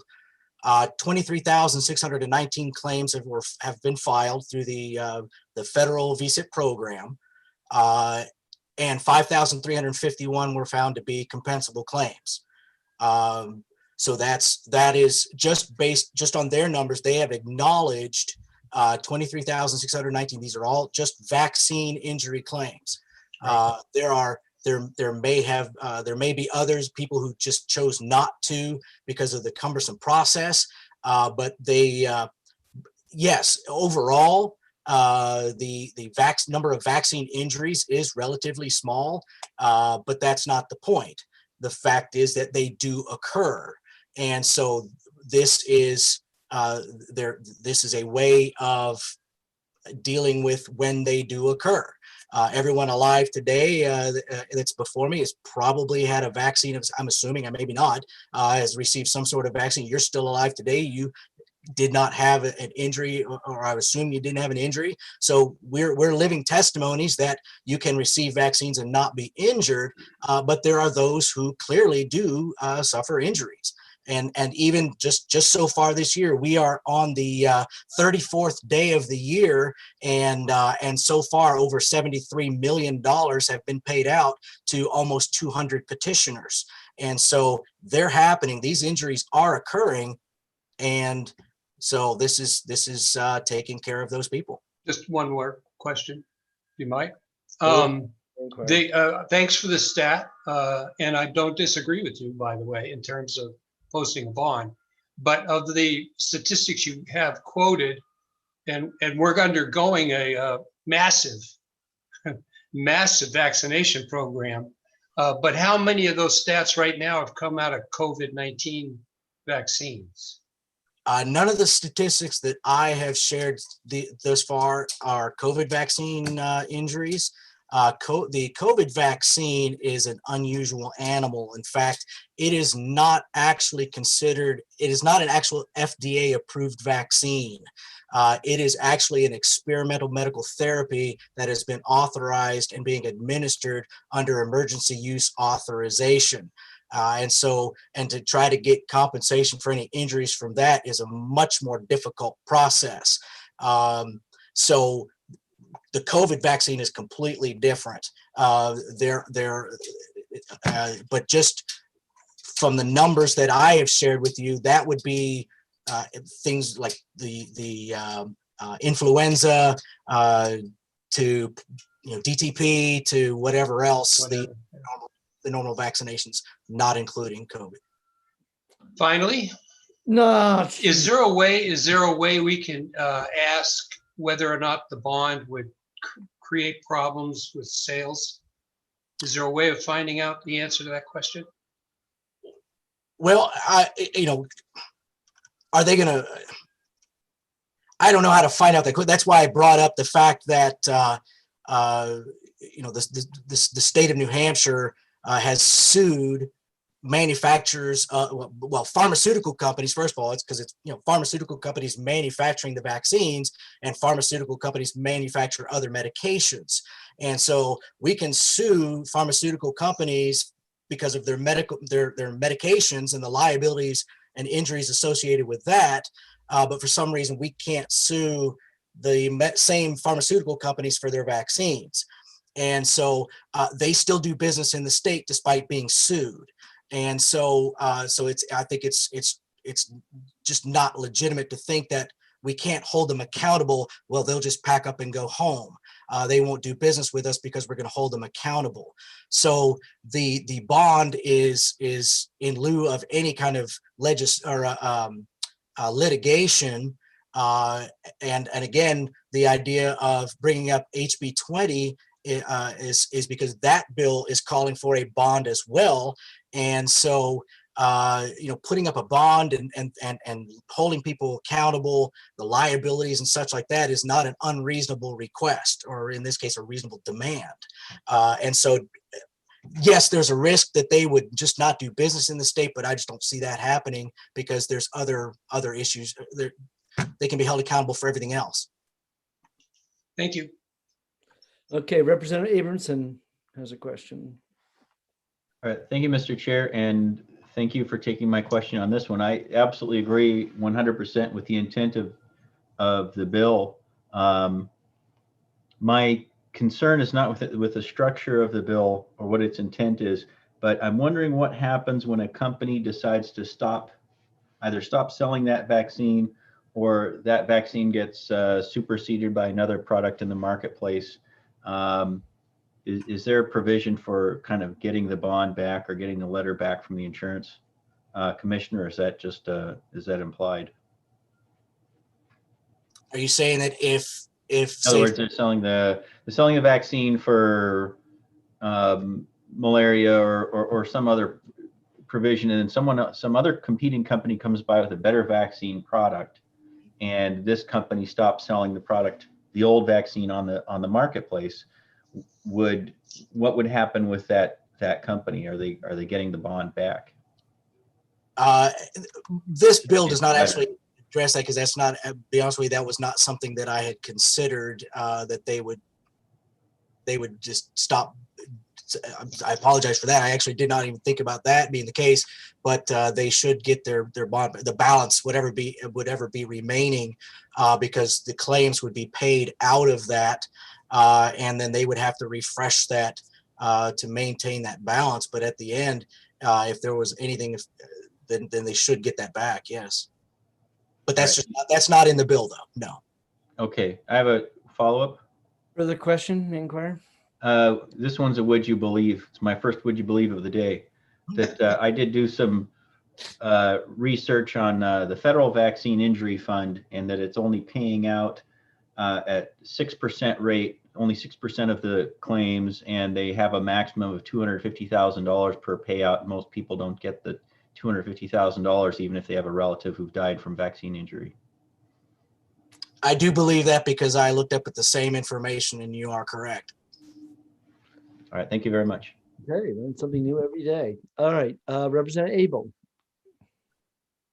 Yes, thank you, and thank you, Representative Greason, for testimony and for answering our questions. I've got a question about whether the state legislature is the right place for this kind of legislation, or whether it needs to be federal, because I believe most of the examples you gave us dealt with the federal oversight and federal reimbursement or paying for damages. At the very beginning of your testimony, I know you said something about the state and state law, but I kind of missed that. And so, in addition to telling me why this should be in the state legislation, could you say again what you said about state laws that apply to this? I'm sorry, I just didn't get all of that. Well, presently, no state law addresses this. That's why this is being introduced. Federal law, 42 U.S. Code subsection 300 AA, Tac 22, says that no vaccine manufacturer shall be liable in a civil action for damages arising from a vaccine-related injury or death associated with the administration of a vaccine after October 1st, 1988. And so the fact that they cannot be held liable in a civil action, if you go in and look at the National Vaccine Injury Compensation Program, it does actually allow that if the special master's decision may be appealed and petitioners who reject the decision of the court or withdraw their petitions within certain timeliness, they may file a claim in civil court against the vaccine company and or healthcare provider who administered the vaccine. So the federal law actually does allow for, at some point in time, a vaccine company to be a civil action against them, and or the healthcare provider who administered the vaccine to be held accountable. So that's where the federal law allows, but that process is hugely cumbersome. Could this be taken at the federal level? I suppose if you vote for me for U.S. Senate in 2022, I could present it at that level.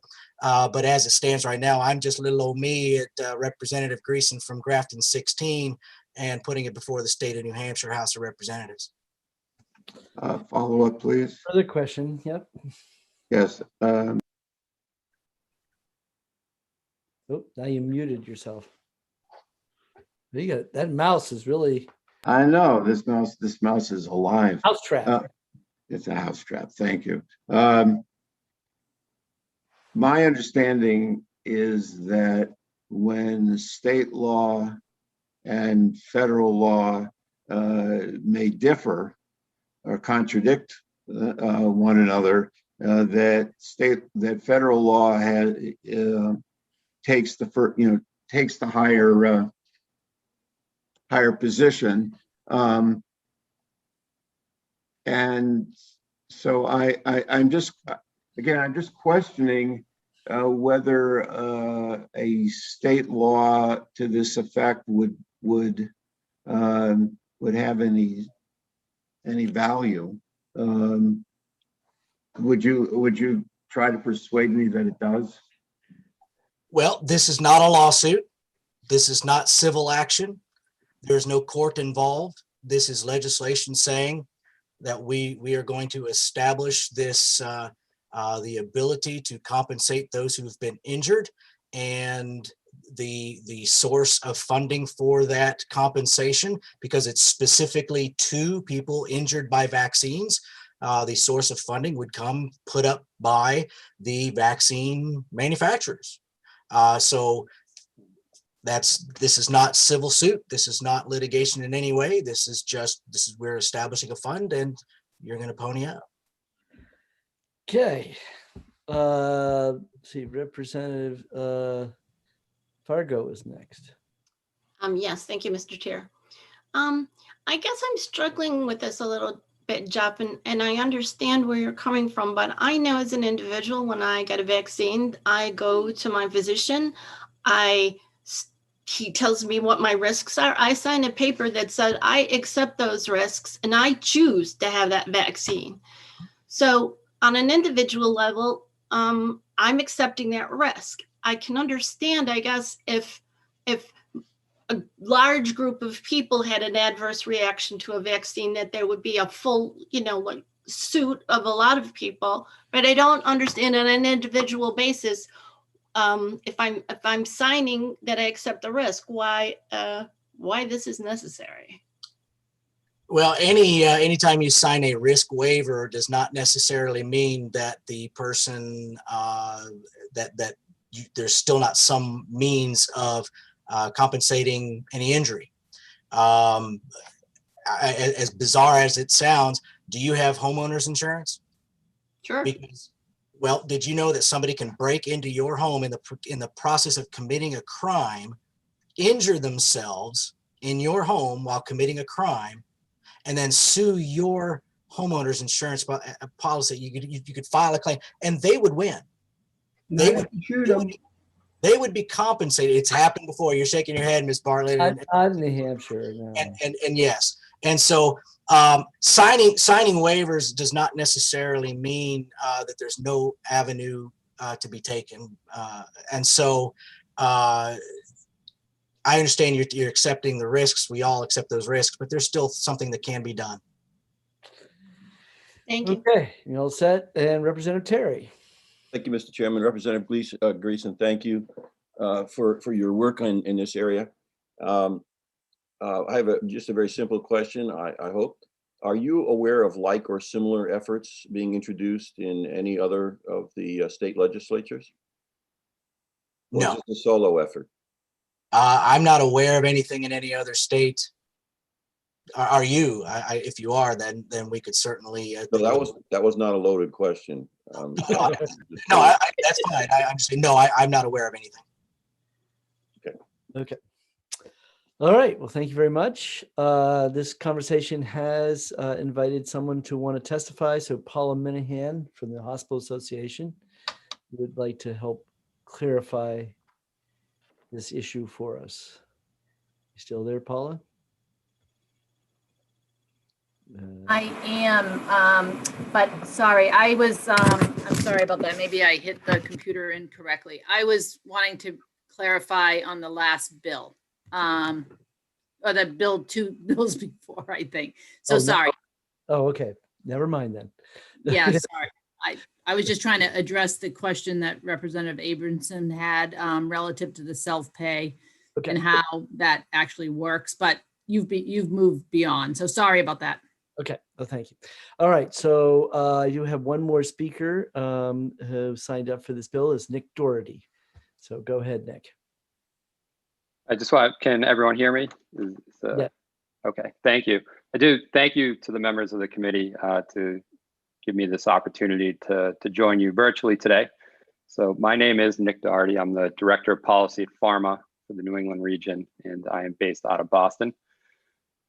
Pharma is the Pharmaceutical Research and Manufacturers of America.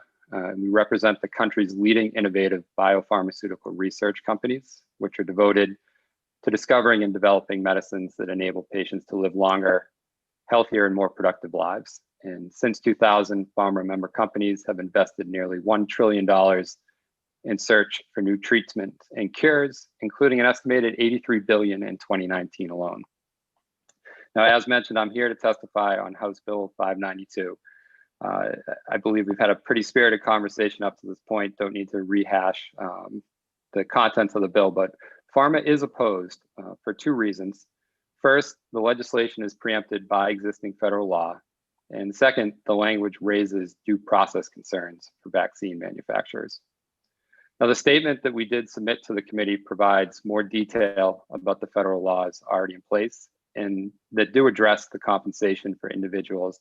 And for the sake of time, I'll address the general ideas here. I think there was a lot of good coverage so far, but do want to point out there's two programs that are established in existing federal law that specifically address compensation related to vaccine injuries.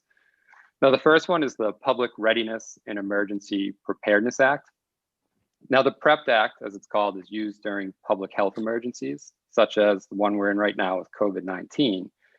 And this gives the Secretary of HHS the authority to limit legal liability for losses relating to the administration of countermeasures such as diagnosis, treatment, and vaccines related to the emergency. Now, should an individual be harmed by one of those countermeasures, that individual may pursue a claim from the Covered Countermeasure Process Fund. And that's a fund that's authorized under the PREP Act. And the second one, which the sponsor of the bill did cover, is the National Childhood Vaccine Injury Act. And this covers many, if not most, of other vaccines. And it does include a federally administered compensation system for individuals that are injured after receiving a vaccine from one of the drugs covered under the act. Now, both of these federal statutes expressly preempt state law claims that would result in inconsistencies with the federal law. So Rep. Abel had asked that question. The federal law is explicit that it has the ultimate authority on overseeing these compensation programs. And the final point we'd bring up is that the bill does raise due process concerns under both the United States and New Hampshire constitutions, because it does not provide procedural protections for vaccine manufacturers, such as a mechanism for challenging a physician's claim based upon as drafted. So very quickly, those are the reasons outlined that we would respectfully urge the legislators on this committee to oppose House Bill 592, and happy to try to answer any questions. I don't see any questions from the members, so thank you very much for your testimony. Thank you. And I do see 2 hands up in attendees. So I guess the nice guy that I am, I'll let them speak. So Thomas McLeod. These testifiers did register late, after we printed the list. I was thinking that we should probably do the afternoon ones at lunchtime. Maybe we should be doing that. I know. Yeah, we did that some days, or maybe last week, and today I did them all right at the okay. recording time. All right. Yes. So Thomas, go ahead and introduce yourself and tell us where you are on this issue. Yes, thank you, Mr. Chairman. My name is Thomas McLeod. I am a resident of Mount Vernon, New Hampshire. I am the chair of the Liberty Defense Fund in New Hampshire and a member of the leadership group of Health Freedom New Hampshire. Today, I am testifying as a member of the public, and thank you for hearing my testimony. Mr. Chairman, in America today, vaccine injury is a serious problem that has touched an increasing number of citizens in New Hampshire and throughout the country. Before the present pandemic, vaccine injury was primarily a concern of parents of younger children who continue to face tremendous medical and legal obstacles to recognition, treatment, and compensation of injuries to children too young to speak for themselves. These parents have routinely faced denial from medical professionals and unjust criticism in the media. However, since the advent of the coronavirus vaccine, adults too are experiencing injuries, and they are able to speak for themselves, as we have seen in recent widespread media coverage of adverse reactions to the Pfizer vaccine. Mr. Chairman, federal law currently does preempt state courts from hearing product liability claims against vaccine manufacturers. Since the National Childhood Vaccine Injury Act first shielded pharmaceutical companies in 1988, the total number of vaccines recommended for children has increased from 5 vaccines for 9 diseases to currently 12 vaccines for 16 diseases, not including any upcoming recommendation for the coronavirus vaccine. As of 2020, the total compensation of injury and death that the federal vaccine court has awarded is approximately $4.9 billion. Parents must sue the federal government in the special court to have any hope of compensation. Awards come from a fund based on a vaccine excise tax and not from the vaccine manufacturers themselves. Due to procedural and jurisdictional impediments, less than 10% of injuries ever come before the court. Even then, compensation can take 10 years or more, placing tremendous burden on families. As burdensome as this process is for the recommended childhood vaccines, any coronavirus vaccine adverse event cannot come before this court. Federal law designates all so-called COVID-19 vaccines as, quote, emergency countermeasures, quote, and thus such adverse results are essentially exempt from compensation under the Federal PrEP Act.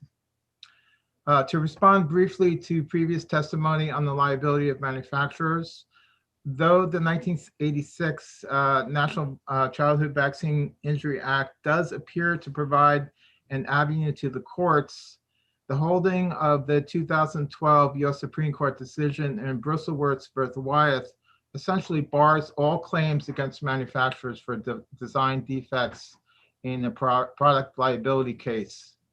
Mr. Chairman, I laud the intent behind this bill to return some liability for injuries back to where it squarely belongs, that is the manufacturers themselves. And I commend the sponsor, Representative Greason, for his courage in bringing forth an attempt to proactively address one of the most intractable and divisive issues of our time. However, I fear the specific approach of this bill, the compensation out of a manufacturer's bond, would face immediate challenge based on federal preemption and thus provide a false sense of hope to the injured and their grieving families. Furthermore, the bill charges physicians with determining the existence of an adverse reaction, but provides no standard by which to make such a determination. For these reasons, I urge further study of this approach and neither support nor oppose HB 592. And I'll take any questions if anyone on the committee has any. Great, thank you. Representative Abramson has a question. Thank you, Mr. Chair, and thank you, Mr. McLeod, for taking my question. You said that the vaccine injury program is what includes the federal preemption. Does that prevent states from taking some type of action requiring insurance or posting a bond or other measures? The act explicitly prevents state product liability claims in state court. As to this particular mechanism of payment out of a bond, I don't think it's directly addressed, but my opinion at this time, without having thoroughly studied it, is that the act would constructively preempt this type of arrangement, but it does require further study. Great. Thank you. All right. Thank you very much for your testimony. Thank you. And so we have one other person, and I'm going to move him, John B. All right, promote to panelist. And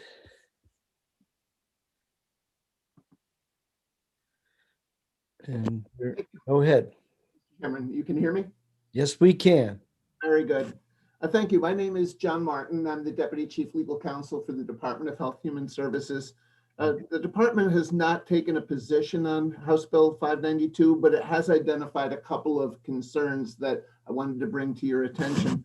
Under the bill, claims against the bond would be filed with the Commissioner of the Department of Health Human Services, and this department doesn't believe that it is the appropriate entity to hear these claims. It believes that these types of liability claims are more appropriate for a court of law than a state agency.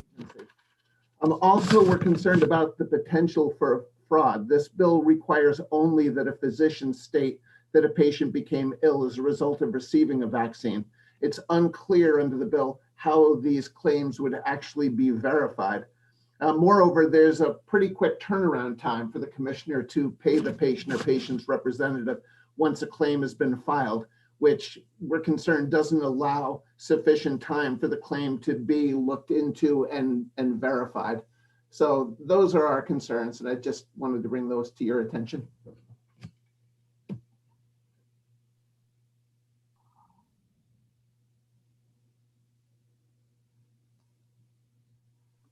I muted myself. Okay, so is there anybody else would like to? Oh, we have a couple of questions. Representative Abramson, you can go ahead. Sorry, I was sure I'd taken that down. Okay, so Jeff, unfortunately, you testified. You can't ask question in a public hearing. So, all righty, I guess that's it, and I have no more hands up, so we're all set. So I will close the public hearing, and I would say that there were in this bill, there were 2 opposition and 11 members of the public that were in support of the bill. And with that, I will end our session today and see you all. Oh, yeah, Representative Bartley.